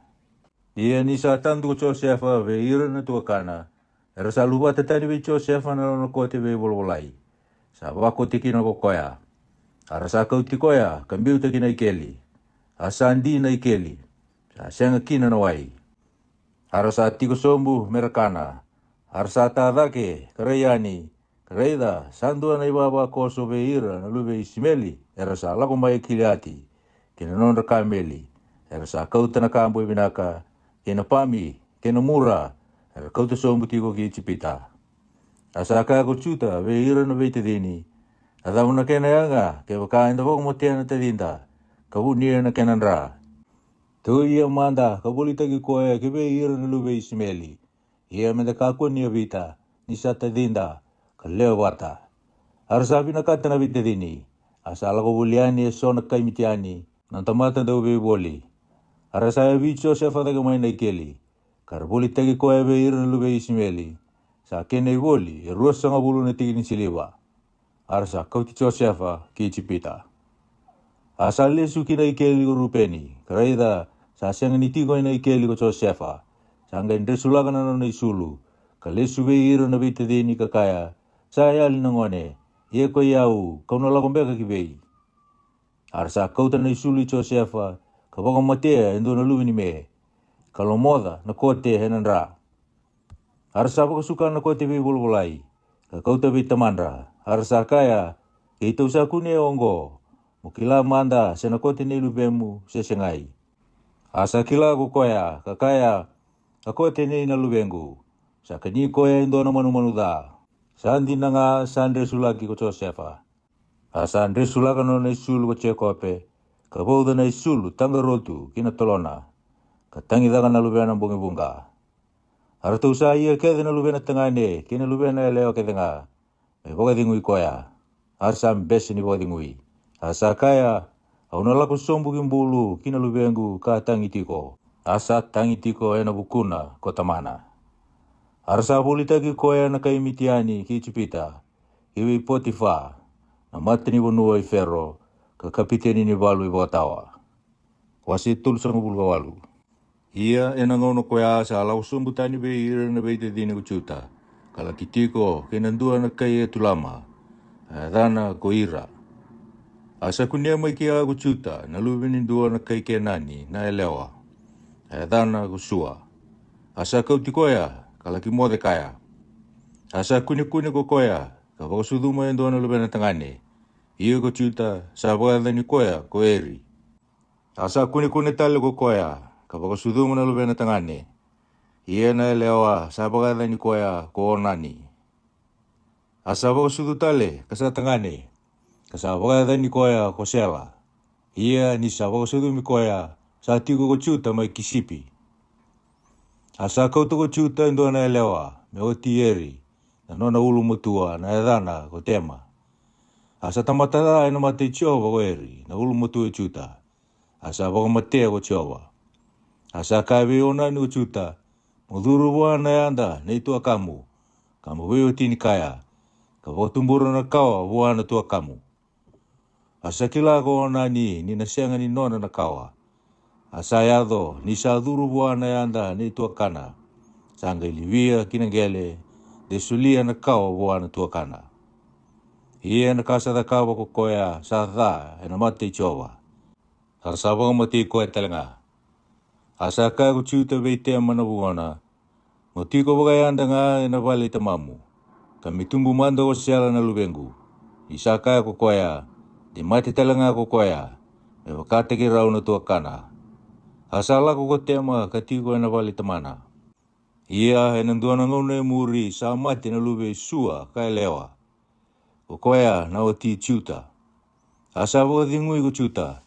Asala ko dake ke timinada. Ve ira na tamata era kutiba na nona sipi. Ko koya kena nona itau ko ira na kai etu lama. Asa tukuni vei tema kabaka reida sala ko dake ke timinada na bungomu. Ve kutiba na nona sipi. Asa lupa tetani na nona tambu isulu bagayanda. Kapulau tagi koya ena isulu ni mata. Kabaka itutubi tagi koya. Kala kitiko ena mata-mata ki ei neima ena sala kitiminada. Ni saro ida ko koya sa lebu sela asa sianga ni musu wa me otina. Asa kune ko chuta kana numi koya ni leo do tangane. Ni sapulau taga na matana ko koya. Asa ala ko baka tiki-tiki buah ena sala kakaya me umode bate ke iko ne. Ni sa sianga ni kila sabungona. Asa kaya ko koya adaba ko sa sulia mogai umode bate ke yau. Asa kaya ono vakau te vei ko endona lubini me manangel ni me. Asa kaya ko koya kono sulia mbeka na kene bagandina ni na kaumai. Asa kaya adaba na kami usulia vei ko me kene bagandina. Asa kaya ko koya anomu mama kena nomu gato kena nomu iti toko. Asa sulia boa ko koya. Asa lagi mode kaya. Asa kuni boa ko koya. Asa da butu ko koya. Kala koya ni. Asa lupa tetani boa na nona pulau. Kabaka isulu tale na nona tambu isulu bagayanda. Asa tala na nona itau. Na kaya etu lama ko chuta. Me kau tana lubini me. Me kau tale mai na ibagandina. Satu boa na elewa. Kasa sianga ni kuni koya. Asa terungir na leo ni koro ni leo koya. Kakaya. Saiwe na leo ndo tangane. Katiko neima. Enambati ni sala. Arasa kaya. Sasianga na leo ndo tangane ke. Asa lesu chuta. Kakaya. Au sasianga ni kuni koya. Arakaya talangana tamata ena sana koya. Sasianga na leo ndo tangane ke. Asa kaya kuchuta. Me kau tamando ko koya. Desan tamandua. Raida. Kawa wa kauta na luwini meongo. Ia ko sasianga ni kuni koya. Ia sa oti tolu na bula. Sangga itu kuni vechuta. Kawaka. Ko tema na bungomu. Sandau tangane. Kasambu kete ko koya. Asa kaya ko chuta. Do kau ti koya mandamai. Memai wakamai. Ia ni sa kau mai ki tau tumba. Sa tala ki buana bungona. Kakaya. Au sambu kete buana tamata. Sa nono ongo. Asa kaya ko koya. Mokila amanda sesani dei na kaongo. Na mama kena gato kena iti toko. Asa kila ko chuta kakaya. Sandondonu daga beki rau ko koya. Ni sasianga ni suli koya beisela na lubengu. Asa sianga ni mode talakaya. Asa yado ena singa sabo sudukina. Reida sanrua ketena. Ye ni sabo sudutiko. Sandondo kaya ni nalingana indua. Asa taur na bunyi kalou. Kabibinga na lingana hena wa kula-kula. Kakaya, ongo sa liumai. Ia ni sabo kasuka tali na lingana. Reida, sala kumay na tedina. Asa kaya na buni kalou. Ataba ko samba suka kina hena bukumu. Okoya sabo katuka ikina na edana koferesi. Sa oti, sangga ila kumay na tuakana. Kokoya sa bibi na lingana hena wa kula-kula. Asa bagada ni koya kosira. Wasi tulsong ulgan diwa. Asa kau sombu ki chipita ko Josefa. Ia ko Potifa. Amati ni bunu efero. Kakapiteni ni walu iwatawa. Kakai chipita. Sabuli koe mai be hira na lube Ismaili. Erasa kau ti koe sombu kina. Asa tiko ki Josefa ko Chiawa. Asa tamataya do ko koea. Asa tiko na wali ni nona turanga na kai chipita. Asa roida na nona turanga ni sa tiko batakaya ko Chiawa. Kapag doro ko Chiawa na kakitinga sa kabo ko koea. Asa loma ni Josefa. Asa ngarabi koea ko Josefa. Asa lisi koea melewa na nona wale. Kasulia kinalingana na kakitinga sa tuwa. Ia may nasinga sa lisi koea kina melewa na nona wale. Kina nona kakitinga. Saba kalunga tataka na nona wale na kay chipita ko Chiawa. Hina bukui Josefa. Ia sawa kalunga te tago Jehova na rona kake de ngai vale kino ere. Asa leiwa na rona kake de ngai melo au Josefa. Ka senga ni kila endo na ka sa tuwa. Na kaka na nga sa kania ko koya. Asa yango vinaka. Ka mata vinaka ko Josefa. Sa o tina kaongo sa andaure di Josefa na o tino na turanga. Kakaya enda rumo de wata. Asa mbese ko koya. Kakaya buana o tino na turanga. Reida, sa senga ni kila na nungu turanga na ka sa tuwe yawe vale.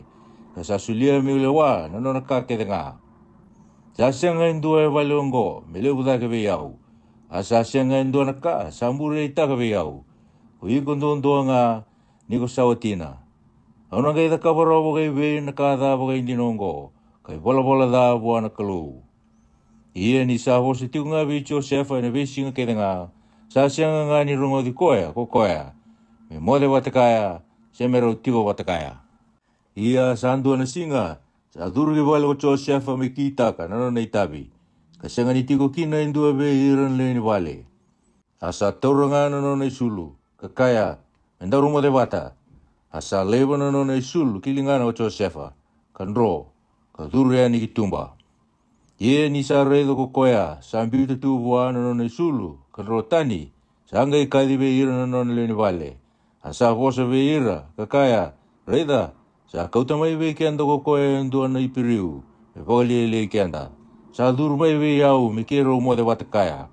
Ia kaua kadi ena to mulevu.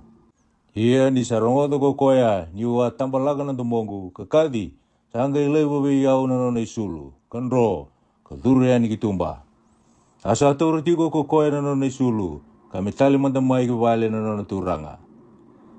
Asa tuku bua ko koe bongo. Ko koe na ipiriu. Na tamata ko akau tamai be kenda. Sa duru mai be yau. Me bagalile yau. Asa yado. Niwa tambalaka nandumongo. Kakadi. Sanggai leiba be yau na nona isulu. Kanro kitumba. Tie ni sarongoda na nona turanga na bosa ni watina. Ni sa kaya. Sa kita kia bagongo na nona tamata. Sanggai dunru bagalebu. Asa tori Josefa na nona turanga. Kambiuta kina vale ni bebesu. Na vale erbesu kina, koira kabisuka na tui. Asa tiko nga kina ko koya. Ia sa tiko bate kay Josefa ko Jehova. Kapag adoro buwan na loloma. Kapag ngulea na yalo ni bakataw ni vale ni bebesu, meloma ni koya. Ia ko koya na ibakataw ni vale ni bebesu. Sali si Josefa, melewa na tamata kede nga sa besu tiko na vale ni bebesu. Ia sa bakataw buwan na ka kede nga, era takabakina. Ay bakataw ni vale ni bebesu, sa senga ni bagareda indua na ka, sa lewa ko koya. Isa tiko batakaya ko Jehova. Kasa bagador ko Jehova, na ka sa takaba ko koya. Wase basang ulu. Sa o tinakaongo, eru sa bakatala ka buwana non rauturanga na tui chipita. Ko koya sa andau takamena buwana tui chipita, kei koya sa andau bababi. Asa dunru o fero, vei rauna na tamata turanga. Na turanga vei ira nandau takamena, kei koe na turanga, vei ira sa andau bababi. Asa songola tirau, ena vali ni vei besu na kapiteni ni valu i watawa. Na tikina, sabi suki tu kina o Josefa. Ia na kapiteni ni valu i watawa, sali si Josefa, me watawa i rau. Asa ngarawi rau ko koea, harau sa tiko nga kina. Harau sa andu i tandra, koe rau rurua. Inandua nambongi. Tamata ya andua me pakana i mbali ni nona tandra. Ko koea ka andau takamena, ke koea ka andau bababi. Wana tui chipita, rau sa besuki, yana vali ni bebesu. Asa ala ko rau ena mataka ko Josefa, karei di rau, rau sa mata bebeku. Asa terungi rau na tamata turanga i fero, tau sa songola tika e tiko, ena vali ni nona turanga. Asa kaya, atapan rau sa baka bebeku mata kina indai. Rau aka bua, kei rau sa tandra taka na tandra. Asa sianga me baka imbali taka. Asa kaya rau Josefa, sa sianga baka ni rau bua na kalou, me baka imbali taka na ka, rau tuku na matamai beyau. Asa tuku na be Josefa na tandra, kukoya, katuranga be ira na daw takamena na tui. Asa kaya bua, ena nungu tandra, reida, sa tu e matango en dua na baini. Asa tulu na tambana. Ia ni sa kumbu mai, sa sereka na sena. Kabua taka na bua andreu na kena isoso. Ia sa tu e lingangu ng bilo i fero. Ia kaua betia na bua ni baini. Kalombaka kinambilo i fero. Kawanga isulia ng bilo kinalingay Fero. Asa kawua Josefa, ungo na kini bale-bale. Atambana itolu, sambong itolu. Sambong nga nambong itolu, enangay buweta na ulumu ko Fero. Kapali suyi ko, kinanomo itabi. Iya kono sulia tal ng bilo Fero kinalingana. Ewa ka na ipalawala iliu, iko andaw takamena. Iya mononumiau, di ko sa tiko binaka. Kalau maniau manda, katukuniau be Fero. Kautiau tani na balonggo. Nisan dina kawang buto ko timay na nonronua na ipiriu. Eke talenga sasya nga nakakausa takaba. Pero bitiau kina kinabaling buto-buto. Iya nisakila na turangan ni bababi ni sabi na ka na kinibalambale. Sakabi Josefa, awa tanda talenga kareda sa tulo na kato manray bula-bula ulunggu.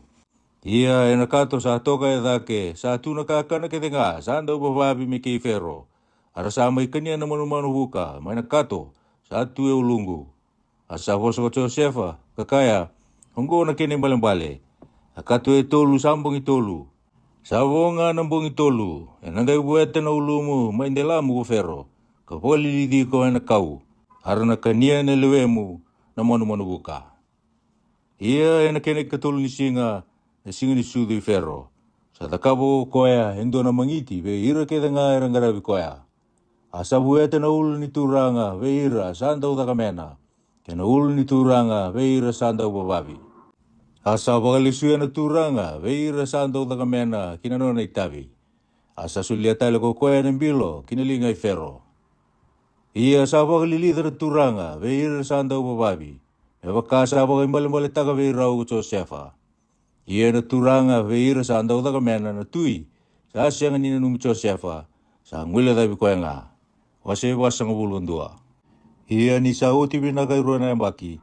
Sangay tanro Fero. Kareida, satu may no diwai. Kareida, sala ko tayo may no diwai bitu no pulmakau. Sari re binaka. Kasayang mo binaka na lewendra. Arasa kana buli bedo. Kareida, samuri re tayo may bitu no pulmakau tani may no diwai. Sari re da. Kasasui botu. Arasa tu bata kaira no pulmakau enang batini diwai. Iya na pulumakau sarere da kasi botu. Arasa kanya na pulumakau ebitu. Sarere binaka kaya mo binaka. Asayan ramay ko Fero. Asa mo de katanda tale. Reda sa tumbo da ke nandua na tolo ni sila ebitu. Na kena sola. Sa lilebu ka binaka. Reda sa ebitu na sola da. Ka kana mate na tangi may natui dake. Sa tumbo e muri. Iya na sola ebitu sa da. Sa tiloma na sola ebitu sa lilebu ka binaka. Asayan ramay ko Fero, kareida sa tanda nga. Iya na mataka sa kinroa na lomana. Asa talaki kakadibir kede may nandaw da kamana may chipita. Kina tamatabu kede nga sa tigukina. Asa tukuna beiro ko Fero na tandra. Asa siyang may bagay malambalita ka raw Fero.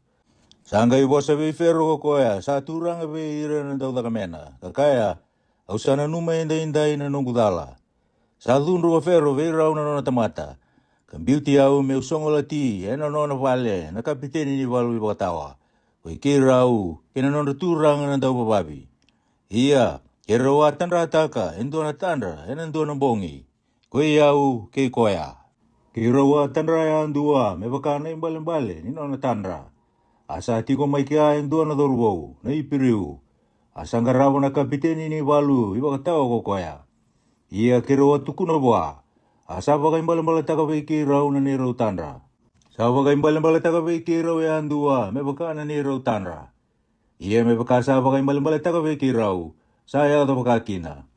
Sa bagai lisui au ko koya, kina nunggu itabi, sa bagai lilidi ko koya. Sanggai talo Fero, me lako mai ko Josefa. Arasa kau ti koya ba kusa mai na wali mutu-mutu. Asa tesi koya, kasuluma kana isulutani. Kalako kibe Fero. Asa kawi Josefa ko Fero, au sa tanrata ka endo na tandra. Asa siya nga may bagay malamalita Iya kau sa rongoda, ni ko sa rawata, mo bagay malamalita na tandra ko rongoda.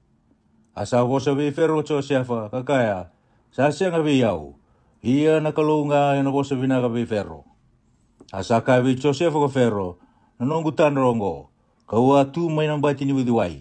Reda, sala ko tayo may nuwidiway bito na pulmakaw.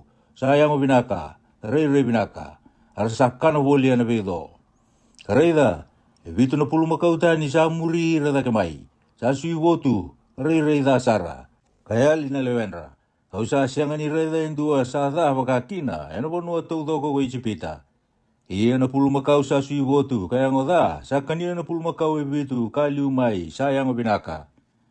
Ia nira sa kania oti, sa ndendre ni kilai, nira kania, nira sa rei tiko, me wakai liu, kau anggai andra. Ia kau anggai kunia, ena nongutandra, kareida, sa tumbo vitu na sola ni sila, ena dua na tolona. Sa boi binaka kalilewu, kareida, sa tumbo dake mure vitu na sola, sa malai galalai. Akana mate ena dangi mai natu idake. Ia na sola sa lai, sa tilo na sola binaka vitu. Ia kau atukuna na kau ngobe ira na dau mana, kasa sianga indua sa bang madala taka biyau. Asa kaya be fero Josefa, atan rei fero sa andua nga. Sa tukuna be fero na kalau na kasa bole akan itaka bako koya. Apul makau binaka vitu, sa embaki vitu. Kina sola binaka vitu, sa embaki vitu. Sa andua mbau nga na tandra. Ia na pul makau vitu sa suivotu, kaya ngoda sa muri rada kebai, sa embaki vitu. Kina sola vitu sa alala, kana mate, ena tangi mai natu idake, ena embaki ndau singa vitu. Ongo na kakau sa kai be fero, sa bakatakila be fero, na kasa bole kan itaka wana kalau. Reida, ena laku mai vitu na embaki baka leo sara, ena bonua tau doko ko ichipita. Ia ena gayado muri vitu na embaki ndau singa. Ia na sautu kede, ena ngui leda, ena bonua ko ichipita. Nina kania na bonua na ndau singa. Ia, ena senga ni kilai na sautu ena bonua. Ena buku ni ndau singa ko ya sa muri mai. Nina karera bagi sara. Ia ni sa baka rua be fero na tandra. Sa ka ni sa baka taunde itaka na kalau. Ia, sana senga ni dende, ena gaya baka dora na kalau. Okoe ongo mengarama toko fero, endo na tamata matua kabuku. Kalisia melewana bonua ko ichipita. Melisia ko fero, esona mateni bonua, melewana bonua. Kakumuna na ikalima, ena bonua ko ichipita, ena biyambaki baka leo vitu. Ia, mero kumuna bata nakakana ketenga, ena biyambaki binaka samber mai. Kambinia na sila, melewa ko fero. Kamera maroroe talanga nakakana, ena biyikoro. Ia nakakana ko ya, ena mani nitaki, mekena na bonua, ena biyambaki ndau singa vitu. Ena yado ena bonua ko ichipita. Kame kako ni kaumboko, na bonua ena ndau singa. Asa binaka be fero na kaongo, kabe ira ketenga na nona tamata. Asa kabe ira na nona tamata ko fero. Enda na kuni ali endua e bakaongo, atamata sa tiko buana yalo ni kalau. Asa kabe Joseph ko fero, ni sa bakatakilabe iko na kalau na kaketenga ongo. Sa sianga endua sa yalo matua kabuku, me bakateki iko.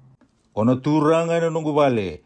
Ia ko ira na nungu tamata ketenga erna boru rongo, kina no mubosa. Ena itiko-tiko baka turang ang doon nga, kau na libu daga be iko. Sa katalibi Joseph ko fero, reida, kau sali si iko malewana puno at udo ko ichipita. Asalubatan na nona mama ko fero manalingana, kandaramaka, kinalingay Josepha. Kabaka isulu tagi koya, ena line ni matay lalai, kabaka taumbena, ena sinudon do kola. Asaba umundo ki koya, kinay karuan ni nonang gingi baka turanga, arasa kadibaka woli, yamatana, may duwa manda. Asalisi ko ya, melewan na bunwa tu doko ko ichipita. Asa kavi Joseph ko fero, ko iya ko fero, iya. Ena sianga na tamata, mea walata na lingana, siana ya bana, ena bunwa tu doko ko ichipita. E waka usa sianga nilewa mandakina. Asa baka ni Joseph ko fero, me sabe na da panea. Asa solia sinada buami utina, ko koya naluwe Potifera, nambete mayoni. Asa lako boliani o Josefa, kinabiasa na ketenga mai ichipita. Asa tulusanga ulu na baki Josefa, ni satu na matei fero na tu ichipita. Asa lako tanya na matei fero Josefa, kalako boliani na biasa na ketenga mai ichipita. Ia na baki baka lewe bitu, sabu binaka, kapaka lewe sar na bonua. Asa kumuna bata, nakaka na ketenga na baki bitu, satu na bonua ko ichipita, kambinia na kakana na bai koro. Nakakana ni biwere, sabulita into na koro, sambinia ko koya, ena koro koya. Sambinia na sila ko Josefa, may baka na nuku may matasawa, nakali usara, hanggang siyang ni bili katiko, ni isa siyang ni bili rawa. Asa sude leruan na lubi Josefa, hero tangane, ni sembera na biyang baki ni daw singa. Sa baka sudo mo kasi nada, lube Potifera na bete mai oni. Asa baka toka o Joseph na ada ni ulumatua ko manasa. Kakaya ni sa baka dora na kalau me ungule da bana nungu oda kedenga. Kei na leo ni vale kede itamangu. Asa baka dana ne karua ko ifremi. Kakaya ni sa baka dora na kalau me ubakai wakawa ena wonu ni nungu rawa. Asa oti na emba ke walewe bitu ena wonu ko chipita. Asa tiga buna be emba kindau singa. Me bakaka ko Josepha. Asa kania na be wonu ke denga na dau singa. Ia asa tiko na kakana ena wonu to doko ko chipita. Ia ni sabia kan sar na wonu to doko ko chipita. Ersanga itangi be ferro na tamata me soli kenra. Asa ka be na kai chipita ke denga ko ferro. Doula ko be Josepha. Ia na kasa ka be ke mundo do da kawa. Asa tiko na dau singa na wonu to doko. Asa ndola wana lo ke denga ko Josepha. Tabuli tagi sila be na kai chipita. Asa ngumoto mai na daw singa na puno ko chipita. Asa la ko mai ki chipita be Josepha na leo ni be puno ke denga me boli sila. Ni sa ngumoto na daw singa na be puno ke denga. Wase wasang ulurua. Ni sa kila ko chekope sa tiko na sila mai chipita. Sa kaya ko chekope be na luena. Ada daw sabi re di tukina. Sa kaya talanga ko koya reda. Kau sarungo da sa tiko na sila mai chipita. Tula ko sumbukina. Kabulia na kenda makia. Mentambula nga kasyanga ni mati. Arasala ko sumbu na tuwa kay Joseph ele tini. Me wali sila mai chipita. Ia ko penichamini. Na tidi Joseph. Sa syanga ni talawa teke na tuwa kana ko chekope. Ni sa kaya ko koya. Dia dobi koya indo na da. Arasala ki buli wata na luwe Israeli. Ke ira na tanya so. Ni sa ndaw singa na wanua ko kenani. Ia ko Joseph sa lewana wanua. Ia sa ikoya nga. Sa buli tagi sila be ira ke denga na leo ni wanua. Arasala ko mai na tuwa kay Joseph. Katuba buwa kinanggele. Asa reidira na tuwa ka na ko Joseph. Asa kila ira. Kasaba ka leda be koya be ira. Kabosa ba kuko be ira. Kaka be ira. Tausala ko mai be. Arasa kaya. May na wanua ko kenani, me boli ka kana. Asa kila ira na tuwa kana ko Joseph. Arasa sianga ni kila koya. Asa na numa ko Joseph na tanra, ka tanra tegi ira kina ko koya. Asa ka beira, ke mundo usama ya mata. Dosa ala ko mai mundo rei na kena sianga ni buka rautu ni wanua. Arasa ka bua, esengai nungu turanga. Ke ito usala ko nga mai na numuni tamata, me boli ka kana nga. Ko iki ito kede, nalubena ele ndua nga na tamata. Ito sa andina. Ito sa sianga niya mata na numuni tamata. Asa ka beira ko koya. Esengai. Dosa ala ko nga mai mundo reida. Na kena sianga ni buka rautu ni wanua. Arasa kaya. Numuni tamata. Ito leo tini karua na bete dini. Ito nalubena leo ndua na tamata. May na wanua ko kenani. Reida. Kukoy sa ngone sa tiko indai. Kena tamoy kito. Kandua sa ayali. Asa ka beira Joseph. Sa ikoy nga kawawa sa kinawiki mundo. Ke mundo sa mo ya mata.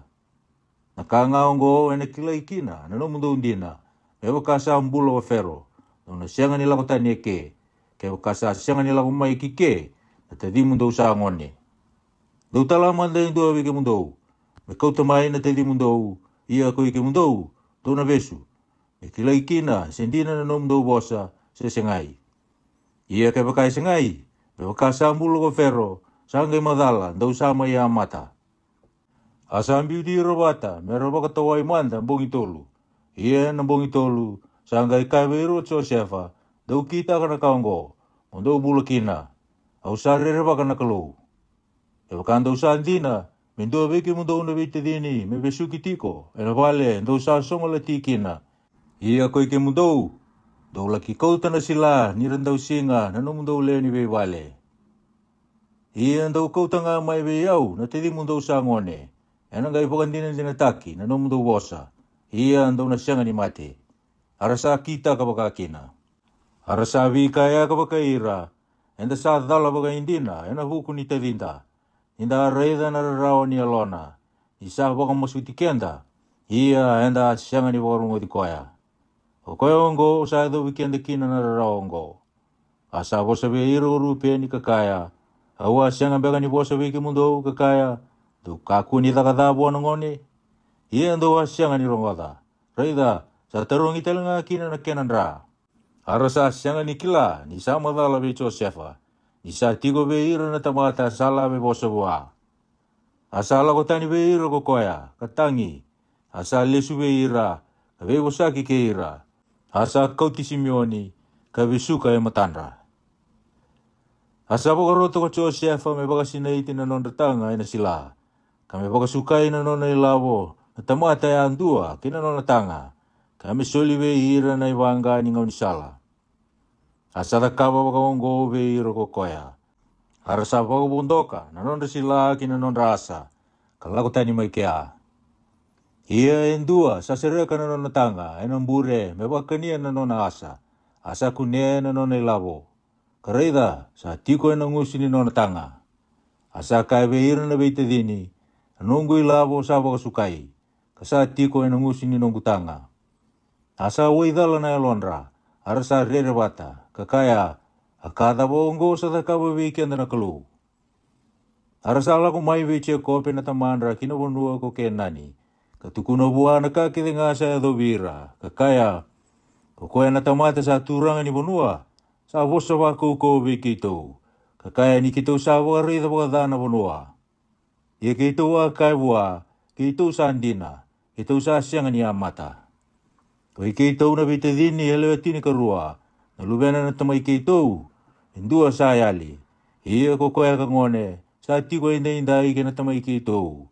Na bonua ko kenani. Asa kai wikito na tamata. Kokoya sa turanga ni bonua. Akaongo kau na kilakina, nindo sa andina. To leiwa indua beke mundo na bitadini metiko ke yau.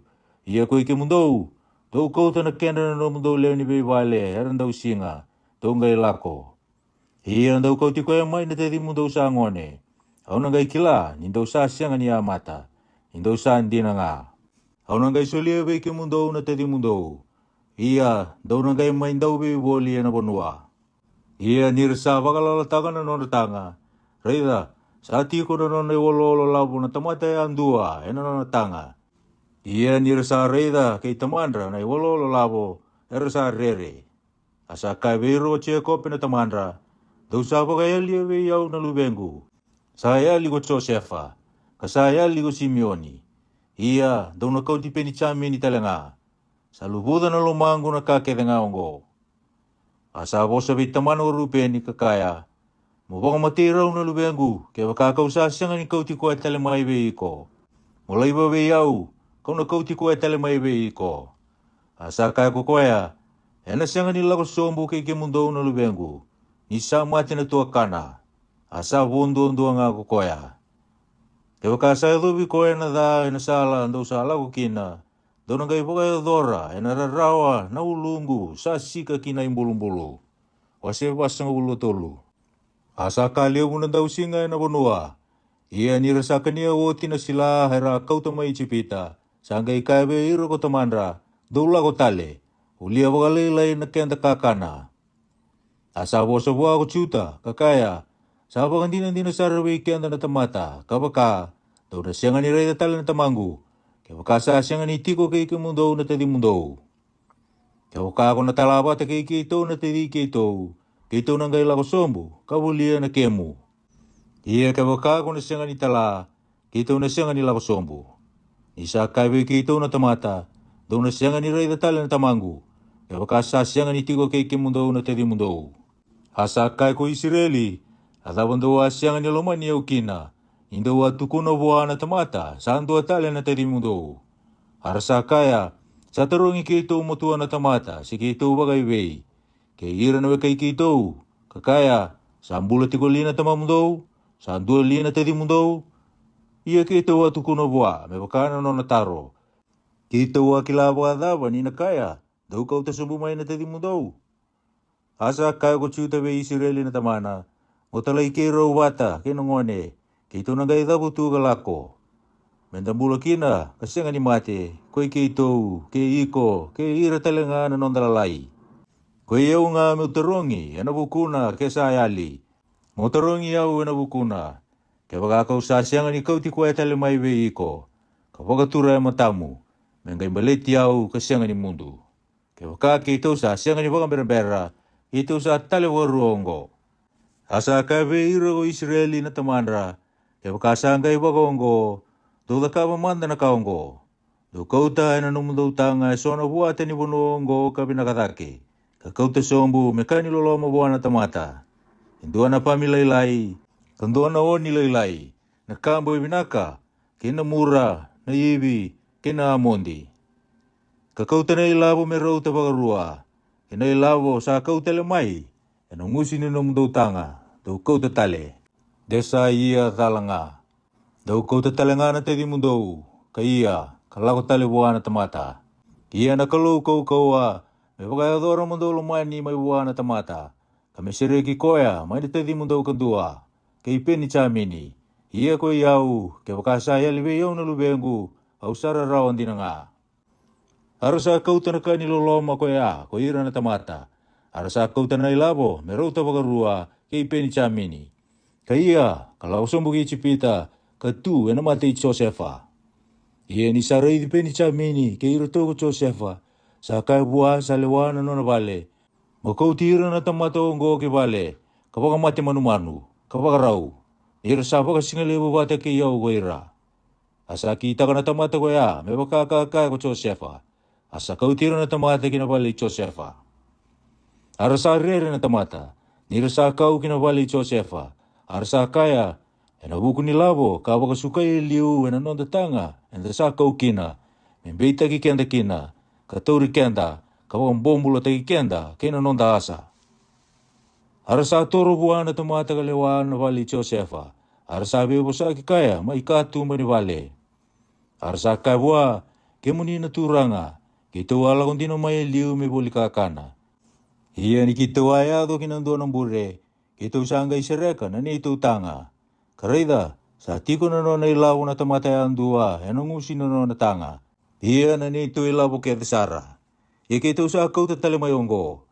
Kina ilaw tani kita usakaw tasomo mayonggo. Kita boli kakana. Kita usasya ni kilas yung dei ka biritaka. Na ni ito ilaw kina ni ito tanga. Asa kawe iro ko koya, do baka dingo nga, kaku ni rere. Ano mundo kalou, ko koya sano na kalou na tama mundo telenga. Sa sulia beke mundo na iau, ano mundo tanga. Kawa taura na no mundo ilabo. Asa kau ti Simeoni mai ki tautung bagi beira. Ia na tamata koya asa kau tira na tamata kinabali Josefa. Kasulia na wai, arsa pue na bandra. Asa baka niya ko koya na non rasa.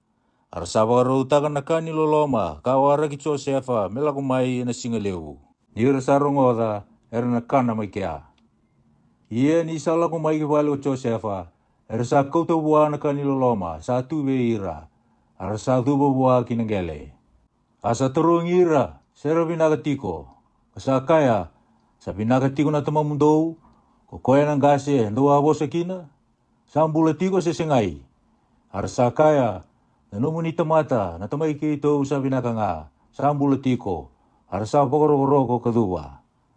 Asa tatake, karedi penicami ni natarina, nalubay tinana. Asa kaya, ang gomeka na tadi mundo sa ngone, kukoyan doa bosa kinabeyaw.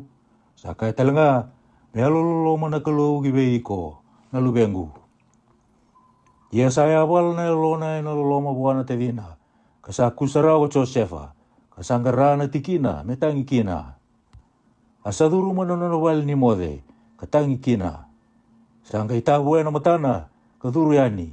Kakino di koya, kakaya, daw-taw da may na mangiti. Arsa taw da buwa ba kay koya, peira talanga ba kay ira. Peira talanga na kay chipita, erakana wata kaya ba kay ira. Isa ande merakana wata, na kay chipita, kay ira na ipiriu. Isa ka ba kasi silonggo ribe ira na kay chipita. Arasa ti koe matana, sa ti koe liu ko koea sa ulu mutua, asa murisara ko koea sa ngoni. Arasa beba kurumbu itake baka ira ko ira na tamata, asa kaweani mai buwana kenre wata-wata. Ia na wata-wata kay penicamini sa lebudake, kapag lima, na kenre andua. Arasa ngunu wata kaya karamarau. Wasi wasang ulbaba. Asa bagarota na tamata, kaliwana no na wali wa Josefa, kabaka, o baka sinaita na nung natanga na tamata, e nakakana, e baka nakaira kautarawa. Kaviri taka na nona ilabo na tamata ya andua, kina ngusuni nona tanga. Kina mengumbilo, mbilo siliva. Mobiri taka kina ngusuni nona tanga sangone, kina ilabo ni nona sila.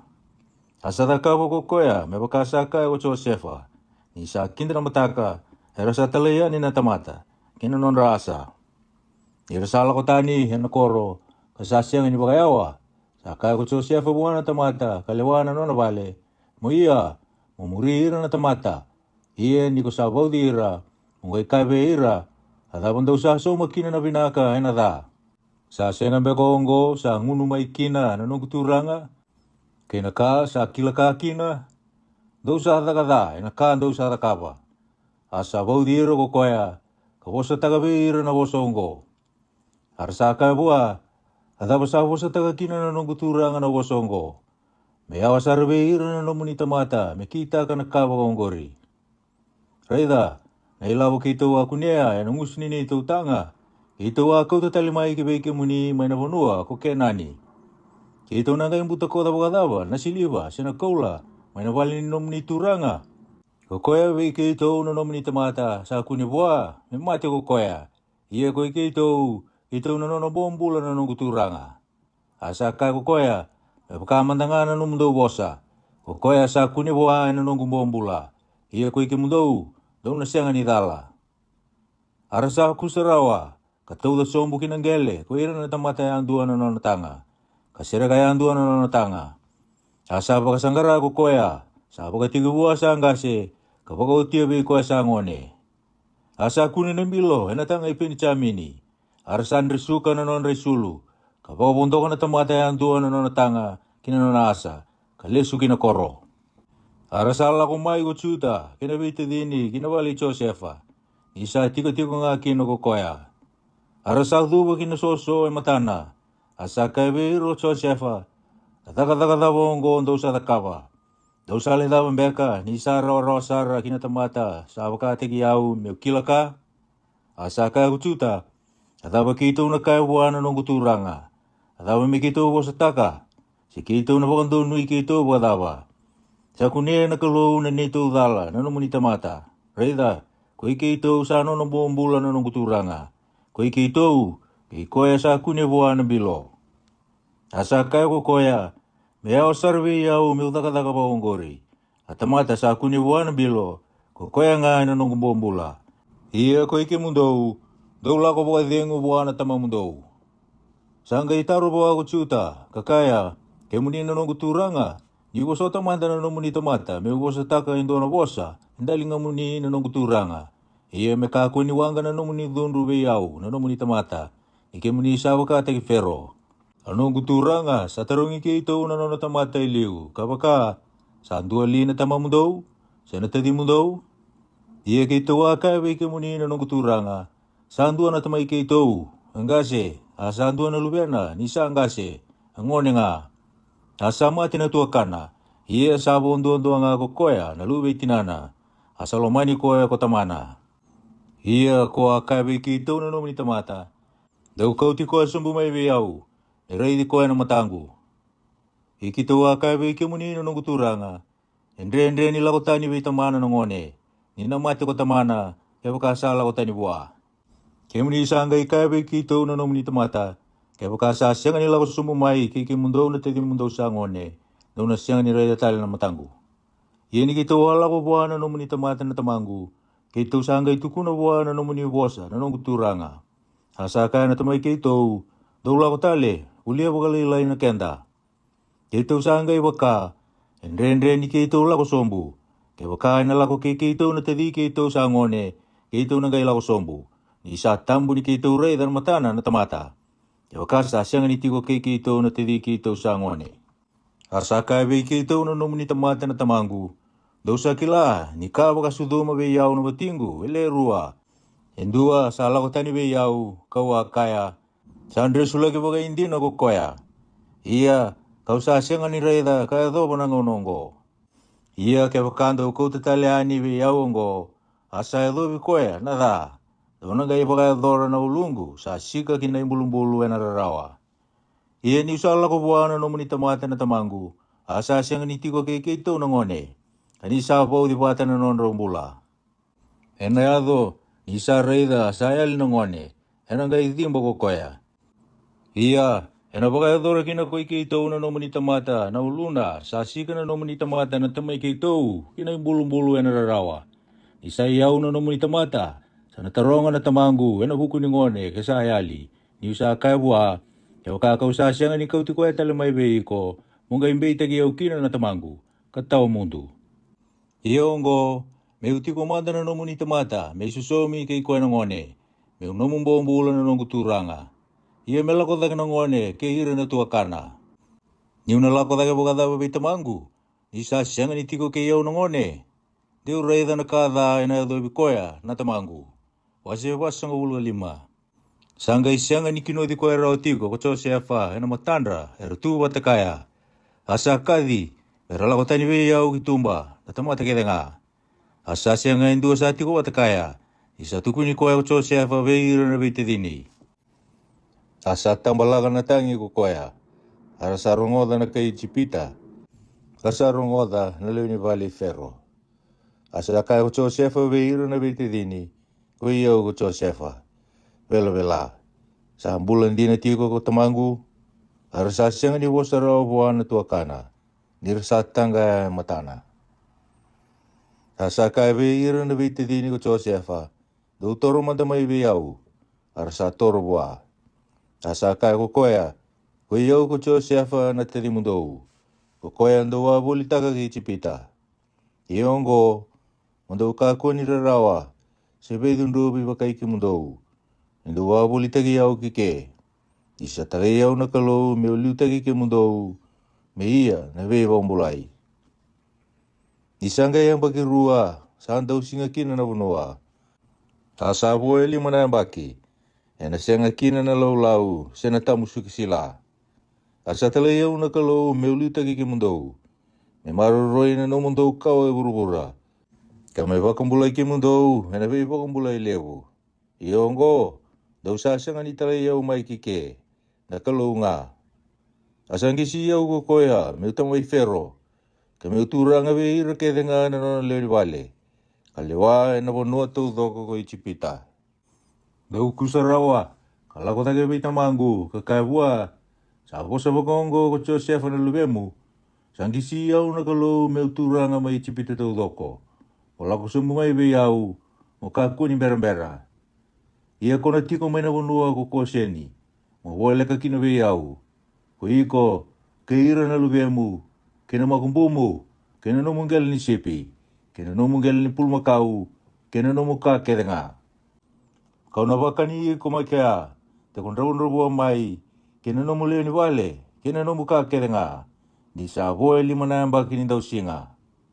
Kareida, sa kunea na matamundou, kena matay penichamini na tedengu, ni sa ngusungu nga sa kosa beki mundou. Ia andou tukuna bua na tamangu na nung bulangilangi kedenga i Chipita, kena ka kedenga andou sa reida. Ia andou kusarawa, kakau te somi mai kike na tamangu. Asa mo kuti penichamini na tedina, katangi, asa tangi talanga penichamini. Asa ringu di ira na tua kana kedenga, katangi lagi ira. Asa oti, ersangay bebu sa kikaya, na be tua kani. Asa rongo kinabali ferro, na kene rongo, kasakay naki, ersala kumain na tua kay Josefa.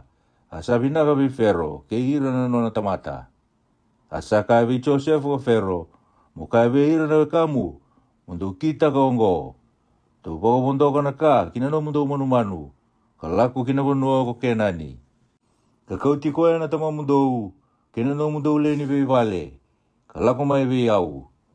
Kau no sulia be ki mundo na binaka ni bonua ko i Chipita. Ia ndau na kania na kena binaka ni bonua. Sanggai tau be ki mundo na iboro, tau da kabanga. Dau kau te beke mundo e sonang gingi ni tamata, mai na bonua ko i Chipita. E na bukunda na no mundo lalai, ke na oti mundo. Ka kau ti koe mai na tama mundo, kalako mai. Ia ndau kako ni na numa na no mundo ia. Ni na no mundo na kabinaka, ni bonua tau doko ko i Chipita. Arasa kita kapakakina na lube Israeli. Asa suliebe ira e sonang gingi ni tamata ko Josefa. Me wakana po sa Fero, kasuliebe ira na iwanga ni ngau ni sala. Sa sulia ko koe veira ke ngana tamata andua na isulu me rauta warua. Ia sa sulia ko koe ve peni chamini e tolu nan rau na tigini siliwa. Kena isulu me rauta wagalima. Ia vitamana sa va kauta na kaongo. E tini na asa sa dolata so na kabina ka mai chipita. A tini na asa lewa sa dolata le sila. Kena manrai kena kakana me keita mana yang ngau ni sala. Asa tala irayani na beite dini. Arasa lako. Asa kai beiro ko koya. Do ka kuni beitun ruwi na ngau ni sala. Arasa lako taga mai chipita. Kaya do kina bonua ko kenani ki beiche ko penatamandra. Katuku na bua kabaka. Sambula tigo ko Josefa. Asa lewa ko koya na bonua to do ko chipita. Asa lubu na lumana. Isa siyang ni bakandina tira. Arasa tukuna buana bosa kita ngai Josefa. Ka bosa taga beira. Ia ni sa redo ko koya na beingingi ni tamata sa bakatalau Josefa me kauti koya. Sangga imbula talimai na lo icheko pena tamandra. Asa kago Israeli sa lebu. Sa mbula tiko ko Josefa na lubengu. Ona laki reidi koya ni sa mbula tiko. Fase bosa ngulga ono. Asa lago ko Israeli kinanona kita nga. Hado ki Pierre Sepa. Asa bodambora na isoro buana kelui isa kena tamana. Asa bosabe Israeli na kelou. En rei botu ena bongi. Kakaya iche kope. Asa kaya kokoya ko ieu sa kongo. Asa kaya ko ieu na kelou itamamu. Ka kuni ko rere ni lago sombu ki chipita. Ni na bang mate ni tule utaki ko maikina. Tau na lago sombu ki chipita. Ia kau na kau tia ko tagatale, waka indina. Ia ena tampaka na matamu ko Josefa, ena lingana. Asa dabutu mai Pierre Sepa, ko tia kope. Ia ko ira na lube Israeli, era sa kau ti tia kope na tamandra. Kina nondra lalai, kina watinra. Ena beingingi ni tamata, ka pakatala o Fero, me kau ti koya. Ara sa kau tana nondra manumanu, kina nondra iau. Era arawata, ena wanua ko kenani. Ara sa lako ki chipita. Ko che kope ke ira kere watakaya na nona kawa. Halubena tangane ke na makumbula tangane. Halubena elewa ke ira na makumbuna elewa. Ke na nona kawa ke denga. Sa kauta watakaya ki chipita. Iongo na danda na lube Israeli. Ersala ko ki chipita. Ko che kope ke na lubena. Ko rupeni na ulumatu e che kope. Ia na lube rupeni erto tangane. Ko enoke ke ipalu. Ke Yesironi, ke Kamai. Ia na lube Simeoni erto tangane, ko Chimueli, ke Chamini, ke Oati, ke Chakini, ke Soari, ke Sola, na lubena, ndona leo ni kenani. Ia na lube Liwai erto tangane, ko Kerisoni, ko Koada, ke Mirari. Ia na lube Chuta erto tangane, ko Eri, ke Onani, ke Sela, ke Firesi, ke Sera. Ia ko eri ke o nani, e roa mate na bonua ko ke nani. Ia na lube Firesi, rau tangane, ko Esroni ke Emuli. Ia na lube Sekari, rau tangane, ko Tola ke Fuwa, ke Chopi ke Simironi. Ia na lube Sepuloni, rau tangane, ko Sereti ke Eloni ke Chalieli. Ko ira na tangane ungo na lube Ilia, ko suduma beche kope, mai petani rama. Ke itaina na lubena elewa. O hira kere wata na lubena tangane, ke na lubena elewa, erle tolu sanga ulu tolu. Ia na lube ikata erto tangane, ko Sifioni, ko Aki, ko Suni, ke Yesiponi, ko Eri, ke Eroti, ke Areli. Ia na lube Aseri erto tangane, ko Imina, ke Isiva, ke Isivi, ke Piria, ke Sera, nangane natou.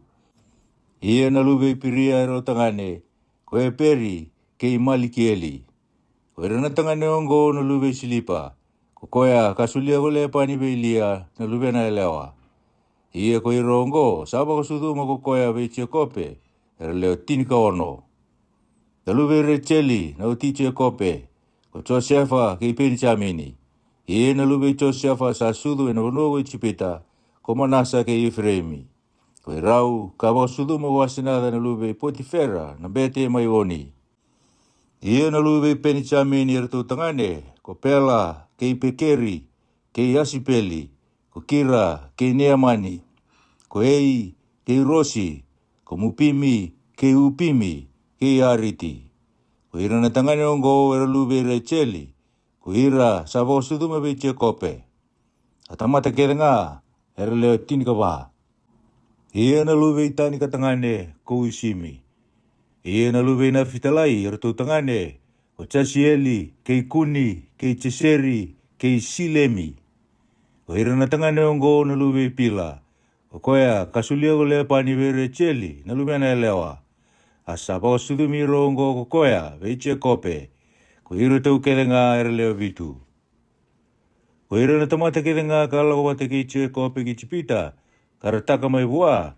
Ere leo ono sanga vulga ono. Ia kasapo ona watinra na luwe che kope. Ia sa leo rua na luwe Josefa, era usa sudu me ichipita.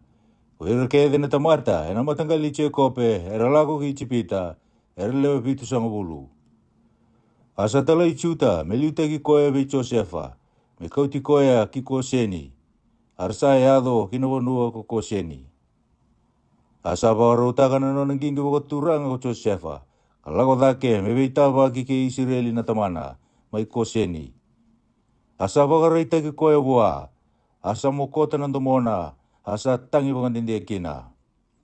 Asa kaiwe Josefu o Israeli, mengai mate, ni sare da tali na matamu, kaniko sa ambula tiko.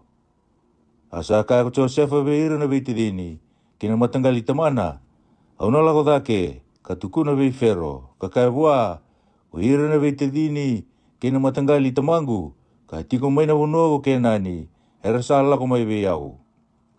Kara sa ibo katau ni sipi na tamata, nira sa tamata daw baka na manu. Ara sa kau tamay na non resipi, kina non repulmakau, kina non rekake nga.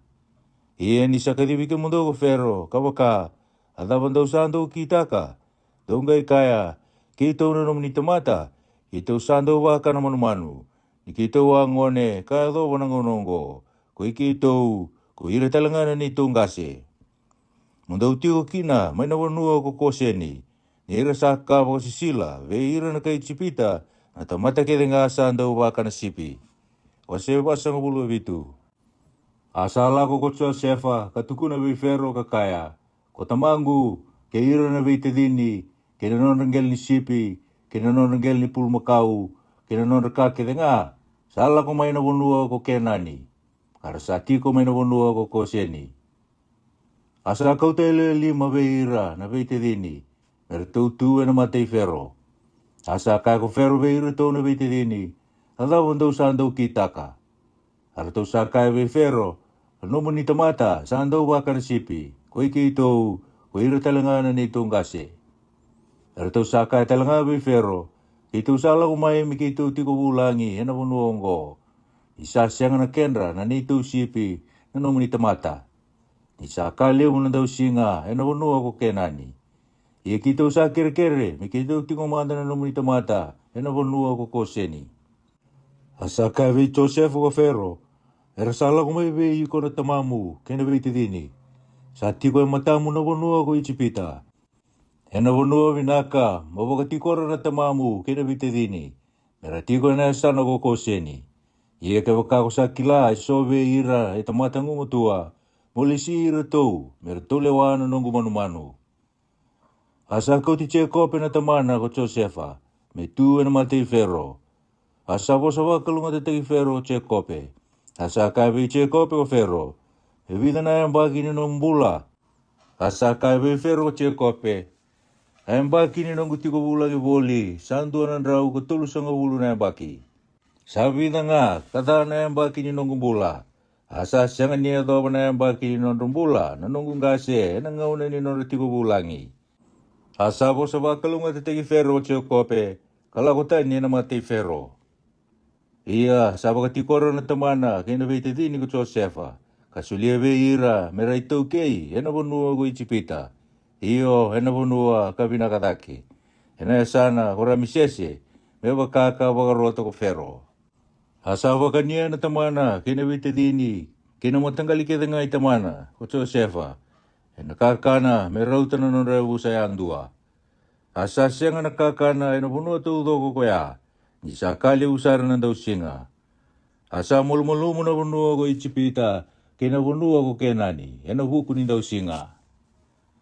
Asa kumuna wata ko cho siafa na ilapu ke tenga asa kune. E na bunua ko ichipita ke na bunua ko kenani.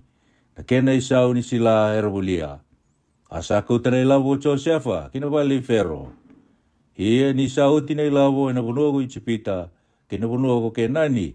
Ersanga ilapu ke tenga mo ibi cho siafa na kai ichipita. Karakaya. Munisulia we ke mami nakakana. Adaba me ke mami matikina. Ena matamuni. Nisanga iwo tina ilabo. Asaka ko Josefa. Dausulia no mundo manumanu. Ia kau nusulia we ke mundo me kena isau ni no mundo manumanu. Esau tina ilabo. Arasa kau tamai we Josefa na no manumanu. Asa sulia we ira nakakana o Josefa. Me voli ni ose. Kinanggel ni sipi. Kinanggel ni pulmakau. Kina asa. Asa bagani ira nakakana e nambaki koya. Me kena i voli ni nondo manu kedenga. Ia ni sauti na nambaki koya. Erasala ko may bi koya. E na kena kerua ni nambaki. Arasa kaya bua. Ima minasenga ni bunia bua na ni mamituranga. Ni sauti na ni mamilabo. Asa nona na ni mamituranga. Na ni mamingel ni manu. Sa senga nakasabo. E mati ni mamituranga. Ayang wiki maminga. Kena ni mamibonua. Eke mami mate wakadawa, e matamuni. Ko ike mami, kena ni mami bonua. Muni boli ke mami, kena ni mami bonua, e nakakana. Ke mami nangai nona tamata ko fero. E nona talenga na ni mami bonua. Tia muni sulia na sila, me ke mami tea. Me ke mami bula, kakakua ni mate. Ka me kakua ni lala na bonua. Asa ulia ko Josefa na bonua tu doko ko ichipita, me ni fero. Nirasa polita kana ka ichipita, na tamata ya andua na nona were. Isa kale butiko be ira na tau singa. Kasanga ini fero na bonua. Ia ko ira na tamata. Satu kita ki ira ko koya, kina be koro. Mana yala ki ichipita indua, kaya doa na kene kandua. Anondra bonua nga na bete, sasenga ni bulia ko koya. Ni sabota ko fero, indua na kenre bota na bete. Arasaka ni etiko na bota, ka bota be ira ko fero. Okoya, era senga ni buli taga kina na nondra bonua.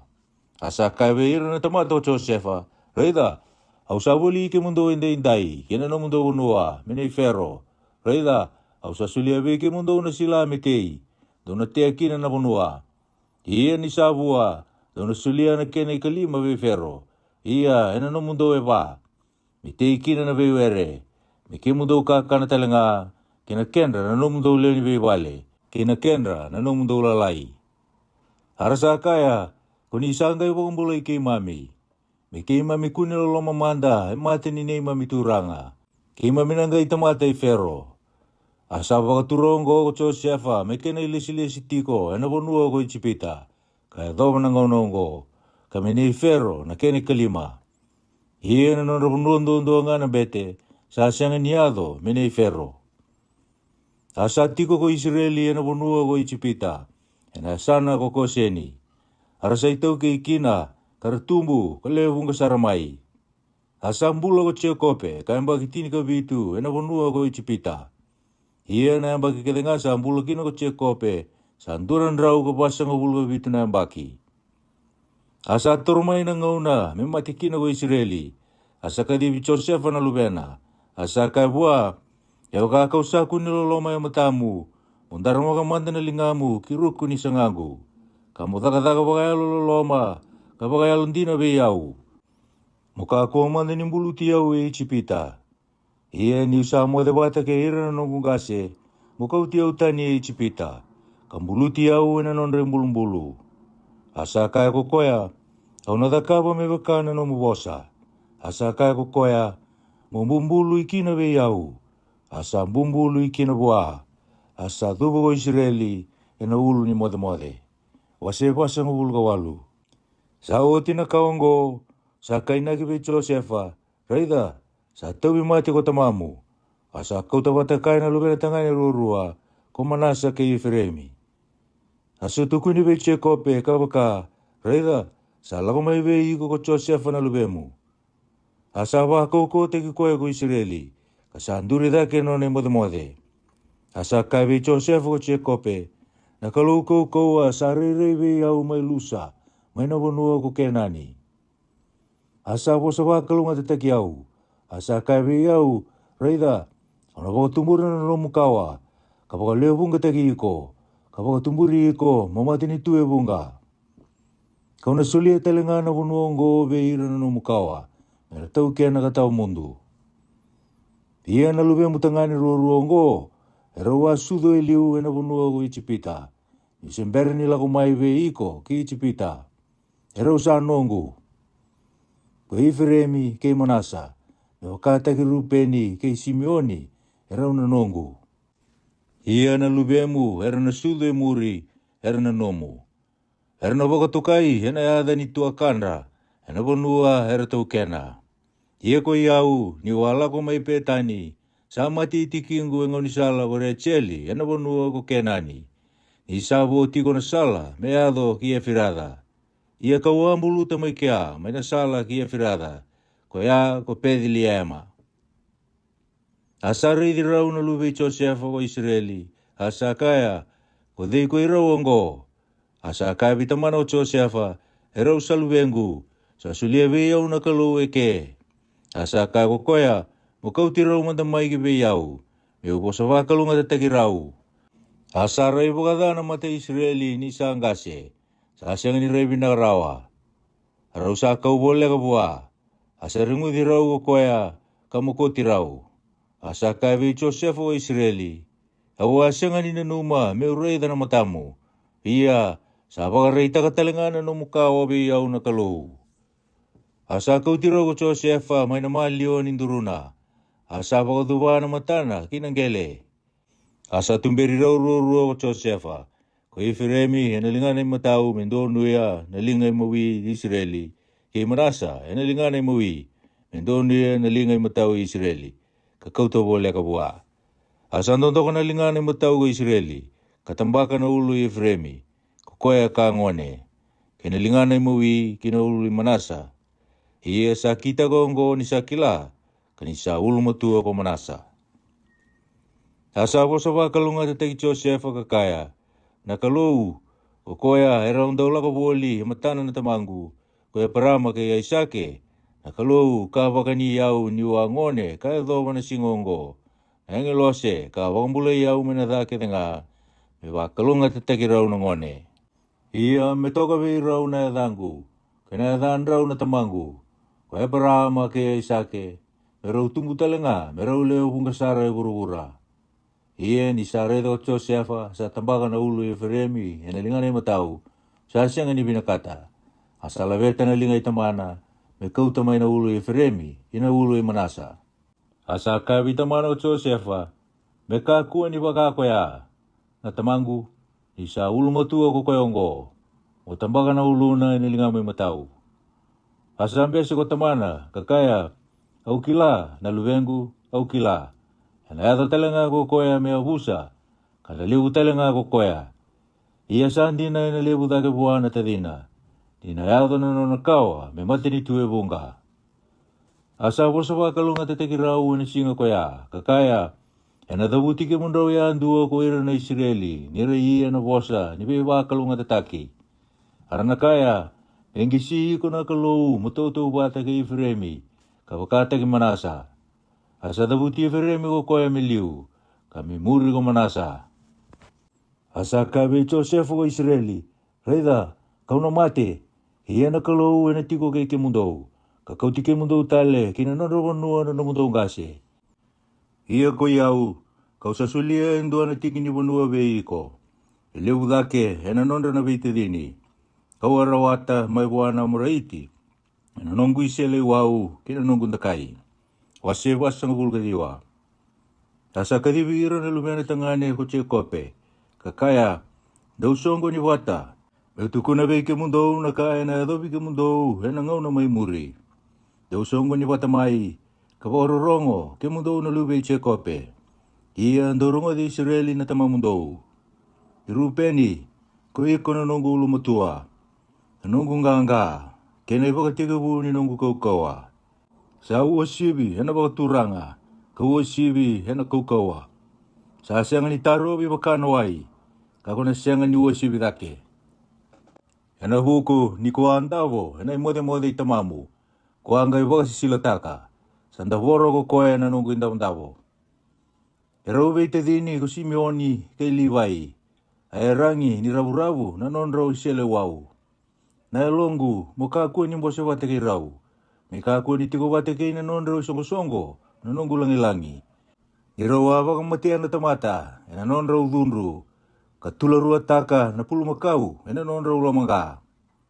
Me dhunru na non rau dhunru ni isa kaukawa. Kei na non rau dhunru wanga ni sanda uwe ituri sautaki. Hauna tawa sei rau e che kope. Kandu imbi ti rau e Israeli. I tuta, ko iko erna wakapina kakina na weite dini. Alingamu hena taura nanda mondra na nomu meda. Erna duwa wei iko na luwi tamamu. Na luwi nila iwo ni ko tuta. Ko sala ko dake na luwengu ni ko rawana kemu. Sa duwa ko koya, sa kota me wakana laiwoni. Ia ka wakana laiwoni elewa. Ko dei me wakadunru ya. Ena sianga nila ko tani wei tuta na itiku wakaturanga. Sena turanga ni lewa mai wei ira na nona kawa. Kame lako manda mai ko sailo.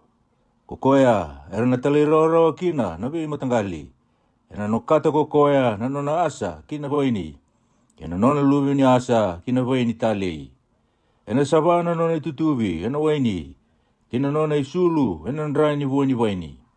Ena damu na matana, ena waini. Kabula na batina, ena waini sudu. Ko sepuloni, ena tiko mena tomba, mai waitui. Ia ena tiko ko koya mai na ikele ni wanga. Ia ena edo bisa itoni na nona ala.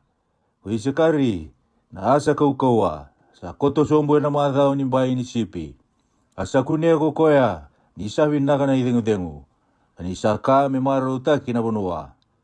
Asa sulia na tambana me dolodola. Asa anda usauta, kina nona itabi daka.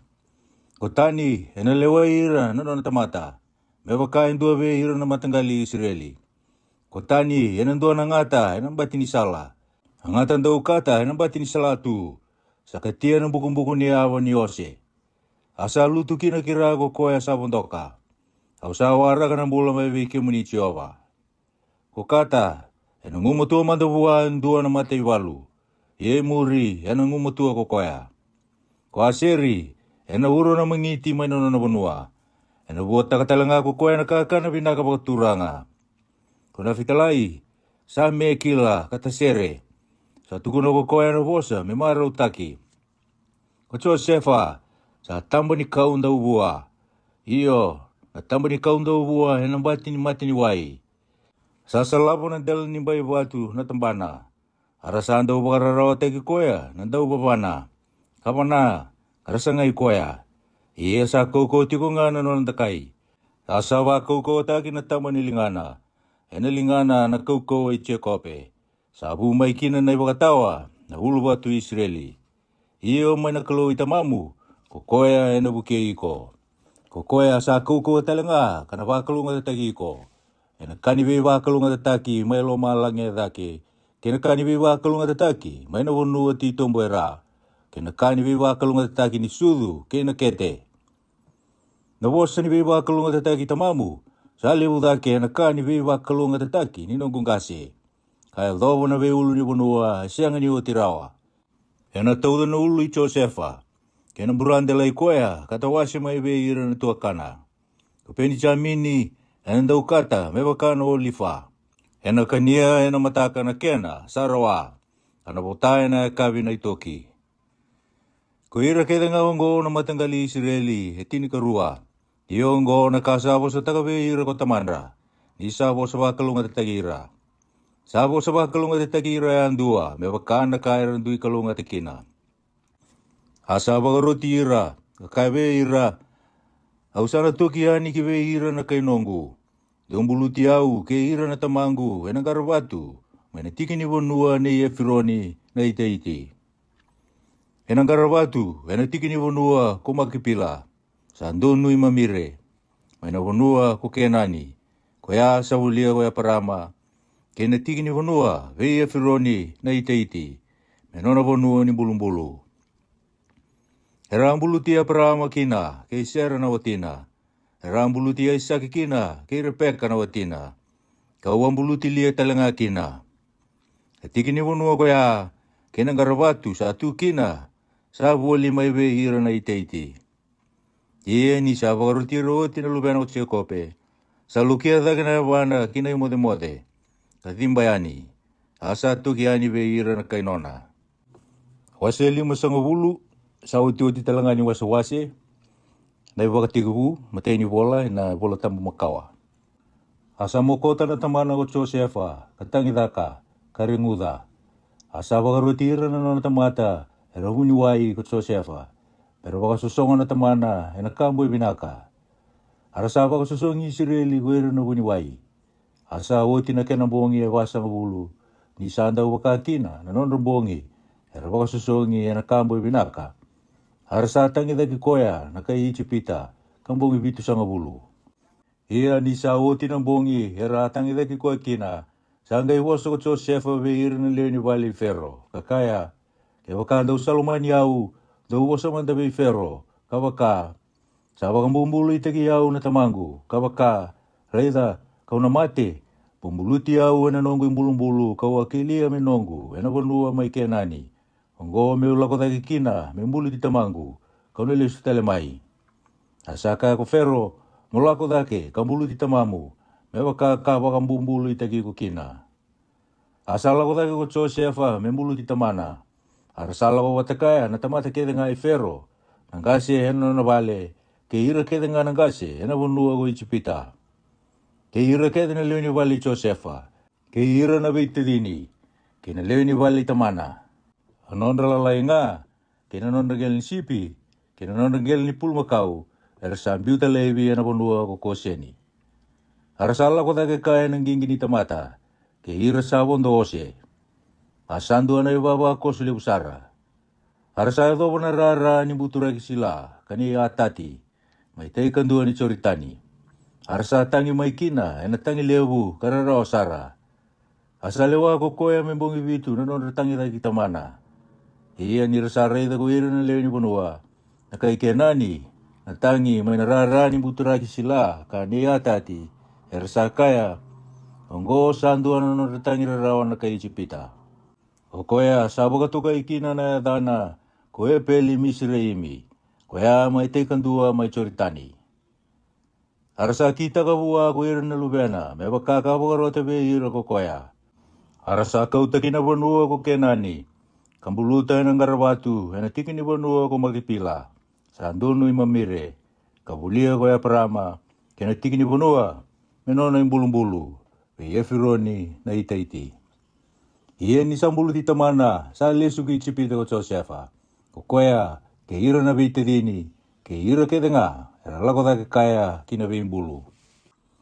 Ia ni rasa reida na tua kay Josefa, sa mati na tamanra, ersangay kaya, enatatikan na bega ko Josefa, kasong masara na kada kede nga, enda kita ko buwa, arasa talain dua be Josefa, be kaya, kokoya na tamamu, isambulutiko, sa warota ka kaya, Ewosa bakongo be Josefa, au masuti iko, mukakuwa manda ni sau mananonda takadala na tua kamu, kinanonda bala da.